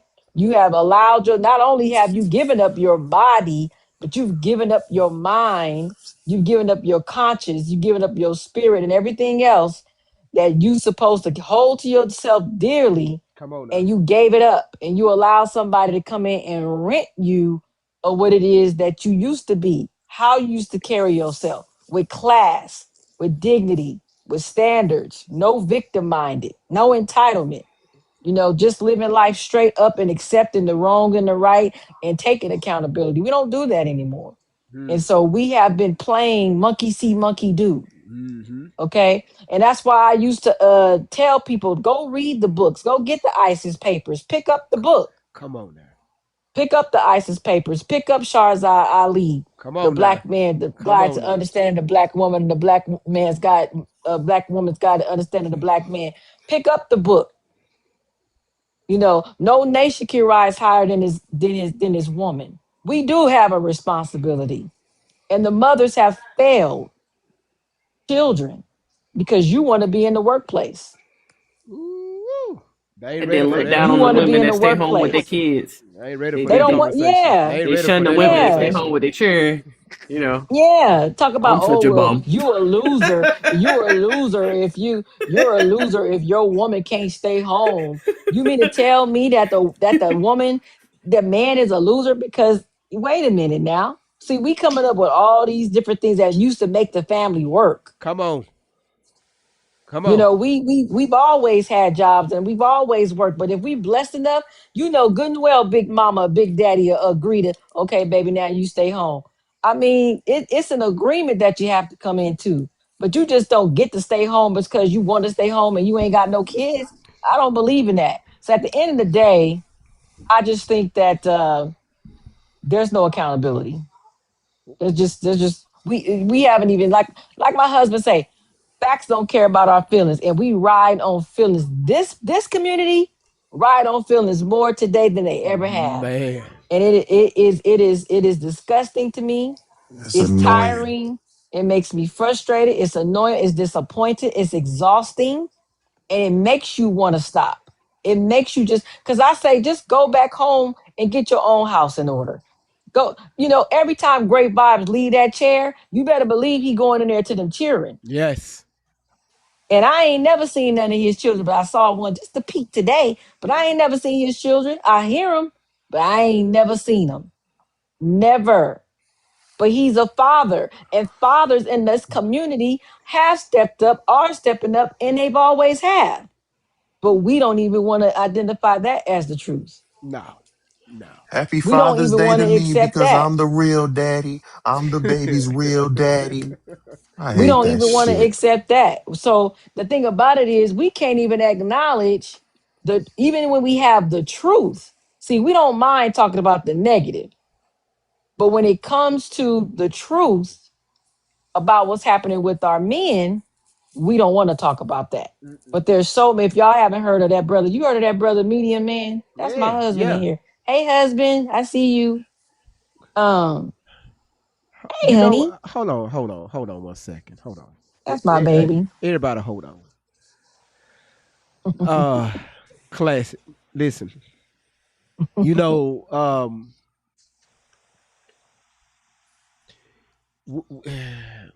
we have to learn how to put the paint on the walls without the walls being painted. The fuck that mean? I don't know. Um Classic man, how you doing? Um Kanai, something you said. And Mhm, so do you understand this statement? mhm. When the economy changes, the family dynamic changes. Oh, absolutely. Okay. Okay, just want to make sure. Yes, Dr. Kawaza Kunjufu talked about that a lot, and I think he passed away just recently. Remember that book I bought you, brother? Remember I sent you that book some time ago? Yeah, That yeah, book, yeah, that yeah, author, yeah. that author, the conspiracy to Yeah, destroy so the black black men, boys. yeah. I still got it. That book. Hey, there go the king of facts don't care about your feelings is here, but um Oh goodness. I just You looking had, for that book? I just had it. Yeah, well, I believe they say that author just passed away. I googled it and it said he passed away in April 2025.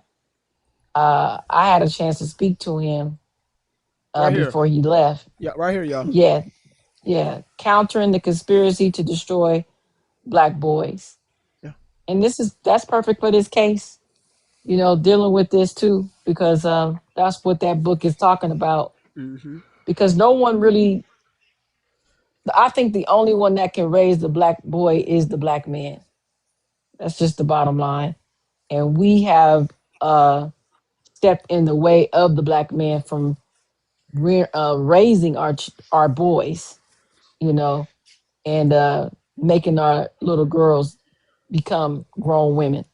And so that's why I thank God for my dad and the men in my life, especially my husband, who's my knight in shining armor. I really do feel like he saved me. I ain't gonna even lie to you. Great vibes. It's a beautiful thing.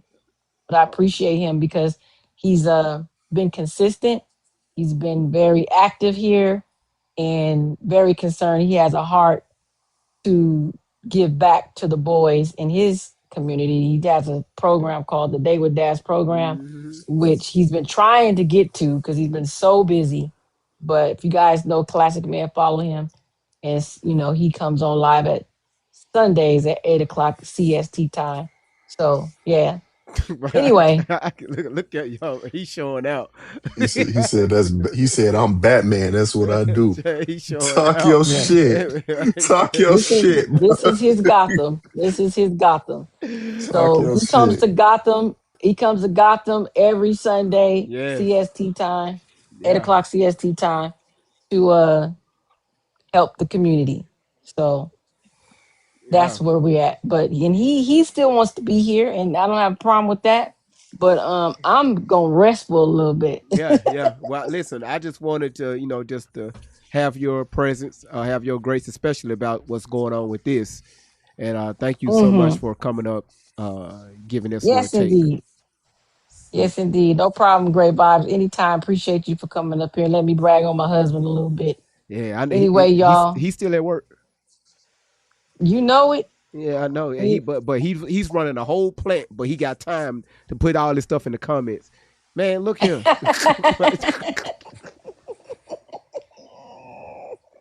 Man, I thought it was a no cell phone policy on the flow. Love you too. Now that he running the thing, he can do whatever he want. Normally, like, cause I remember when I was a warehouse manager, they gave us flip phones. The company gave us flip phones. I don't know if they have him. He have a flip phone. But man, I used to break them things every single other week. I used to sit on it, break this, and I gotta write a memo on why I keep breaking these damn phones. Now you Bruce Wayne, but You've been over here bragging over me. People talk about what you been talking about? Hey, Kanai, we go bad. We go bad. Me, you, and your husband, we go bad. Yeah. So again, this right here was the prime time to bring you up to talk about this. But yes, the biggest secret in Gotham. I brag on you. The all biggest the time. secret in Gotham has been revealed. That's right. Yeah. Oh yeah. So yes, I have to speak highly of her because she's blessed this platform thousands of times. I'm talking about we was in a gutter with this platform. We was messy. This platform was messy talk. Listen, when TikTok first came out and all this, listen, this platform was messy talk. But we did it in a logical way. That's why people hated this platform. That's why they always came back just to argue facts. How the fuck your black ass arguing facts? So it's coming out. It's coming out. It's coming out. Boy, man, God, that's why I had to get away from it. I took a lot. Great vibes. Remember we used to have to tell you, they reporting the live. Shut down, start again. They reporting the I used to have a background up. I just have a back before I even get started. I just have a background up, and they reporting the damn live. Well, he has been delivered because I don't see none of that going on right now. I don't know. I got tired of it. That's why I took a break. Yeah, I know. My people. Every time. My Yep, people. got to start over. He have like 500 people in there. He see 10 people, 12 people. Fuck Wait, let Carmelo. me That boy start got this live 35 years. over. Fuck pussy. Hold on, Shut up, bitch. hold on, big Shut y'all. up, bitch. Don't nobody say 35 nothing. years. Fuck pussy. 35 fucking years, bitch. Hallelujah. Fuck that boy. You got it off your chest. Fuck that boy, Carmelo. 35 more years, bitch. Fuck it. Congratulations. Thank you. No problem. Goodbye. Goodbye. Goodbye. How do I leave? How do I leave it? Hey, kick me, Unc. Kick me, please.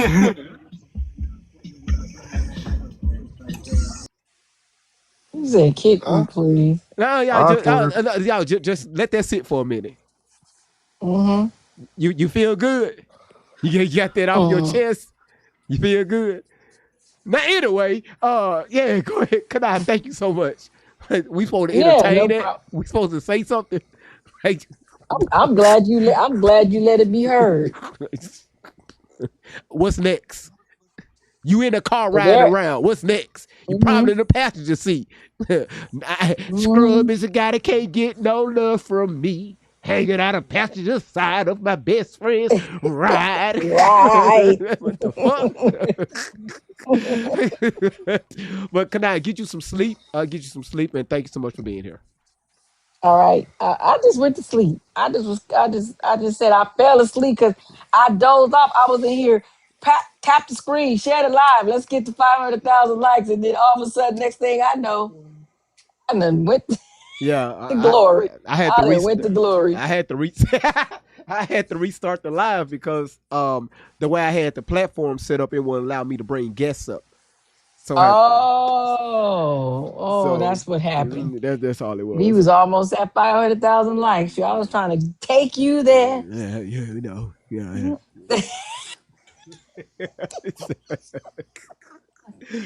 All right, great vibe. I appreciate it. I'll let y'all. Y'all, thanks for receiving us. Y'all take care. Have a great day. Let's keep getting those likes up. When you going off? In a few minutes. Oh, okay. All right, y'all keep tapping till it go off. Take care, y'all. Let's get some big gifts. Send the man some big gifts. See y'all later. Bye, all right, Kanai. take care. Thank you all so right, much. bye-bye. Now, Mr. Vibes. What's up? We might be on the opposite page on this front. I'm curious. As far as Jeff Metcalf's whole reaction, the one that went viral, what were your thoughts about it? Because I must have missed it. Overall, some of the stuff he said, again, it was factual. Some stuff he brought up. But what I was doing, I was watching him, and he was on an emotional roller coaster. He was up and down, and I need to hear him when he's at a rested place mentally. When he's regulated. Yes, that's when I need to hear him. Because again, we sat here and watched his whole rant for 2.5 hours, and again, some things he said was facts. What he said about the black community was facts. I'm not going to argue with that, but it's some other things that he said, I could disagree on. But again, I need to hear him outside of this noise. That's all. That's just me. Yeah, this is my opinion, and this you got to know the full story to understand. I believe that Jeff Metcalf, in the anger of what he's been dealing with the gag order, not being able to say anything and having to endure people not only disrespecting his name, but disrespecting his unalived son on the same token. And a significant portion of those people being from the black community. There's a specific type of people that he's talking about. I don't think he was talking about somebody like me or somebody like you. And if I were to be 100% honest with you, even though the comments were most definitely racist, I don't think that he personally is a racist. And the reason why I say that is because you dish out so many things, and then when the person finally bites back, you want to hide your hand and make it seem like, that's the vibe that I was getting from everybody reacting to what he was saying. It's like, yo, Y'all been biting and scratching this dude for at least a year, talking about him and his son, saying that his other son should suffer the same fate as the one that got unalive. That's crazy to me. And now you want to make it seem like he's in the wrong for going on this rant. Don't get me wrong. He's definitely wrong.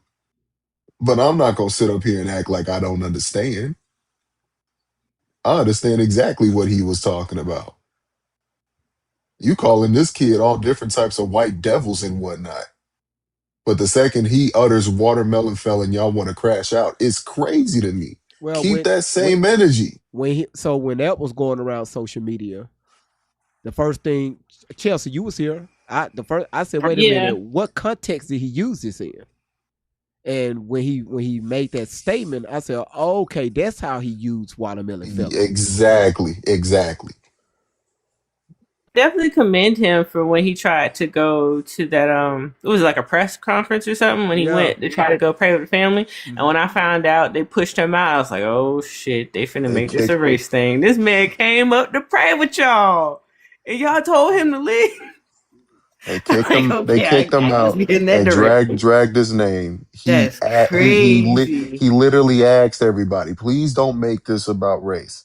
You had actual white supremacist movements, leaders of these said movements, trying to conduct an interview with Jeff, and Jeff turned them down, cussed him clean out on camera. Yep. Cussed him out.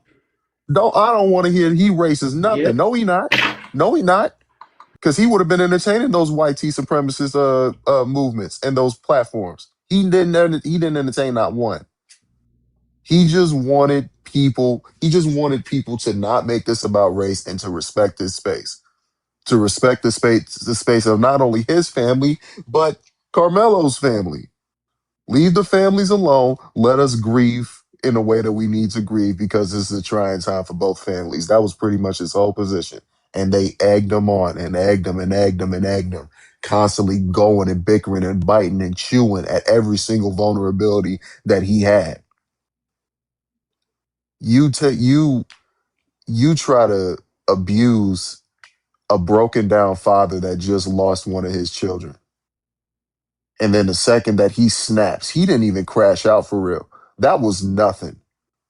I ain't even got no kids, and I could tell you I would have said worse. Vibes, I've been watching you for a few months. I know for a fact if it was your kids, you would have been going off. It's different. Oh man, y'all. You would have been going off. I know you would have. Y'all, man. Bro, let me tell you something. I grew up in the church. My mama wouldn't have recognized me at all if she would have heard what I would have been saying. My mom would have been like, KJ, why are you cussing these people out like that? I'm like, Ma, I don't even care anymore. It ain't about the church. It ain't about the family. It's about my child and these people talking bad about my child, and I couldn't even say nothing in response to it. I'm a firm believer in Jesus Christ, but as of right now, he'll forgive me. I'm about to cuss these people out because they got me so fucked up. I'm like, man, I don't blame Jeff a lick. And then on top of that, especially going around X and Instagram, y'all well, they can't show this stuff on TikTok, but on Twitter and Instagram, y'all, it's so many people got the photo of Austin's gravesite where black men are pissing on him. It is we know that it's AI generated, but it's the sentiment of it. Yeah. People are putting their pictures over Austin's grave and putting in the prompt me pissing over this grave. Yeah. And the chat GPT will make it. Yep. Now, this is the part that's confusing me, because I usually go live regularly. When I make a lot of these prompts that are talking about a specific issue within a specific demographic or a collective of demographics, they won't make the prompt because they trying to tell me that it violates guidelines. Yeah. But you can make something like that. Yeah. You can make something like that on ChatGPT. Are you kidding me? Yeah. That's the part that's rubbing me the wrong way. Yeah. ChatGPT see you that long ass message here. Just keep typing. You got me so bent right now. I pay $15 a month for this shit, and you can't even make a prompt like that. Come on, man. But you can make them pissing on a kid's grave. Yeah. That's insane. Yeah. That is frying me, bro. Like, what are you talking about? Yeah, I agree. And again, I had I'm people. sorry, I can't be on the black community side in this matter. As far as their behavior, no. What? Is it possible that Carmelo might have got hold and he might not have gotten his constitutional rights during this trial? At this point, it is very possible. And if it comes to light that it is, then give him his retrial. After that, or free him. That's it. Either that or free him. Plain and simple. It's very simple. But as far as how everybody else was acting, I'll never be on their side. No. Yeah, I could never. When I see stuff like this, man, I just sit back and just shake my head. I was early in the live. I was talking about. It was a guy that was on a bicycle. It was a black man on the bicycle. Well, day before yesterday, we played a video where a young lady, a black girl, she walked up to a white man. He was sitting down near a fence, and she said that he looked like one of the jurors. So she went over there and assaulted him. And today I played a video where it was a black man. He had on some Meta glasses, some smart glasses, and he recorded himself riding down the street on a bicycle. He see a white man and his wife sitting at a bus stop. He rolled over there and said, "Was you on that jury?" And he slapped the shit out of the dude. You seen Yup, that? I seen it. Yeah. Yup. Yeah. And then what? And then he was a veteran, so he pulled out a knife. So if that veteran he had every right to defend himself. And if he would have stabbed that man, poke that man to death. We know. Yep. Here we go. Here go another race war. So again, what happened prior to that? But again, I don't. A lot of stuff that us as a people push out on social media, man, I try to stay away from it because I just know it's bullshit. It's feelings. It's emotions. It's no logic behind it. It's no. Hey, y'all, we need to get together and go to the governor's office and see what we can work out, see what we can talk about, see where where's the loophole at, right? Have civilized conversations. Being out in the fucking street with picket signs, that shit. We've been doing that shit for the past 80 fucking years. What have it solved? We're nowhere. These people want to go out in front of the courthouse and protest, but can't even name half of their representatives. You can't even name the first 5 constitutions. You see what I'm saying? You see what I'm saying? Like, I had to learn that for myself. Fuck, man. It's crazy. It's crazy. Like, I already know the schooling system is lacking with the new generation, but I graduated in 2020. I'm Gen Z. Yeah. They didn't teach. They barely taught us about the Constitution. Yeah, you got it. I have to remember. I have to like occasionally remind myself, like, what are all of the constitutional amendments? Because sometimes I forget. That's how little I was taught about it. Man, it's bad. Man, it's terrible. Man, that's very important, especially because you never know what situation you're going to find yourself in. But you have to know your constitutions. You have to know those. Right.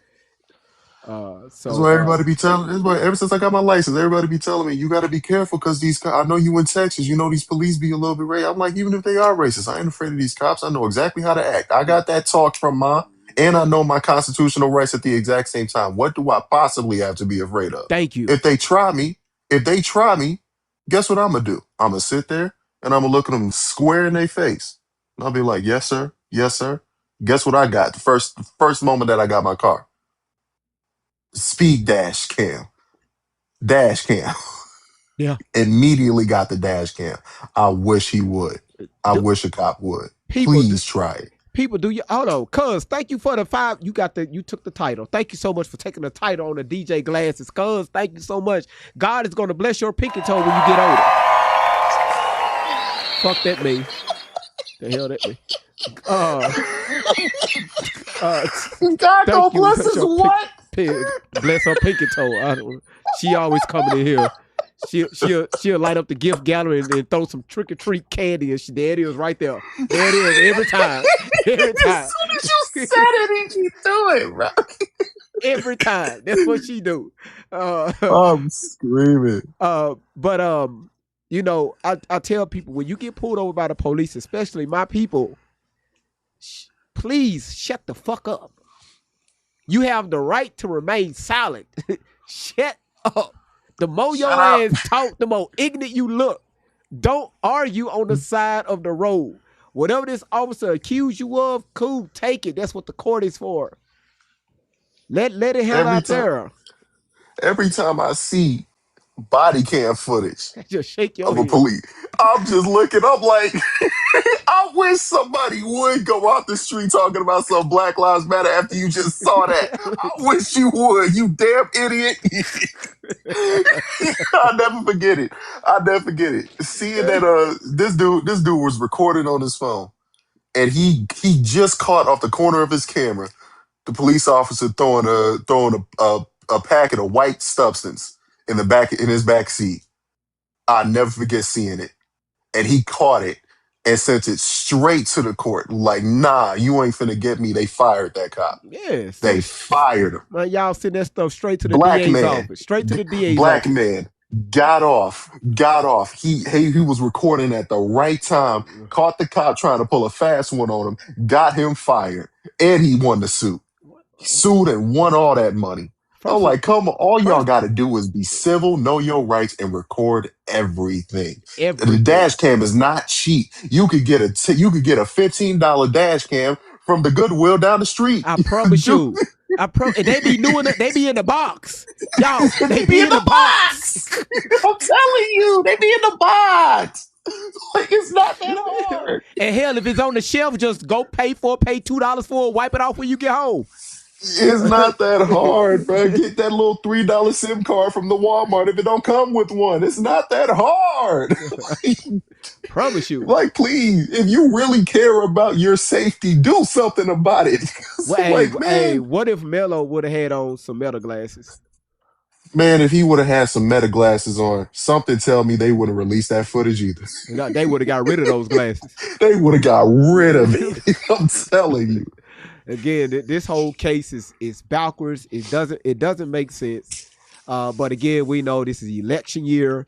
They got to stir up some bullshit, and we falling right into it. Man, listen. You say, Kara, who is this KJ dude? He been here a few times. I first met him when we was talking about the young lady, lady talking about a stepmother. Yeah, she was up. Man, them church folks had that little girl up there. I was so pissed. And then you could tell the chick that was behind the pulpit. You listen. You could look at her and tell she's sleeping with every married man in the church. But anyway, just the way she was leaning over that pulpit. But look what I got for that. Look what I got for saying that. Yo, what is that? From the big bucks.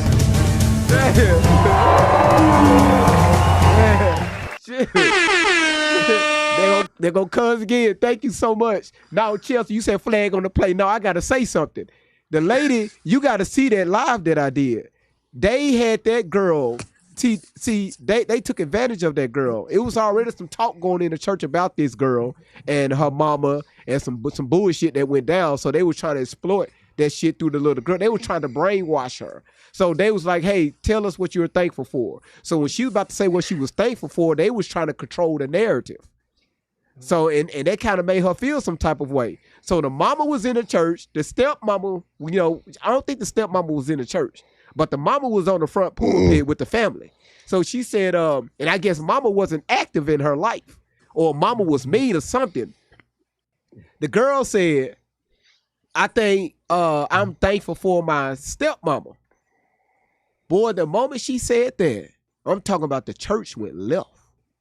Oh No. She said, I'm thankful for my stepmom because I think she said she either loves me or she listens to me, unlike my real mom. Yes, something along those. And it was straight action after that. I loved it. It was beautiful. Action after that. I loved it. That little girl, she was so brave. I couldn't even imagine doing some mess like that in front of a congregation. I was so proud of her. I know she got hell though after she stepped up the stage.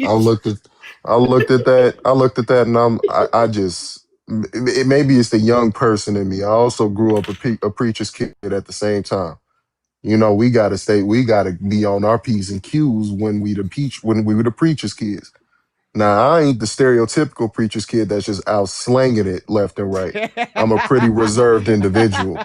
I came out a pretty reserved individual as an Yeah, adult. I don't be doing none of that wild lowball shit that a lot of these preachers kids be doing. I really don't. I'm right hand to God, I don't. He strike me down right now. He ain't strike me down yet, so I'm clearly not lying. Reality, but I'm telling you, I was so happy to hear her say that out loud, especially like these kids don't be having a voice, especially these young black kids in these households. And I'm like, bro, are you raising them to be functional adults or obedient children? Which one is it? Obedient children. Like, come on, man. You wonder why your kid be so fucked up when they get old. Come on now. Come on now. These kids, my generation is full of sissies, and half the reason is because the parents wasn't raising them right. I'm trying to tell you. How many times I've said that on this live? I'm like, come on, raise these kids to be functional adults. Like, you not always right. Please give your kid the space and the voice to be able to tell you wrong and it not be disrespectful. Get your ego out the way. Please. Absolutely. That's what's wrong with a lot of these black parents, and they be repeating the cycle. My mama I didn't have a voice in my mama's house, so what makes you think you gonna have a voice in mine? Oh, shit. Right? Gotta worship the black woman, the single black mom. She's the goddess. You gotta respect the goddess. I'm sorry. You over here reminiscing over your mama throwing a boiling pot of hot water at you and calling it discipline. Are you fucking stupid? That's abuse. That's abuse. That's not discipline. Like, you were abused. That was not discipline. You were abused. My mama threw a lamp at me and I turned out fine. Yeah, I'm sure you did. Shit. When my daddy threw the lamp at me, my ass lit up. The lamp wasn't even plugged up. The lamp wasn't plugged up. Yo. Wow. I'm trying to tell you. That's why Tori need to write a book. I'm gonna keep pushing it. She need to write a book about that experience. What LeBron? I'm trying to tell you. What do you mean? What do you mean your mean mom made you go over to the forest down the street and pick out a couple of sticks and strip it so she could whoop your ass with it like a Hebrew slave? Are you fucking dumb? That's abuse. It wasn't okay. It's abuse. You needed help. Let me find out something like that happened to my niece and nephew or my goddaughter. I'm calling the cops. Well, what's wrong with you? Well, I know my mother. See, I was different. She grew a whole bush in my name. It was the bush of switches because you got your ass up that bad. You had your own specialized bush. I had my own bush. It was across the street. So when I went across the street, when I went across the street to pick up my own switches, I used to come in there with twigs like this long. If Mama had to get up out of her seat to go, the lady name was Miss Maggie, all right, in the cove we was in the hood. If she had to walk across that cove set to walk in Miss Maggie's yard to pick out the switches, she wouldn't pick out one. She wouldn't pick out two. She wouldn't pick out three. But somehow my mother would find four of the equal length switches that was like 7 feet long. The bush was only like 4 feet tall, but she found 7 foot long switches. She'll take them leaves and just like slide them off of it, and she would braid them together. I never knew how to stay still when I got my ass whooped. I be in the living room and I'm thinking everything is fine. Now, a few hours went by. So I was like, hey, mama forgot about it. I'm in the clear. I used to go over and taunt my older brother because he snitched on us all the damn time. I forgot what I said to my older brother. I did something to him and I ran around the corner, down the hallway into the room. My mama was still sitting on the couch in the living room. All I know is when I ran into my bedroom, I felt a slish on the back of my back. I looked out the door. My mama wasn't standing in the hallway. She was still sitting on the couch. Somehow she was able to get that switch to bend that corner, go down the hallway, bend another corner and hit me in the back. Y'all, I heard my teacher say, "God damn." I said, "God damn." I said, boy, boy, she got up. She told me to get in the bathtub. I ain't never cussed again in a day in my life She in that told house. you to get in the tub after that. I'm talking about, man. I was man. Look, man. Look, that was the first and last time I said damn inside that house. Telling you, man. And we was preacher kids. Oh My man. dad was an ordained elder in the Church of God in Christ up under Bishop Patterson. So we had to Man, walk a them certain Kojic walk. folk don't play. Them Man, Kojic folk don't play. no. My sister every Sunday, even at school, they wore dresses with stockings. I'm telling you, nothing was ever exposed. With us, we had hand-me-downs. Do you hear me? We had, look, but we appreciated everything. That's why I don't take things for granted now. So, I'm not going to hit my kids with switches because times are different.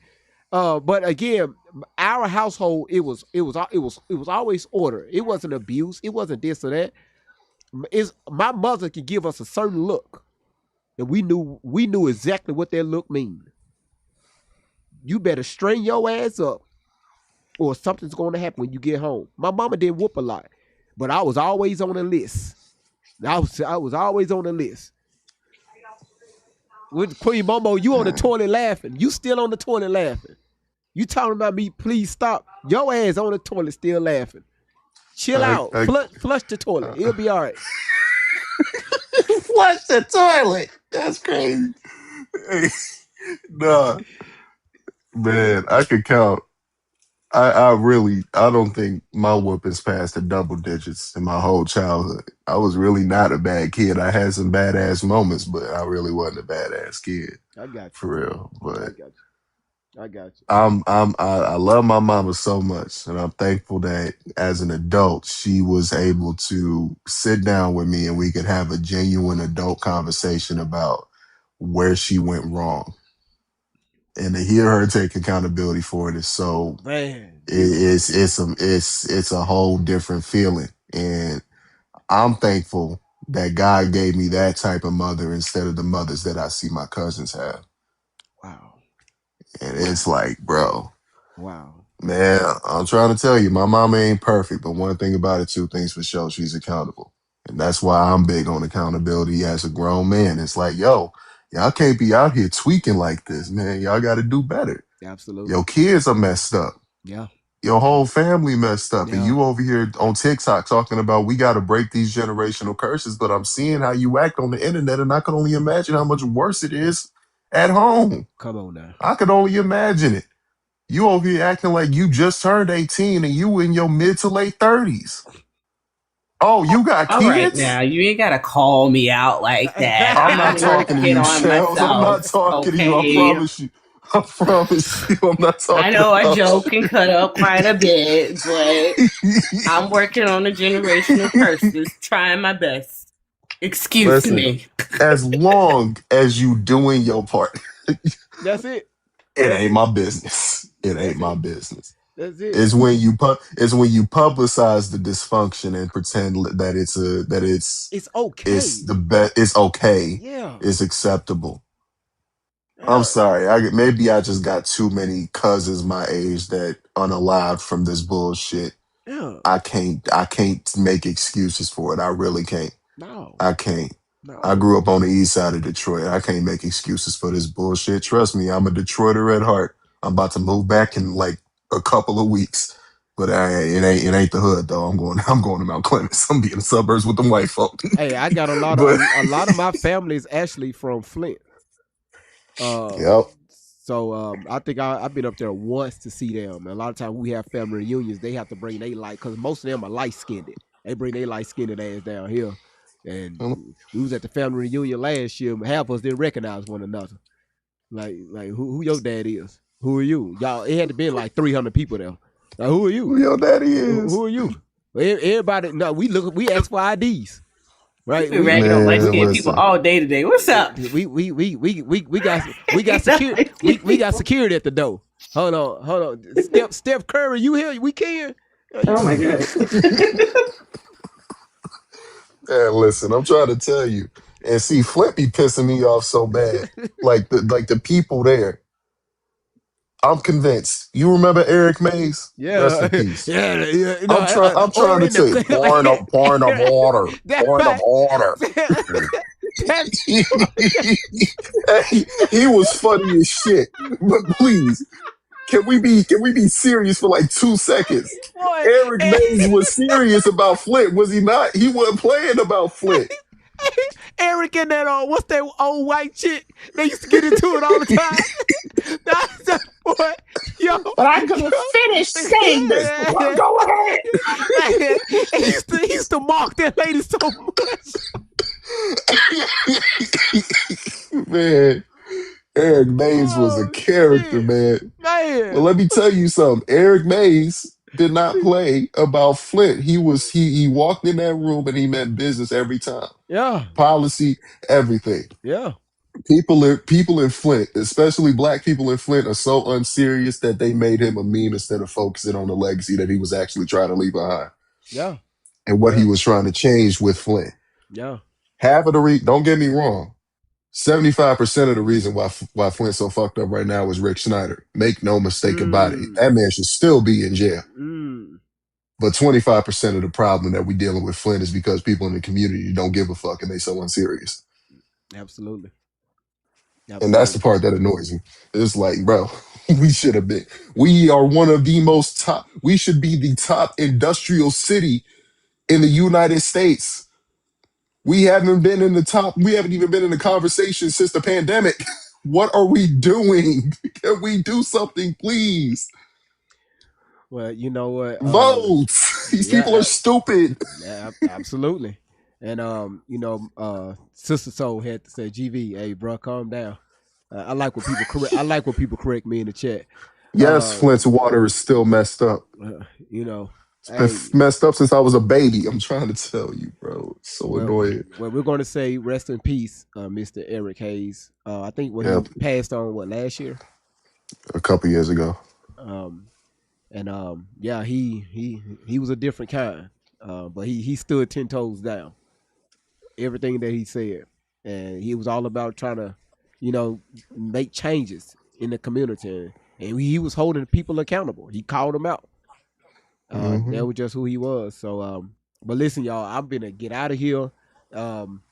But again, thank y'all so much for being here tonight. Brother, you got to start back stopping by. What is that? Why does that say shake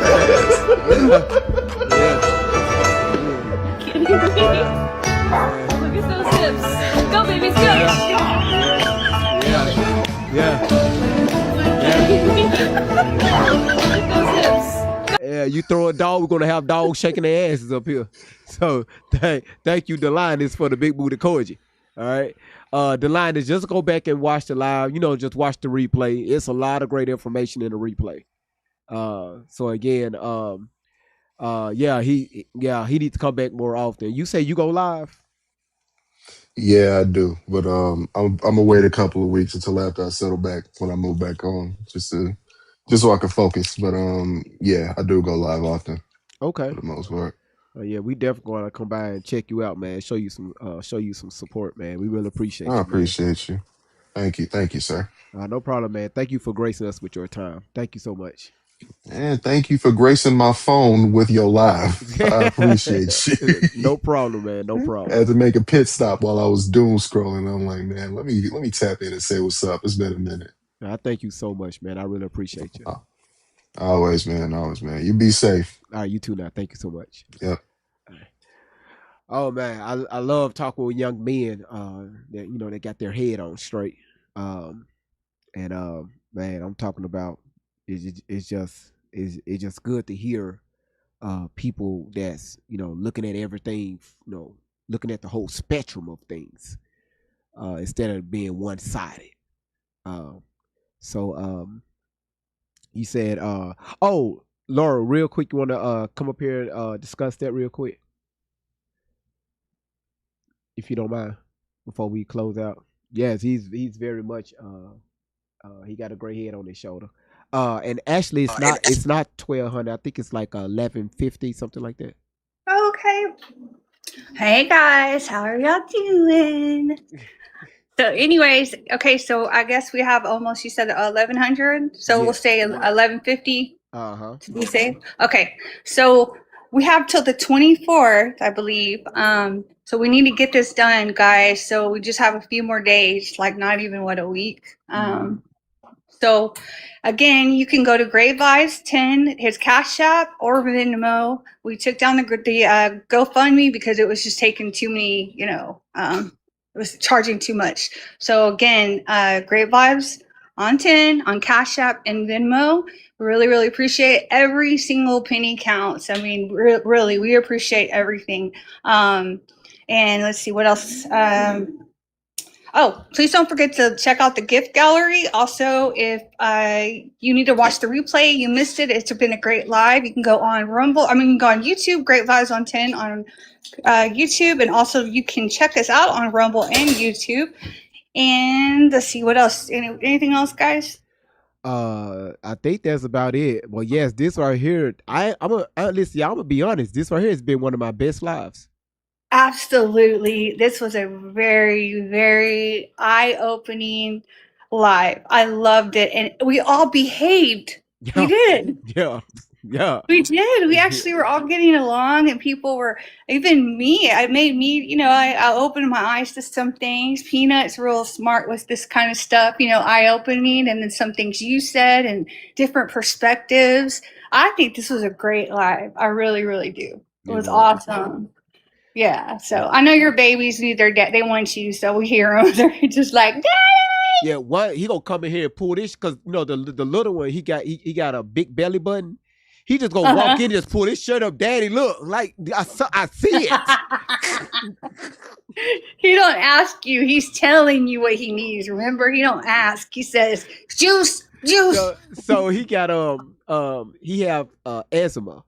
Okay. Like it cleared up a lot since birth, but like my firstborn, she had asthma, and then it skipped the boy, the oldest boy, and then the one that be skipping people in line, pissing on people, it got him, but he grown out of it, and then it skipped my other son. Now he got the baby boy. So it just yeah. But I never had asthma though. So where the hell did shit come from? Wow. I don't So know. yeah, so he has to be careful. He gets out of breath and stuff when he runs too much, and like he gets too hot, like active and stuff.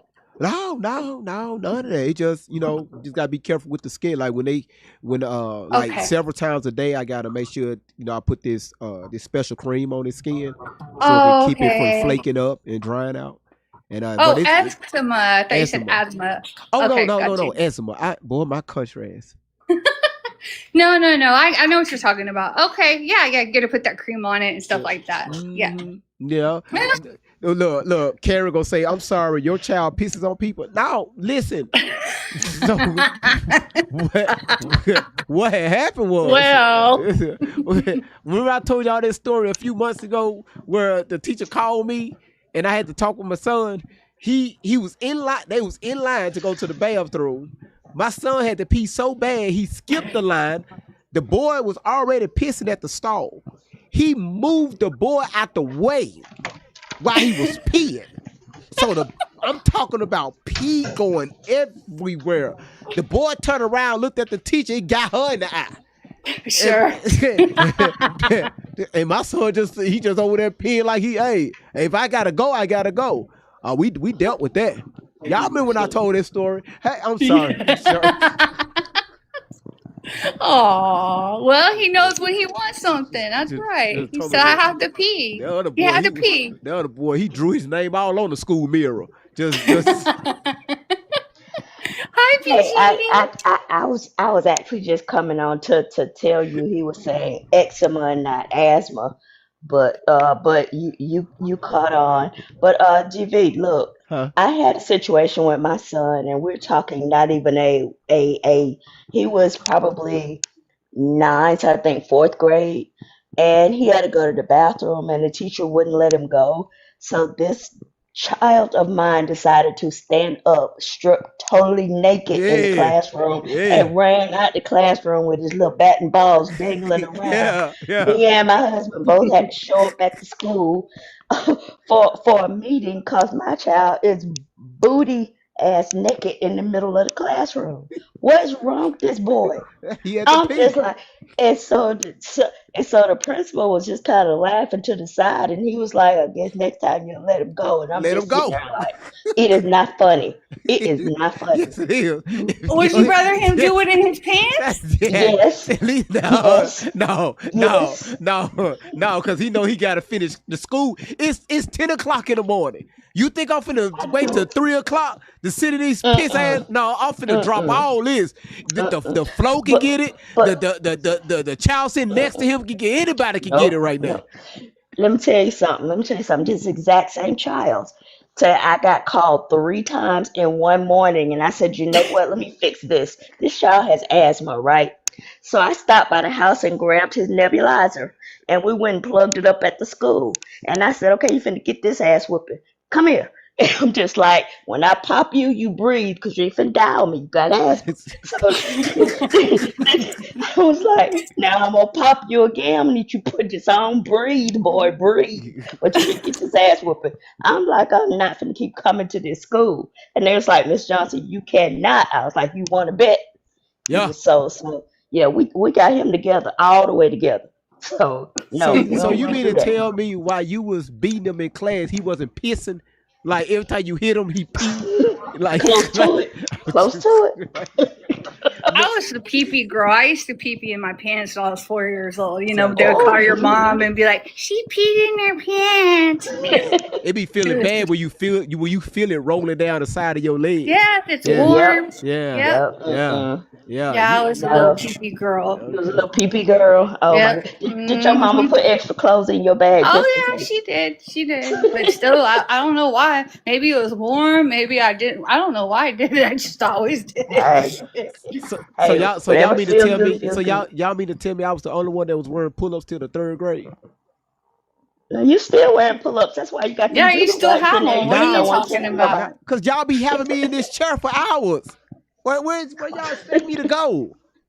I send you all the time. I tell you to go to Bullseye Deal and get you some discounted diapers, but you don't want to be listening. I'm He telling got that. y'all. Look, wait a minute. You know the urinal that they give you at the hospital with the handle on it to the man. He got one of them under his desk. We just don't see it. Hey, you notice that? Like I tell you, hey, I know he be doing. when y'all We're gonna go to When he got that look GoFundMe on for his a face. potty for you. We're gonna get a porta potty for you. get one installed right here on it, I'll never leave this Right. chair. Jimmy, what you doing? I'm making this face right here. I'm doing this right here. Jimmy, what you doing? I'm shitting. It's going right to the toilet. That's it. Got automatic How wipe long and can he everything. hold it for? We'll do a live. No, he'll tell on himself because you know once you do that wipe, you got to look at it and see what color it is. Yeah, get a catheter GB, like the gamers. gross. Yeah. The lighter the color gets, that means you almost done wiping. Listen. You want to hear something Yeah. humiliating? Try being a grown-ass adult on stage in front of a crowd of people and somebody making you laugh so damn hard that you pissed your costume. Oh God. Oh Lord, I did it more than once. Karen, no. Yes. Oh no. Yes. I wasn't the first one, thank God. One of the other girls, she was the first. But just had to be my first time was, we usually had like these can skirts, but the skirt I had was long in the back and it was like this short little like scoop in the front. But you could see the inner thighs, it was like a little sexy thing, fishnets, all that. I pissed myself. Yes. So bad because somebody was making me laugh. I was doing really good by holding it in. Yeah. And somebody said something, and then there was a line that was supposed to be said. Would you show me the river? And he said, could you show me the schmiver? For whatever fucking reason, that made me laugh more. And I went and spit on the lady in the front row. Made a river. You made the river. She made a river, yeah. She made the river. Oh my gosh. And My then mom. I just walked straight off stage. I fucking left. Yeah. I was I gone for the would've. rest of the show. Yeah. Well, yeah. Now I would have came back and like, all right, cool. I mean, you go My talk about mom me. went to an all girls Catholic school, and she said her and her friend were smoking in the bathroom. Right, this is in 1950s, early 60s. She said a nun walked in, and so they jumped on the toilet, and her friend's foot fell in the toilet, and she started laughing. She peed her pants, and then she was going to prom, and it was like. They never had guys because it was all girls. And her date, his foot went into a hole and he tripped and she peed in her pants from laughing. So he got mad and took her home. Can you imagine your foot falling into a public toilet? I'm talking about shoe and all. All right? You can't wipe this shit off, literally. Yeah, no, you gotta get rid of that shoe. Man, You gotta get rid of that foot. What do you mean? What you mean the shoe? The whole That foot got to go. Shit. OCD really bad. Just you can keep the foot. I don't even need it.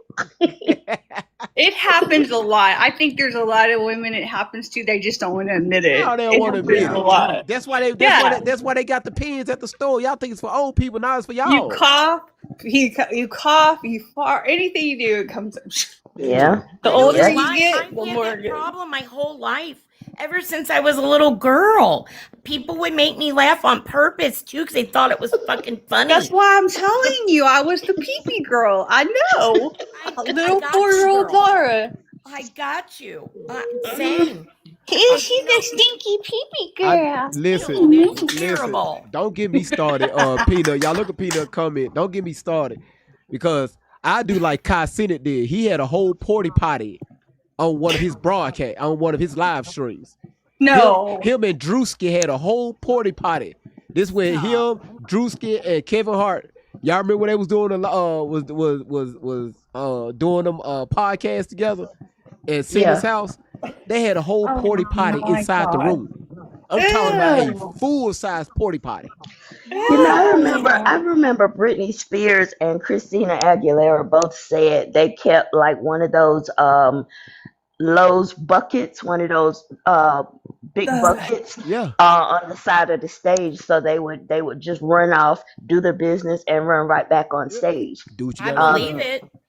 There's millions of dollars on the line, so you got to do what you got to do, I guess. That's true. You don't get much time to take off everything to go to the bathroom, so you want to bring the bathroom closer to you. The most humiliating thing was we had to get me some clean tights and fishnets, so it was easier to tell people I started my monthly. Keep talking. So that's what got spread around Six Flags St. Louis that day was I started my monthly in my stuff. And I was like, well, that's great. Well, I know you peed in your pants before. Don't lie to us. Well, I'm gonna show y'all this right here. This is why. This is why this guy right here. This is why this guy right here. Well, yeah, that's the guy that wore the diapers on. I remember that. I heard about that. Is that the poop pastor or the pee pastor? Yeah, the poop pastor. They were pampers on. Yeah, I remember that live. Damn. Why would you want to walk around with the? Never mind. I don't know. I was just saying. Wait, who is this? Oh shit! Girl, don't. Right here. Apostle David Taylor. His ass locked up right now doing federal time for human trafficking. But my God. Yeah, his ass used to wear pampers on it. You know why he preaching? And he used to have his deacons now change his pamper. To degrade them, right? Yes. Yes, to degrade them. Like you're no better than me. Like you're gonna wipe my chain, like power trip. That's sick. Listen, Vicky Yohe, his ex, I didn't even know he dated Vicky Yohe. She did a whole, interview about him. Oh. Hey. That's disgusting. Y'all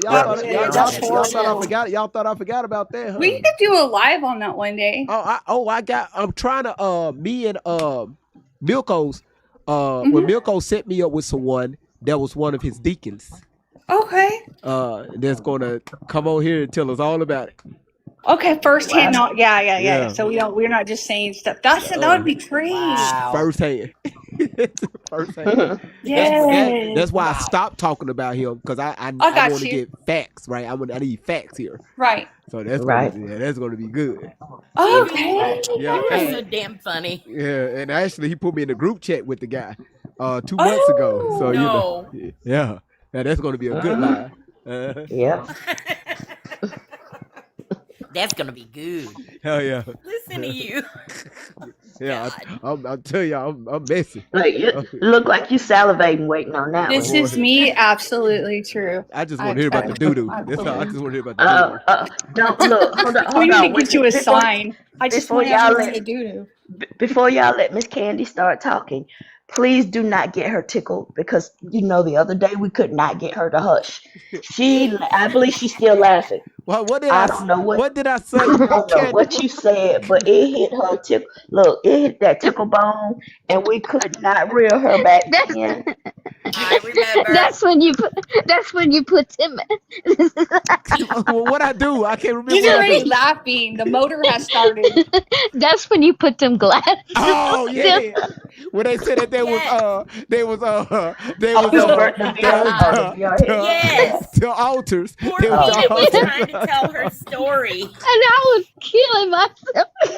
I'm sorry, it was funny. But wait, I'm not gonna keep you long. I just got y'all talking about that preacher, and I just got one question. Listen, did he lay down like little babies lay down, to get their diaper changed, like spread your legs and hold your legs? I just got questions. Maybe there's some people that are into that crap. There are. It's kind of like the the with Tori and the whatever she was doing. I got questions. Would he get on the floor and like put his hands back? Because how some kids will just be like relaxed and put their hands back and be like, all right, daddy, all right, mama, chain me, and they just be ready. Or his business probably was not that remarkable. I would suggest that y'all don't look into it too much, so that it's more interesting when we go through it. Like I'm just gonna wait till he covers it. These are questions that you must ask the deacons, because I'm invested now. I need to know. My son, when he needs his pepper chain, he'll come lay down right here and put his hands behind his back. That's what I'm saying. They put their hands behind their back. He'll do this shit right here. His legs go straight up. Yeah, straight up. Straight up in the air. We constantly tell them, move your hand, move your hand. Yeah, but they're cute. So they just put their hands out. So I'm wondering if he does.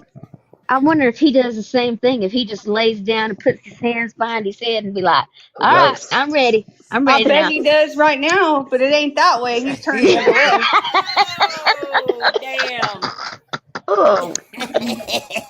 He came in he went in as a quarterback, came out as a Momo, breathe, Momo. I know Queen in there on the toilet. Come on, Queen. I know she's dying right now. Y'all, listen, I gotta I gotta go, y'all. I gotta go. That's I was gonna be short. I'm just imagining a grown man holding another grown man legs together to wipe his ass. Does he put his legs over his shoulder? I mean, he went in as a quarterback and came out as a wide receiver. So, oh my God. Does the man go in like scooting on his knees, and the other one throws his legs over his shoulder, and he's like, all right. I'm gonna have nightmares. Oh, Lord, girl. I am definitely gonna have nightmares tonight. Push your butt up. Push your butt up. Oh, thanks a lot, Karen. You got him. Not Karen. Thanks a lot. If you ever watched any of the vet shows, on Animal Planet, when they have the gloves that come up to the elbows. Oh no. Yeah, that's what you need. Oh my God. So, if you're a new follower, you're more than welcome just to come back to the next live. We're wrapping it up and we're done right now. There's nothing to see or nothing, just boring stuff. All of us just ending this right now. So please come back tomorrow. 46 people in this room. What is wrong with them? Well, there goes our new followers. Oh, Yeah, you got to get it from the crease. I mean, from the back. Like, It never failed. Never which failed. We had it which all the one way until lifts? now, and now they're gone. It just went. Which one? Wait, which one lifts the balls? I mean, I got so many oh my questions. God. Oh Lord, here we Okay. go. Y'all I were have. doing so good today. I was so proud. I was like, yes, we got some good people in the chat. I We waited have some, until the now, end. here we go. Back to our B big old Genie, dysfunctional family. B Genie, did I just get a violation? Yes, ma'am. They got a sign. Listen, they got a sign on the door. Hold on. Oh no. Hold on. Hold on. Listen. Wait. Hold on, let me get this What right. is it? Let me, Did that say dirty? Wait, what is it say dirty. Oh my so, God. Oh, Lord. so listen, so your ass don't walk in the room, right? Oh my gosh. Just. Oh God. Trigger warning. Trigger warning. And when they take it off, what do they put it? Do they have like one of those little He's jean teaching. things? He's teaching people how to ski. Yeah, did they put his underwear back on, or they say, all right? Look how thick this doo-doo is. Look, they wrap it up. Look at it. He's bear. We're trying to learn how to wrestle bears. That's all this is. Look at that. Y'all see that? That motherfucker. That's a lump there. Oh my God. And then they wrap it up. They wrap it up. You need to stop. And then Do they put it in? Do they put it in the toilet, or do they Karen, put it in a bag? No, they got to dig a hole in the backyard for that one. Really carry it. It's I don't know damn that. heavy. What the hell is happening? What is happening? This is your fault, Candy. He got to air. He got to air out. Oh my God. This is, how long is it? Shame on you, Auntie. All of y'all sitting there laughing. My stomach. Oh my God, my stomach hurts so bad. They got look. Somebody put in the comments. Hold on. You know they gotta dig a hole and bury it and burn it. Damn, I thought we got some good followers. Now they're gone. Oh my God, we gained followers. Yeah, we did. 10 minutes ago. What is y'all channel about? I apologize. Joel's taking a turn. Yeah. I apologize. Start showing you how to wear a proper diaper. No, we gotta air his balls out. Just every time. This the third pepper change in the last hour. So got to get his ass back in the pulpit. Turn his motherfucker off. On 10. Just take him out back and get a water hose and skid him down. Oh my God. The choir, they done singing. Get your dirty ass back on the stage. I'm never gonna come up. Y'all are never on this panel at the same time. Thank God Queen Momo is not on here. She's in the comments and she's on the toilet. Oh my God. We're all gonna die in this pants. Oh my God, my tummy muscles hurt so bad. God. Oh my lordy. Oh no. Oh, not the vacuum. So much shit in his ass. Got to vacuum this shit out. That's the vacuum. Hey, that's to get all the pebbles. Yo, I feel so sorry for that chair. It goes. It's been through a lot. That chair has been through so much. Oh Lord. I'm sorry, y'all. Just the visuals. Jeez, I'm sorry, y'all. It takes a lot to clean his past up. His ass already fat, so we just gotta get some creases out here. Y'all my God. Y'all listen. If we don't clean him right, guess what? He's going to keep us locked up in a room for 3 days. I have officially violated myself again. Put the vacuum cleaner away. HR has officially violated HR. Do not bring any more things from your house. That's some good stuff. Oh no. They had to get him good and clean so he didn't chafe when he went Thank you, back out. Candy. I told him, look, take him outside and just get the water hose and bend over and take care of it. That's what my dad used to do with me. My mom said she would just put my butt in the faucet going, bleh, bleh. I was like, wait, why's he got a bush? They said it's a ram in the bush. oh no. Oh, is that the See, it's all his visuals I can't handle. He just brought a plant to us, a tree. Mind when they see him. Here, I'm leaving. He leaves the room and he picks something up and comes back. Oh, I know. He's Come gonna back. get Oh my god. Y'all got peanut cracking up. I see her in the comments. She cracking up. Okay, good. There. GB, sit down. Sit down, sir. All right, we done. We done with them. Look. I gotta pee shit. Oh no. This is why I can't play. This is why I can't play with you.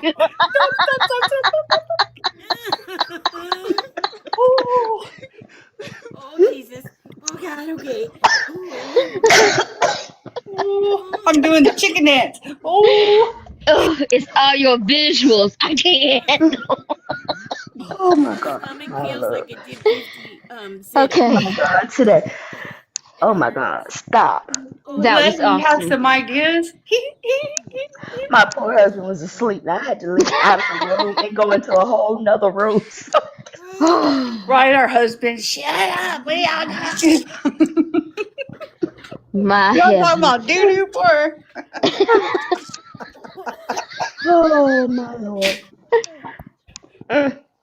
Thank you for that, GV. Are we good? Are we good? I can't do it anymore. No. He's trying to think again. Oh no. I'm done tonight. Okay. I'm done tonight. I'm done. It's look. It's All right, y'all. it's almost 1 o'clock in the morning my time, so I know it's what 11:47 your time, GB. Yeah, we got the ram out the bush. Yes, ma'am. Okay. All right. Well, this was a shitty live. It was. I'll say.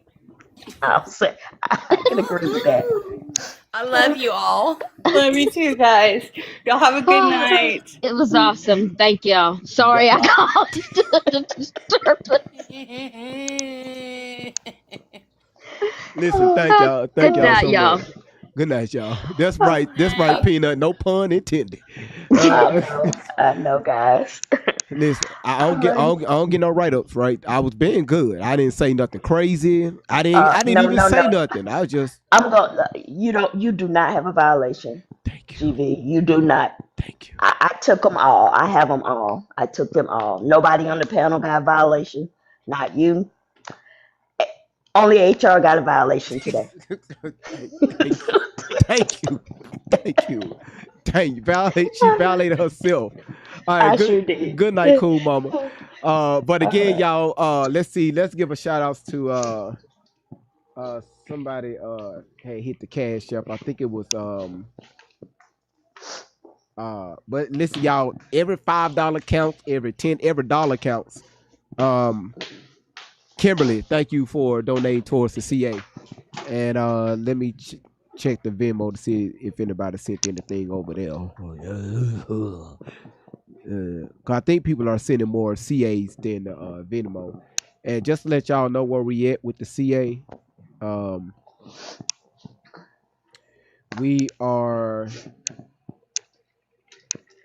we're sitting at $152 in the CA.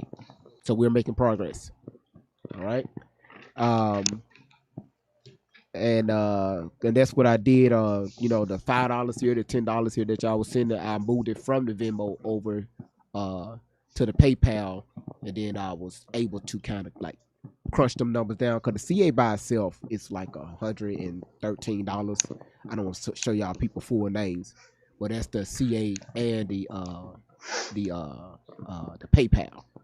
So but it's a total of that. So again, y'all, if we can hit that 11:45, 11:50 by the end of this week, y'all, I need this monkey off my back, right? Because again, we're locked in a contract, and I need the lawyer. I don't want him to come handle us down.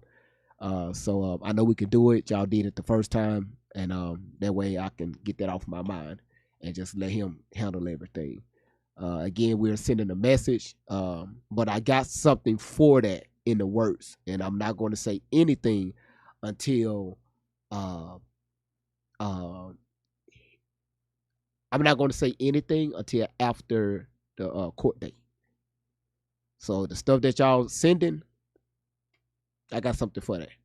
All right.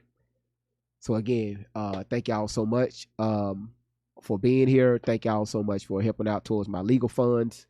And yeah, y'all been freaking amazing. We had a good laugh on tonight. And I will see y'all on tomorrow. Again, thank y'all for a great live. A great live. Like, again, this right here was one of my best lives yet. And thank y'all so much for being part of it. All right. Thank y'all for the laughs. Because it got, it was a little thick in here. Because, again, situations like this right here, we've seen stuff like this several times where they always try to spark this white against black, things, a lot of us ain't falling for this shit no more. But thank y'all just for even supporting the platform. Thank y'all. Cuz, Karen, Diana, Delanis, Queen Momo, Candy, several of you all. Just thank y'all. Thank y'all so much. YouTube, thank y'all. Y'all really, when I say thank y'all, I really mean it. Joanne, I got your message. I got your message. I got you. You sent the message a few days ago.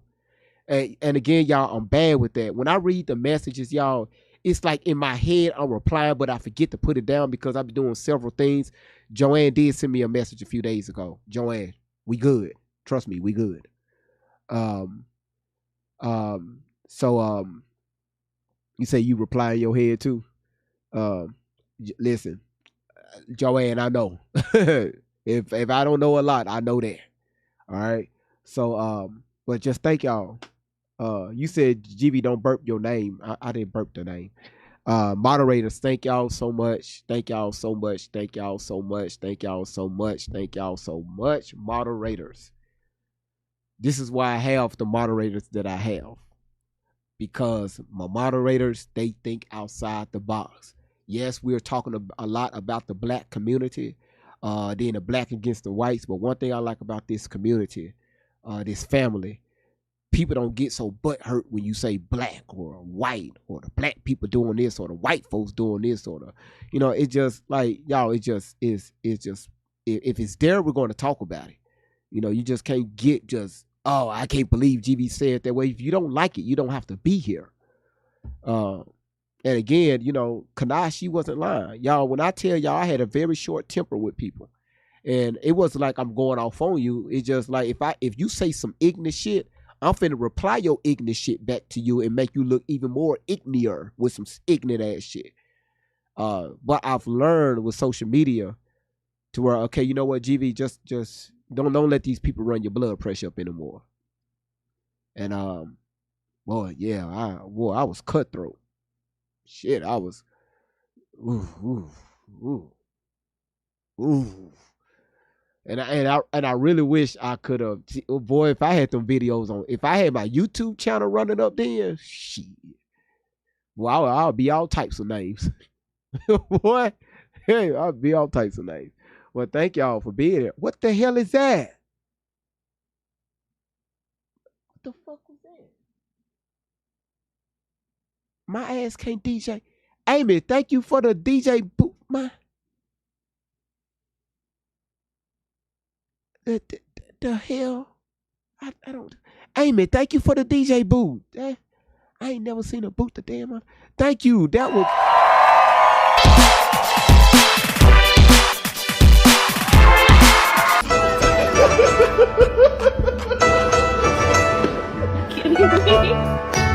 Look at those hips. Go, babies, go. Nailed it. Look at those hips.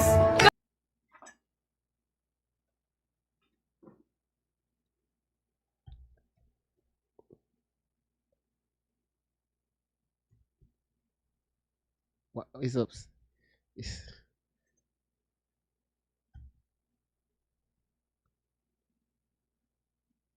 That was the cleanest big booty corgi I ever seen. Thank y'all so much. Thank you for throwing that. All right. So for now, we're gonna use this sign. If we got a dirty live, I'm gonna just throw this up. We got a dirty live, we got a clean live. You know, we go. Yeah. It broke. I had to take a screw and screw it in. You know, that didn't sound right. Had to screw it in. You know, you gotta have these in your bathroom when you have kids, right? You know, when they walk in, you know, is that bathroom clean or is it dirty? If I flip it over to dirty, this bathroom better be clean, you know, by the time I walk back in here. You know, we got like 2 of these upstairs and the bathrooms up there. You know, just they be going in there, just be toilet paper be all on the fucking floor and shit. And just like when you pee in the toilet. Why in the hell you aim in the toilet? Why you aiming at the wall? Whew, sons. No, Karen, no, it's not. You say you have a magnet on your dishwasher? Yeah, you know. Yeah. But listen, if y'all want to catch the replay, hold on. And you know what? These tappers, I can't be honest with this. Mona, you sitting at 32.6. Candy, you sitting at 30,000. Jen, you sitting at 8,000. Diana, you sitting at 7,300. It's way more than that. Like Diana, you was on the last leaderboard before I ended the live, and both of yours, one was like at 24,000 diamonds, and the other was like at 20,000 diamonds. And then, you know, and I can't add up all of these taps. So I'm sorry I had to restart the platform to get y'all up on the panel. But I learned something tonight. But again, just thank y'all for tapping the screen, and everybody came in and gave the heart meets, man. Thank y'all for that. Thank y'all for the heart meets. Thank y'all for supporting the platform. Thank y'all for liking it, following, subscribing on YouTube. Thank y'all for that. And also for you for following it on Rumble. Thank y'all for that, man. I really appreciate y'all presence. Y'all know we get ignorant over here. And thank y'all for the laughs because I needed it. But again, like I said, I would suggest y'all to go back and watch the replay. Go back and watch the replay and just sit down. Sit down. You really gonna enjoy the replay. This one of the ones I can say, watch the replay. All right. And again, until next time, y'all, Dangerous, welcome in on your back. Dangerous got a backup platform. You know, thank y'all so much. But I cannot see. I'm legally blind. Absolutely. There's a lot of blind people out there talking about free Carmelo Anthony. But until next time, y'all, listen, always keep God first, and listen, good night, everyone. Yeah. Hey, yo, great vibes on 10. True squad in the building. Mr. Clean, Candy Cane, Aloe Vera, Butter Pecan, Ronnie Webb, Danger Bun, and Loretta Von Lux. Everybody, everybody singing loud. Everybody singing loud. Everybody singing loud. Great vibes on 10. Everybody singing loud. Great. Yeah. The van keeps rolling, got the team all set. Chasing down the facts on the internet. Everybody talking, everybody got a claim. But we pull up looking deeper than the fame. Candy cane swinging that candy cane high. Walking through the chaos with a sparkle in the eye. Sweet on the surface, but she call out a lie. Got receipts in the pocket, watch the stories all collide. Must be clean in the middle with the game plan tight. Keeping everybody focused. when it turns into a fight. Great vibes on 10, that's the motto every night. Bringing calm to the madness underneath the spotlight. Great vibes on 10. For the win, let the celebration begin. True squad rolling and we're doing it again. Hands up high, let the disco ball spin. Great vibes on 10. Great vibes on 10. For the win, candy cane, aloe vera, butter pecan in the mix. Ronnie Wet, Danger Bun, and Lovetta, dropping hits. Great vibes on 10. Yeah, we turning up the room. Scammers get nervous when they hear we're coming soon. great vibes on 10. For the win, That's the slogan we defend. Truth over fiction, and we're riding to the end. aloe vera cool. When the drama gets hot, smooth like a breeze. When the rumors get caught, everybody panicking, everybody losing track. She brings the conversation right back to the facts. But a pecan steady, never rushing the case. Looking at the details, everybody misplaced. Quiet with the wisdom, always keeping the pace. Then she drops one question and it changes the whole race. Ronnie Wet, riding through the storm with style. Got a sharp intuition and a confident smile. People tell stories, she can listen for a while. Then she finds the missing pieces hidden under every pile. Loretta Von Lux, Loretta Von Lux, walking in designer flair. Gold hoops in her ears and highlights in her hair. Luxury coat swinging while she surveys the scene. Spot a fake story quicker than you ever seen. Tiny little diva, but her instincts are elite. She can sniff out contradictions from a mile down the street. Gucci on the shoulders, confidence on max, while she's quietly collecting every piece of every fact. She don't gotta shout, she don't gotta bark. One look from Loretta and she's already found the mark. When the scammers start sweating and the stories don't match, Loretta's already smiling cause she solved another catch. Lights flat, Crowd jump, music hitting hard. truth hunters. Fact checkers never dropping guard. Everybody dancing while we're putting clues together. Searching through the nonsense, no matter what the weather. Danger, danger, danger, danger, danger, danger, danger, danger, danger bun. Hopping through the comments every day. Little bunny energy, but she's leading the way. Hashtag save the bunnies, yeah, you know what she'll say. Then she'll uncover 3 mysteries before the end of the day. Curly ears bouncing, got determination strong. When the trail gets complicated, she keeps moving along. People think it's funny till she proves the rumor wrong. Then the whole room singing to the Danger Bun song. Great vibes on 10. For the win, let the celebration begin. True squad rolling and we're doing it again. Hands up high, let the disco ball spin. Great vibes on 10. Great vibes on 10. Mr. Clee holding center, keeping everything alive. Candy cane and aloe vera, always searching what they'll find. Butter pecan, Ronnie Wet, Danger Bun on the run. Loretta Von Lux in designer shades, making fact, checking fun. Great vibes on 10. True squad to the end. Searching through the fiction, letting real stories win. Great vibes on 10. For the win, That's the slogan we defend. truth over fiction, and we're riding to the end. The van keeps rolling, the music keeps glowing, the truth keeps showing. True squad